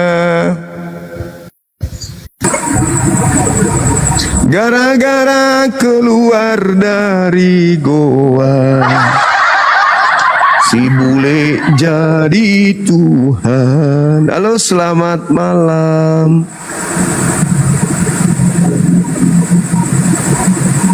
Halo. Ada bule jadi Tuhan, gara-gara masuk goa, keluar dari goa jadi Tuhan. Ada bule jadi Tuhan, hanya modal rambut panjang dan sedikit kain lenan. Selamat malam. Ada mayang dalam goa, begitu keluar jadi Tuhan. Selamat malam, saudara. Malam juga. Kalau dilihat salah judulnya ini Bang Zuma. Itu sudah benar, kawan. Sudah benar itu.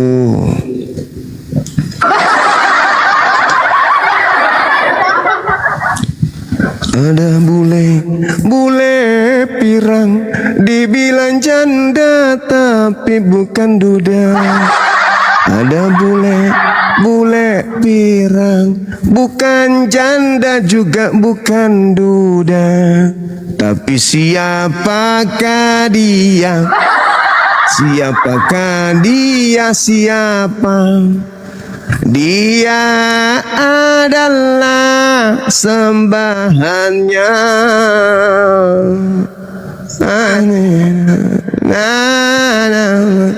Ada bule rambut pirang, modal gondrong jadi Tuhan.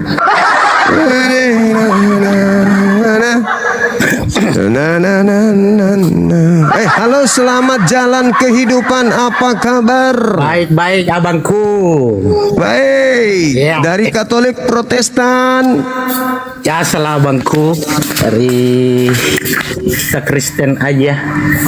Oke, silakan buka kameranya. Kita diskusi dengan baik, pelan-pelan. Oh, diskusi apa bang? Terkait dengan Matius 23 nomor 39 dan As-Zukhruf ayat 61, An-Nisa 159 dan juga Ali Imran ayat 55. Silakan.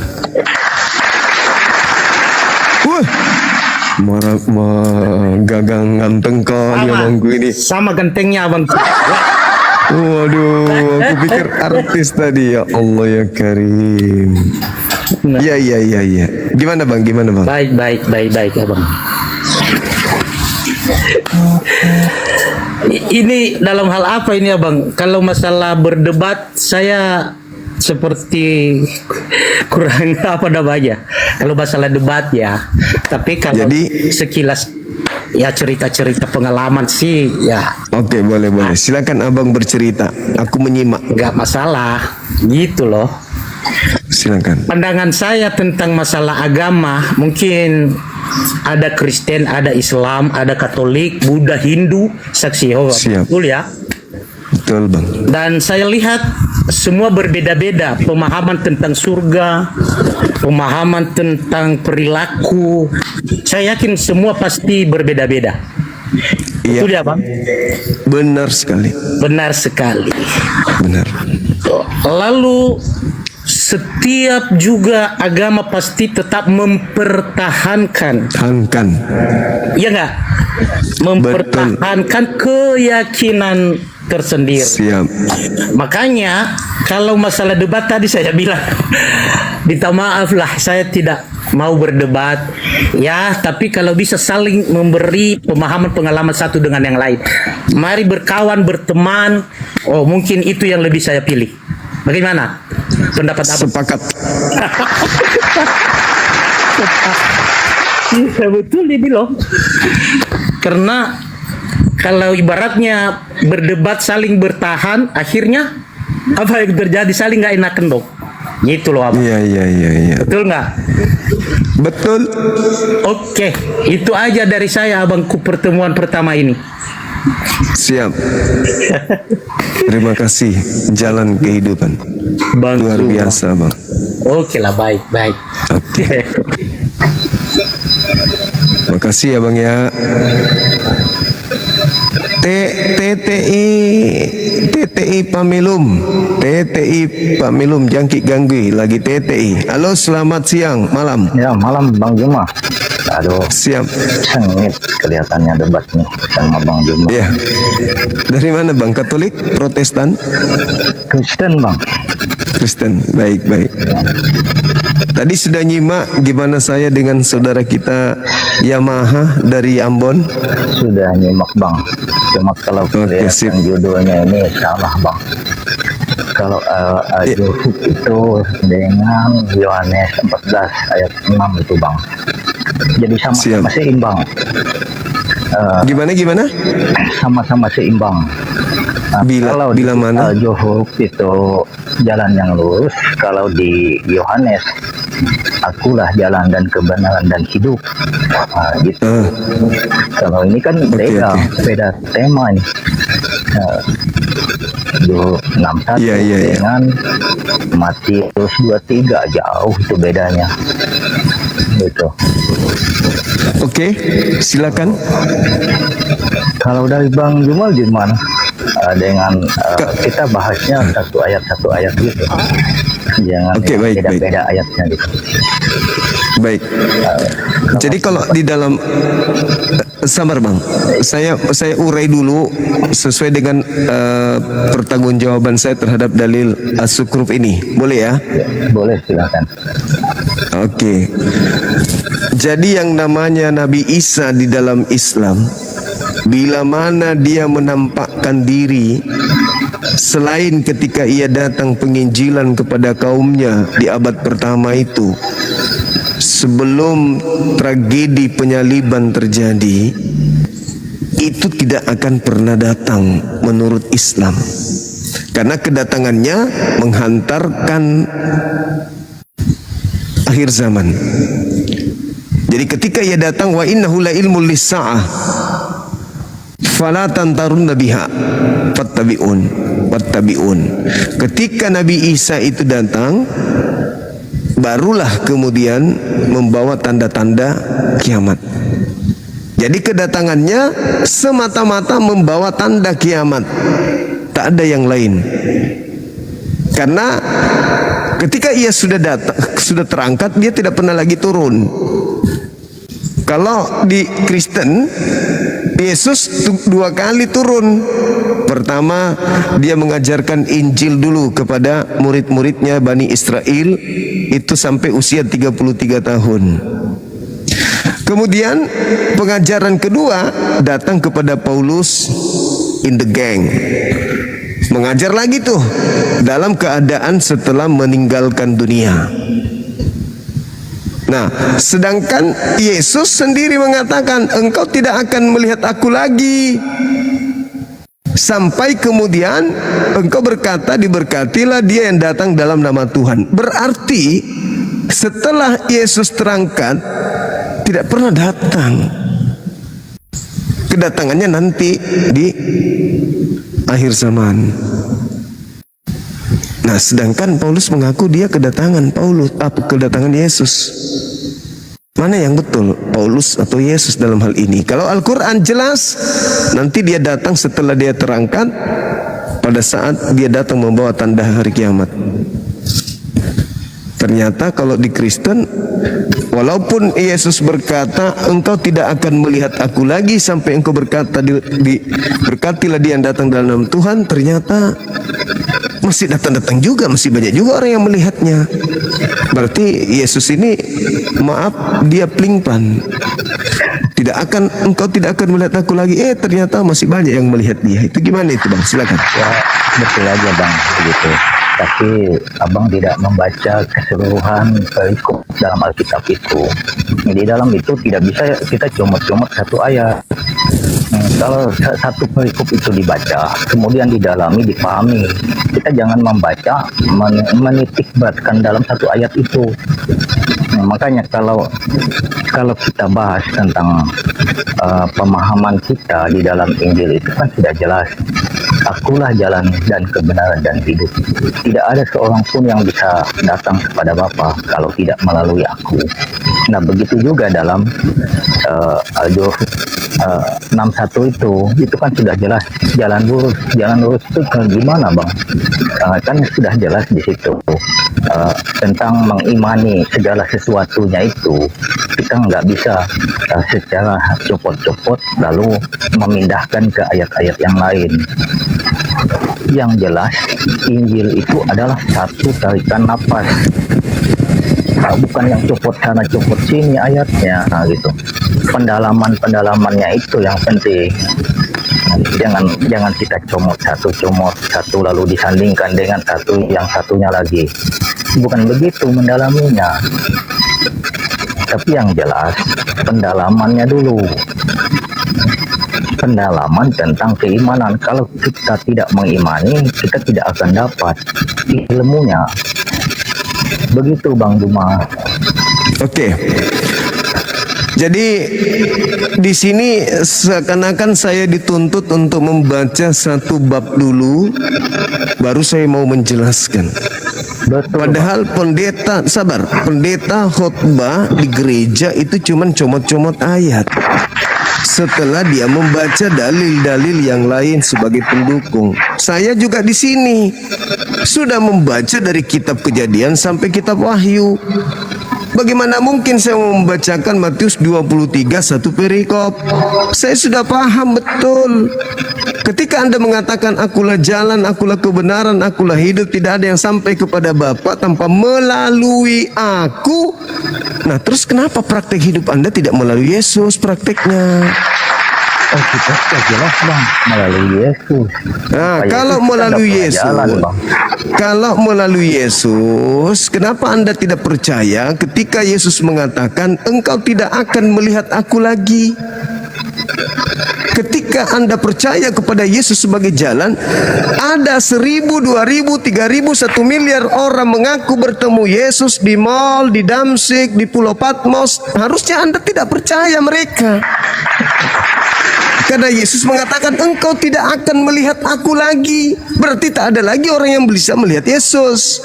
Tetapi ketika ada orang datang mengaku, aku melihat Yesus loh ketika aku ke Damsyik, loh malah Anda berpindah percaya kepada orang tersebut dan meninggalkan percaya kepada Yesus. Ketika Yesus mengatakan engkau tidak akan melihat aku lagi, kalau Anda percaya, mau 1.000 orang mengaku bertemu Yesus di Damsyik, di dalam bilik, jangan percaya. Pegang kata-kata Yesus. Tidak ada orang yang melihat lagi Yesus sampai dia datang kedua kalinya. Kenapa nggak percaya itu? Kalau Anda percaya Yesus, silakan. Halusinasi Bang Juma ini terlalu tinggi, tingkat tinggi. Yang tidak melihat Yesus itu orang yang tidak percaya dengan Yesus itu yang tidak melihat Yesus. Bagi mengimani dan mendalami Yesus, dia akan melihat. Inilah yang ku bilang Bang, orang Kristen itu lebih pintar dari Bible. Bukti bahwa Bible itu bukan firman Tuhan, karena manusia pun lebih pintar dari Bible-nya. Tidak mungkin Tuhan lebih bodoh daripada manusia. Ini Kristen lebih pintar dari Bible. Bible-nya tidak berbicara begitu, tapi dikatakan begitu. Ya, betul aja Bang. Bang Juma kan lebih pintar, tapi lebih pintar dengan halusinasi yang tingkat tinggi gitu. Ya boleh. Sekarang coba kasih datanya ke saya. Ketika Anda percaya, Anda menjadi Kristen itu, mana dasar pijakan dalilnya dari Yesus? Bukan karena halusinasi. Silakan. Ada dalil dong. Kalau tidak ada berarti halusinasi. Injil itu sudah dalilnya. Injil itu adalah dalilnya Bang. Nah, mana dalilnya dari Yesus? Kan harus percaya Yesus. Ya Bang. Ya itu Bang. Injil itu ya dalilnya sudah. Apa itu? Kita dengan halusinasi. Iya, mana ucapan Yesusnya mana terkait menjadi Kristen itu mana dalilnya? Injil itu adalah kabar baik Bang yang diberitakan. Lalu itu bukan Agustinus juga artinya kabar baik. Ya itu sebuah nama Bang. Ya tapi artinya kabar baik juga. Ya. Sekarang permasalahannya ketika Anda mengatakan bukan halusinasi, mana dalilnya? Yang bukan halusinasi gimana Bang? Yang bukan halusinasi, yang mengikuti ucapan Yesus. Itu ucapan Yesus Bang. Jangan kayak gitu. Yesus tidak mengenal Bible. Ketika dikatakan Yesus berkata, engkau tidak akan melihat aku lagi. Maksud dari perkataan Yesus itu, Yesus masih dilihat atau Yesus tidak dilihat lagi? Ya kalau dia sudah naik ke surga itu tidak bisa dilihat lagi Bang. Tetap ada. Sampai saat ini Yesus naik ke surga di tahun 33. Paulus mengaku bertemu Yesus di tahun 48. Siapa yang datang kepada Paulus ini? Ditulis oleh Matius, Markus, Lukas, Yohanes. Jelas Bang. Ya, siapa yang dilihat Paulus di tahun 40-an itu? Kita jangan ke Paulus dulu Bang. Kalau ke Matius, konsepnya Matius tuh. Iya, di Matius Yesus berkata, engkau tidak akan melihat aku lagi. Titik. Tidak melihat itu. Mulai lebih pintar dari Bible ini pasti. Yang tidak percaya Bang. Di mana dalilnya? Di mana dalilnya? Di mana dalilnya? Iya, mana dalilnya? Kalau ke Paulus itu jauh loncatnya Bang. Iya. Bang Juma ini sama aja dengan teman saya tadi yang orang Ambon isi Yamaha itu namanya. Yang bukan yang diimani gitu. Aduh, engkau tidak akan melihat aku lagi, datang Paulus. Sorry Yesus, aku masih melihat kamu loh. Nah ini kalau kita bahas tentang itu Bang, kalau Al-Zuhuk 61 itu membahas masalah apa itu Bang? Nabi Isa tidak pernah turun sejak dia naik, nanti dia turun setelah datang membawa tanda hari kiamat sesuai dalam Matius 24 nomor 27 sampai nomor 30. Ya. Lalu abang mau imani yang mana? Nah, As-Sukrub dong yang saya imani. Nabi Isa akan datang kedua kalinya nanti di akhir zaman, bukan yang datang ke Paulus. Bukan ke yang keimanan abang Nabi Muhammad. Kok Nabi Muhammad pula? Nabi Muhammadku mengatakan bahwa Nabi Isa akan turun mengusir orang-orang kafir yang telah mempermalukannya di hadapan Tuhannya karena dia menyembah Yesus. Nabi Isa, wa isqalallahu ya Isa bin Maryam anta qulta linnas takhizuni wa ummi. Wahai Isa, apakah engkau yang mengajarkan orang-orang ini menuhankan dirimu selain daripada aku? Apa kata Nabi Isa? Tidak. Makanya Isa turun mengusir. Nah ternyata Matius 7 kalian diusir. Dengan keimanan Bang Juma, apakah Nabi Isa itu adalah Tuhan? Enggak dong, masa Tuhan manusia kok Tuhan? Nah itu. Emang saya Kristen. Kenapa diimani Bang Nabi Isa-nya? Saya beriman beliau Nabi Rasul untuk kaumnya Bani Israel. Dia disembah enggak Bang? Ya enggak lah, namanya dia manusia Nabi Rasul, masa disembah? Emang gue Kristen? Kok ada dalam kitabnya Bang itu?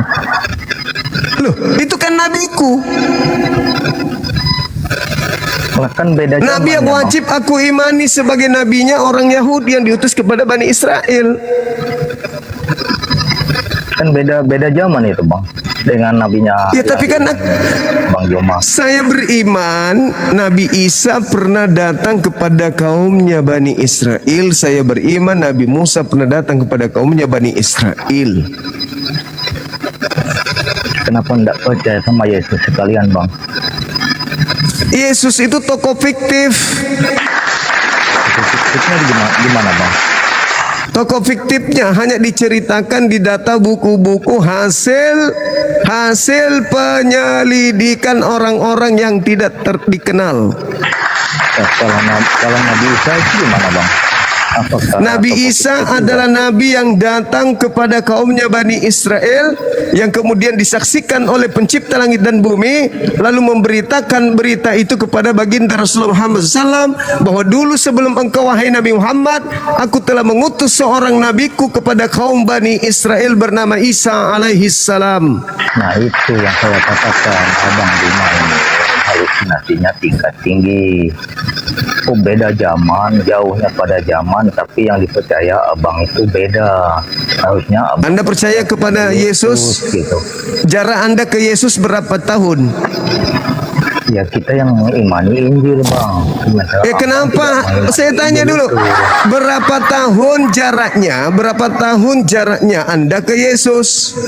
Kita tidak bicara jaraknya kepada Yesus Bang. Tadi giliran saya jarak. Giliran tadi saya jarak. Ada Bang. Nah, apa? Kemudian diimani gitu. Yesus itu datang kepada kaumnya Bani Israel. Apa hubungannya dengan Kristen Indonesia? Ya kan Yesus Kristus Bang. Ya kami pengikutnya gitu. Pengikut gimana pengikut? Pengikut Yesus anak Maria itu Yahudi. Kami mengimaninya Bang. Mengimani sebagai apa? Sebagai pengikutnya. Oh mama Masolang generasi. Gimana? Kalau Nabi Musa dengan Anda imani Nabi Musa? Berapa jaraknya Nabi Musa ke Anda? 3.500 tahun. Kenapa Anda imani? Anda nggak sesama dengan dia? Inilah kalau manusia modal bulu pantat, tidak ada ilmu ya kayak gitu.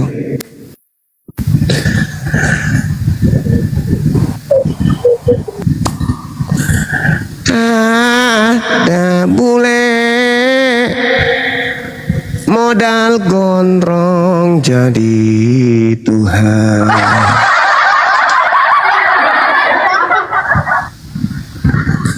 Silakan naik.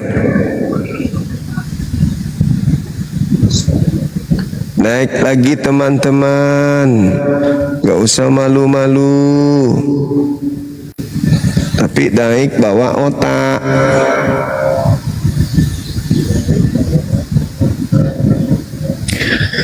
Karena ada sekelompok manusia masuk di rumah sholat, rumah sembayangnya, pakai sepatu, tidak pakai otak. Halo, semangat malam. Halo. Halo, selamat malam. Malu-malu lagi, tidak mau bicara lagi. Modalnya modal pirang doang.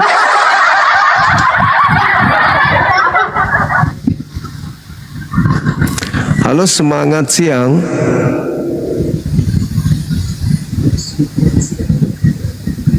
Semangat siang, semangat malam.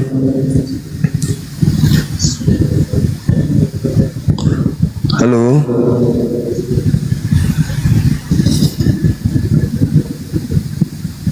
Ada orang mati masuk di goa, begitu orang nak keluar dari goa jadi Tuhan.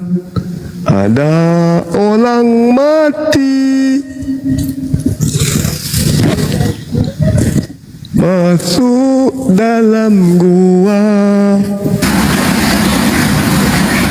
keluar gua jadi dewa. Selamat malam Saudara Aganas. Apa kabar? Ada onde-onde kah? Halo Bang.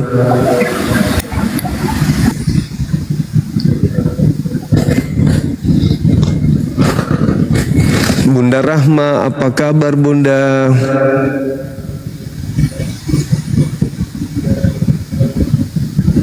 Sesaran jadi YouTube orang dengar ehonya tinggi begitu. Di sini sudah mati ehonya teman-teman. Di apa? Di tempatku ini ehonya nggak berfungsi lagi.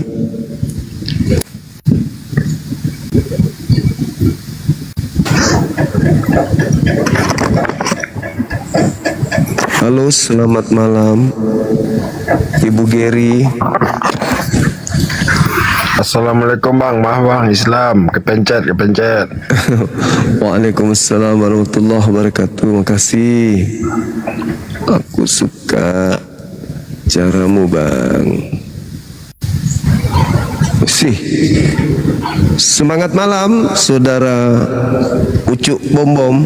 Mati meja Ucuk Bombom, bagusnya namanya. Anak murid bisa nggak pakai namanya nih. Cece.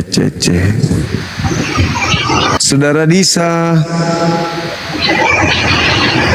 Halo Dis.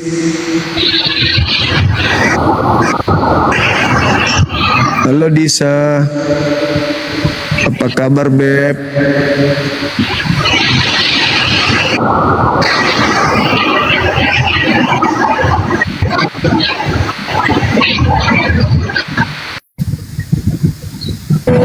Denara.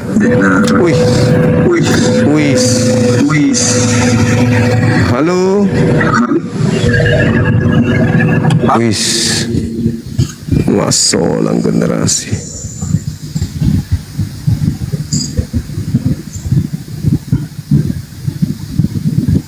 banyak permintaan, tapi kita nggak tahu mana yang non muslim.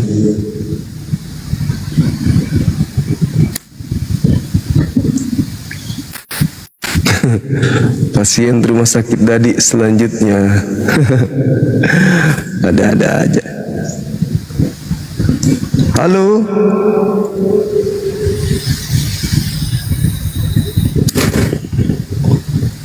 Ya Allah. Bung Kahar, agak tukar riba. Disi moki ha.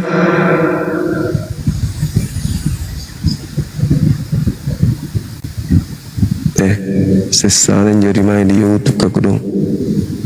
Rantasa nanjo suarana ihona. Tena kulle di pabajikin na sabane tena mul sini busuk min ihona. Tapi nia injiri YouTube ka tanja ular.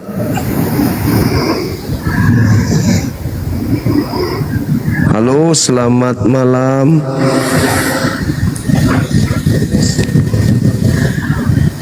Merek apa yang bagus, Bang? Merek sangkat yang bagus, merek bakso Max. Halo, selamat siang. Halo.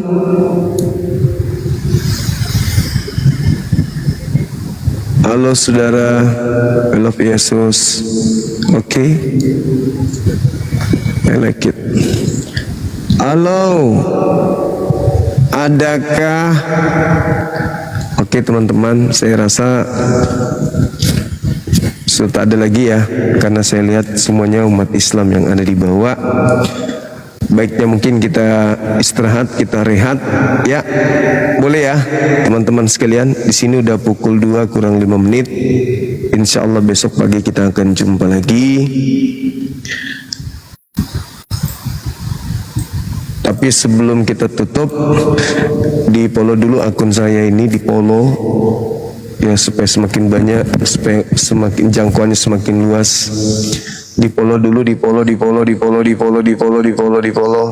Begitu juga channel Zulkifli sama Bas, subscribernya harus bertambah di tahun ini. Assalamualaikum Bang Handi. Waalaikumsalam warahmatullahi wabarakatuh. Diumumkan apa yang mau diumumkan, silakan aja teman-teman kita naik sebelum kita tutup. Mana tahu ada informasi yang menarik. Besok lagi, yang pada intinya seluruh saudara kita Kristen yang di sini belum ada yang bisa memberikan jawaban maksimal terkait dengan Matius 23 nomor 39 kecuali hanya menolak dan cocokologis saja. Titik. Jadi ada dua yang urgent ini Bang Jemaat. Pertama, tetap import buku masih berlangsung. Ada tiga import buku yang masih berlangsung. Ketiga, aktivitas bulan puasa, bulan Ramadan di Masjid Nur Maulidah Bolangi. Ya, yang paling penting masih ramai. Yang paling penting ini ada nih dari Kandito di Bali. Itu yang kemarin Bang Juma syaratkan di Jackson gitu. Ya. Itu rencana mau disunat. Siap. Cuman dia nggak punya duit. Katanya biayanya berapa? 950.000. Oke. Nah, mungkin ada yang mau bantu di sini ke rekening API silakan. Iya. Itu sih Bang Juma. Ya, silakan teman-teman, mualaf kita yang di Bali kemarin itu mau disunat. Mudah-mudahan dengan beliau masuk Islam, artinya kita sudah menyelamatkan dia dan juga keturunannya ya. Yang mau mumpung bulan suci Ramadan, yang ingin kemudian membantu beliau sunat, ya silakan di nomor rekening API 75 kali 51 770 ya, Bank BNI atas nama Apologet Islam Indonesia. Silakan nanti kasih catatan untuk sunat bom-bom. Nanti kita yang arahkan, Bunda Rahma nanti yang salurkan kepada teman kita yang ada di Bali, kepada melalui Kandito, seperti itu teman-teman. Berapa Bang Handi? 900 ya? 950.000. Waalaikumsalam. 950.000. Oke. Siap. Kapan mau ngadain nikah masal? Siapa aja yang mau daftar? Si Oji, Bang Handi, saya, siapa lagi? Bom, si Edis, Edis, sama si Seger-Seger. Seger-Seger juga. Ya, sudah punya masing-masing pasangan gak nih? Belum ada, sekalian cariin maksudnya. Yang kemarin itu ada calonnya Bu Eni. Bu Eni itu yang naik berdebat sama aku tuh. Itu yang bagus pakai kacamata, yang pirang. Dia Yahudi rohani dia. Ingat nggak yang kemarin tuh? Bu Eni, kalau nggak salah namanya. Pirang. Bahaya itu kalau dia mati pirang begitu, masuk di goa kuburan. Mana tahu dia keluar lagi nanti. Oke, silakan diumumkan lagi yang mau beli buku ya, beli buku. Teman-teman sekalian, buku itu sangat bermanfaat bagi anak-anak kita. Oh, ada yang pinjam buku saya kemarin, belum dikembalikan lagi. Aduh, nggak benar ini. Nggak benar. Ada juga banyak teman-teman kalau datang ambil buku di sini. Si Akang tuh kalau datang main ngambil aja. Saya nggak pernah masuk ke kamar itu. Biasanya Bang Handi yang sering masuk ke kamar itu. Gitu ya teman-teman. Iya. Kalau gue masuk kamarnya Bang Juma itu, gue cuman kerjaan gue cuma ngacak-ngacak doang, nggak ada gue ambil ngacak-ngacak doang. Apa boleh mau diacak di sini? Begitu teman-teman. Silakan ya yang mau bantu teman kita yang sunat, yang mau menyalurkan buku, itu sangat penting juga. Buku ini sangat penting karena gerakan-gerakan pendangkalan akidah semakin gencar. Di mana-mana terjadi pendangkalan akidah. Sasarannya selalu kepada anak-anak muda kita. Seperti itu. Coba pakai songkat F8 Bang. Oke, dicatat. Seperti itu ya teman-teman sekalian, supaya generasi Islam ini semakin menyadari akan bahaya daripada gerakan-gerakan pendangkalan akidah, menjauhkan mereka dari Islam. Saya kira begitu dari saya. Silakan. Oh ya, sekaligus sebagai kayaknya ini ya, akun ini kena pembatasan ini ya. Iya, pembatasan. Tadi setelah 2 jam ada pembatasan di beberapa wilayah, Kang. Oh, termasuk Burundi itu wilayahnya Bang Handi itu. Iya, nggak apa-apa, nggak masalah. Syukron Borita nih untuk bantu sunat. Syukron. Rey ya? Iya, Rey. Alhamdulillah. Baru 1/4-nya, dikit lagi. Siapa nih yang nelpon nih? Saya pengen disunat lagi Bang Handi, takut habis nggak mau, nggak jadi.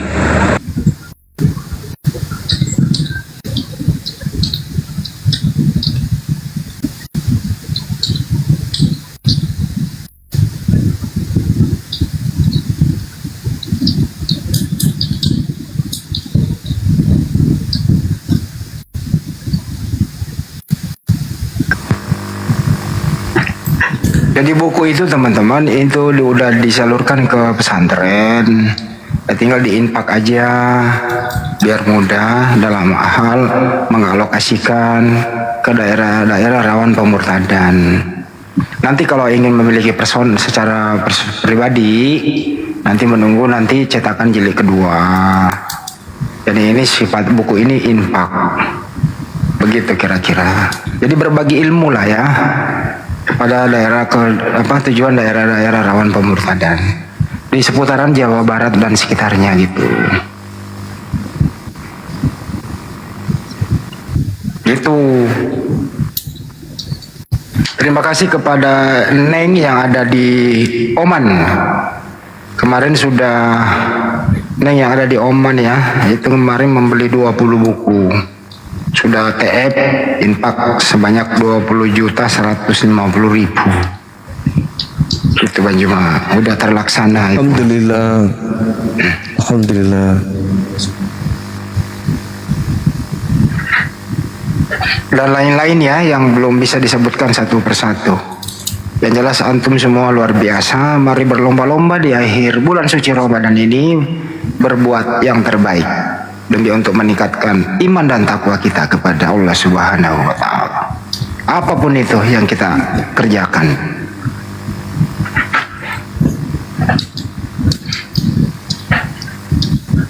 Anak-anak yang di masjid sudah 2 hari di ini kan tadi diboncong suruh babat rumput.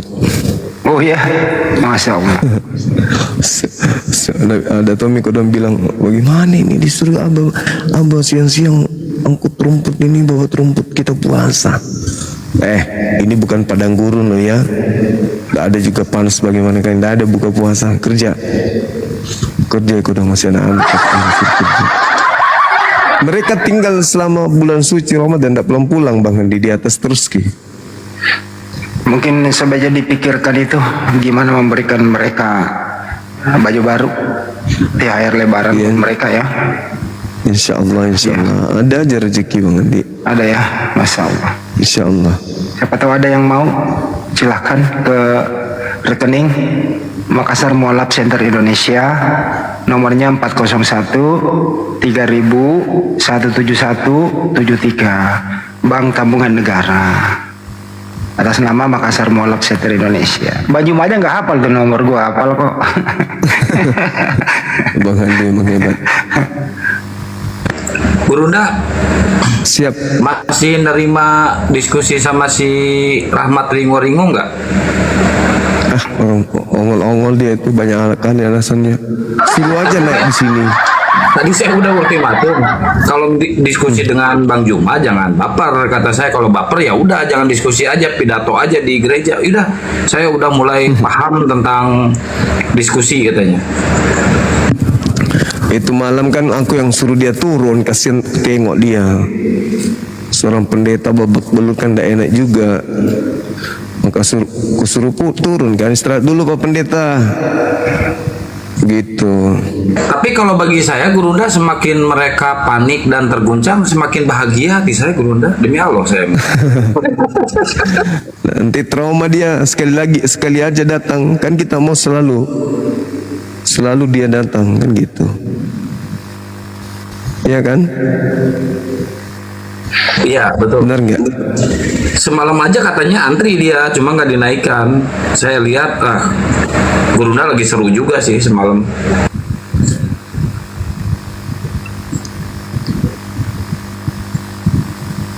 Ada Bang Dewa ini ya, bukan ya?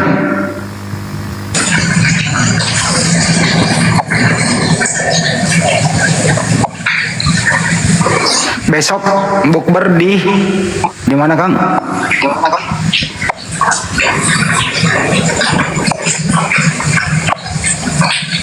Besok bukber di rumah Bang Haji, di kantor Bang Haji. Salam ya Kanda ya. Insya Allah. Nanti call video lah kalau sempat, baju nggak bisa. Iya, insya Allah.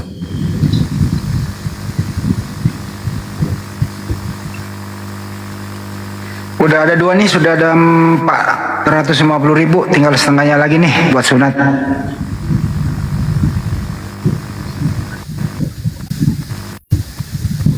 Udah 2,5, 200, pas setengah.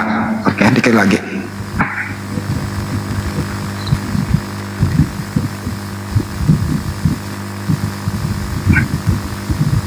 Waduh, bareng lagi api Jabo di Tebet besok. Waduh, kok bisa bareng begitu ya? Semoga habis dari Pak Haji Dedi saya mau bergeser ke Tebet ya.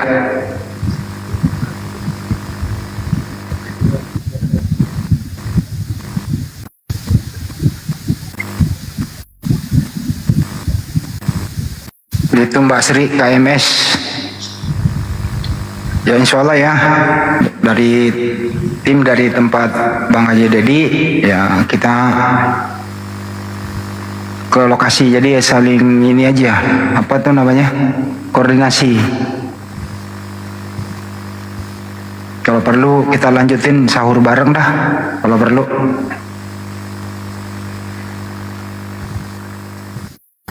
Ya, sekali-kali dong sahur bareng gitu ya. Seru loh itu. Iya. Kalau sahur Bang Edi. Iya benar. Kami aja di rumah biasa sahur di luar. Enak sahur di luar itu. Sahur bareng gitu. Jangan buka bareng aja. Iya, betul. Silakan teman.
nggak menggema gitu loh. Kalau nangkap di Komal sendiri menggema dia, kalau di Komal lain enggak tadi waktu kita ketemu di mana tadi? Iya, itu kenapa itu bisa gitu, Bang Andi? Tangkap layarnya kalau bisa buka HP lain aja Bang, cuma jangan nangkap yang sedang live ini. Iya, memang HP lain Bang Andi. HP lain ya? Iya, HP Tapi lain. mestinya nggak gema dong kalau HP lain. Berarti dari OBS itu. OBS ya. Settingan Kurangin. Karena kalau saya live sendiri, mungkin karena berdekatan kali ya dengan HP yang nangkap layar ini ya. Bisa jadi. Enggak, kalau itu nggak pengaruh. Itu di setelan ininya, setelan mic out-nya gitu. Iya, di OBS-nya. Kadang YouTube Gurunda suka berfirman dalam hati, nggak ada suaranya. Enggak. Itu yang nangkap layar itu Banyuma keluar suaranya juga. Keluarnya enggak.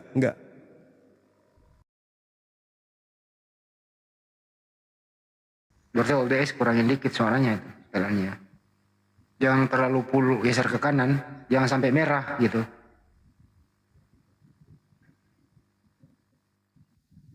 Kemungkinan sih Anda.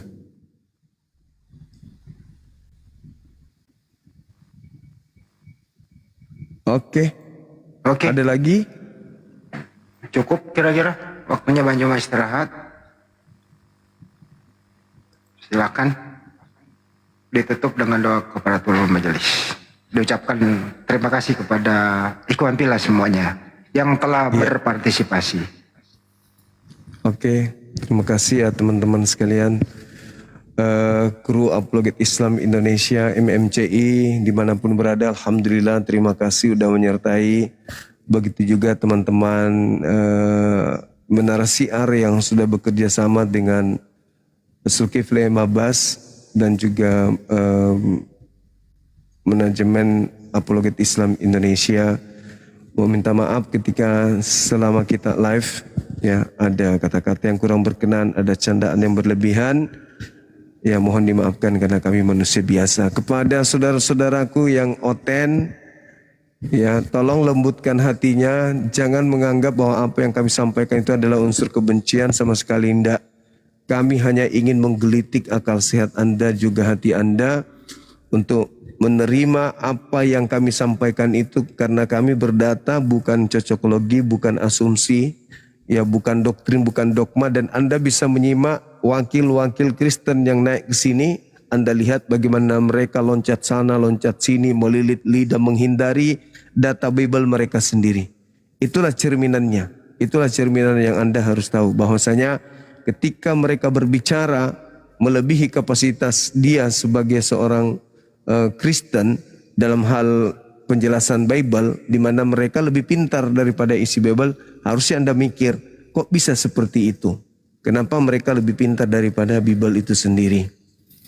Nah, saya kira begitu, buka hatinya, lembutkan hatinya supaya bisa memahami bahwa apa yang ada di kajian-kajian lintas iman Islam Kristen, Islam senantiasa memberikan data, menyajikan data, apa yang ada di dalam Bible, apa yang ada dalam Al-Quran itu kami sajikan. Dan ingat, jangan pernah keberatan kami bahas Bible, jangan pernah keberatan kami membahas Yesus, membahas Tuhan kalian, membahas agama kalian, sebab Al-Quran kami mencakup itu semua. Gitu ya. Jadi belum ada dari kalian, baik pendeta, jemaat atau apapun itu, yang mampu menjelaskan Matius 23:39 kaitannya dengan Paulus yang mengaku bertemu dengan sosok yang ngaku Yesus ini. Jadi lembutkan hati kalian, jangan emosi, jangan naik ke komal kita lain kali, lampiaskan amarah dan seterusnya ya. Lembutkan hati kalian. Kalian datang belajar, kita sambut dengan baik. Saya kira begitu teman-teman semuanya yang ada di YouTube juga. Terima kasih banyak. Di sini ada Bunda Rahma. Mungkin ada yang ingin disampaikan Bunda, silakan. Waktu dan tempat dipersilakan Bun. Mumpung Bunda Rahma. Terima kasih Bunda Rahma. Terima kasih. Masya Allah, terima kasih. Terima kasih. Udah mau tutup. Ya Allah, udah mau tutup. Oke Gurunda, silakan. Ada yang mau disampaikan? Ada yang mau disampaikan Tidak, Bun? Kira belum pakai mau tutup. Ini dibawa bertanya kapan lombanya. Tanggal 15 Besok, saudaraku ya. Besok ya, Bun? Besok, silakan mendaftar dulu. Besok ya? Silakan tutup. Besok. Iya, besok 15 besok. Oke, makasih. Masya Allah, barakallah fiik. Siapa yang ngasih saya ini barakallah? Quran, Bang. Masya Allah. Yang mau disampaikan Bunda Rama itu sudah tersampaikan. Jadi penyampaian ini nggak perlu disampaikan karena penyampaian Bunda Rama sudah tersampaikan. Jadi nggak perlu disampaikan penyampaian Bunda Rama. Terima Kenapa kasih. cepat sekali kita tutup baru jam 2? Iya, kalau mau Ki lanjut silakan. Lanjut Maki. Tapi saya mau ke sholat. Oh iya iya. Nggak apa-apa, silakan Ada aja. gitu. Dengku, Kalau masih Bang mau, iya, kalau masih mau naikkan oten silakan. Sambil Silakan, promosiin Lanjut Maki Pak. Bang Andi. Iya, Di lanjut Maki Di. Iya Pale, sholat Ki Pale dulu. Habis sholat Ki baru tutup. Jangan Ki, kalau Maki tutup Maki sampai. Betul tutup dulu aja Bang. Hah? Iya, rehat aja dulu Gurunda. Ya istirahat Oke. Bang, kasihan. Oke, istirahat Maki pain dulu. Besok pi lagi, kamu masih hari besok. Kalau Maki muka nanti masuk Maki di komalnya bapak kayak di sebelah. Aman gitu. Mari Maki palik Dik. Kita tutup Dik. Subhanakallahumma bihamdi asyhadu an la ilaha illa anta astaghfiruka wa atubu ilaih. Salam tauhid, salam satu Tuhan. Jayalah Islam kita, jayalah Indonesia kita. Assalamualaikum warahmatullahi wabarakatuh. Takbir. Waalaikumsalam warahmatullahi wabarakatuh. Allahu Akbar. Mari kita. Siap.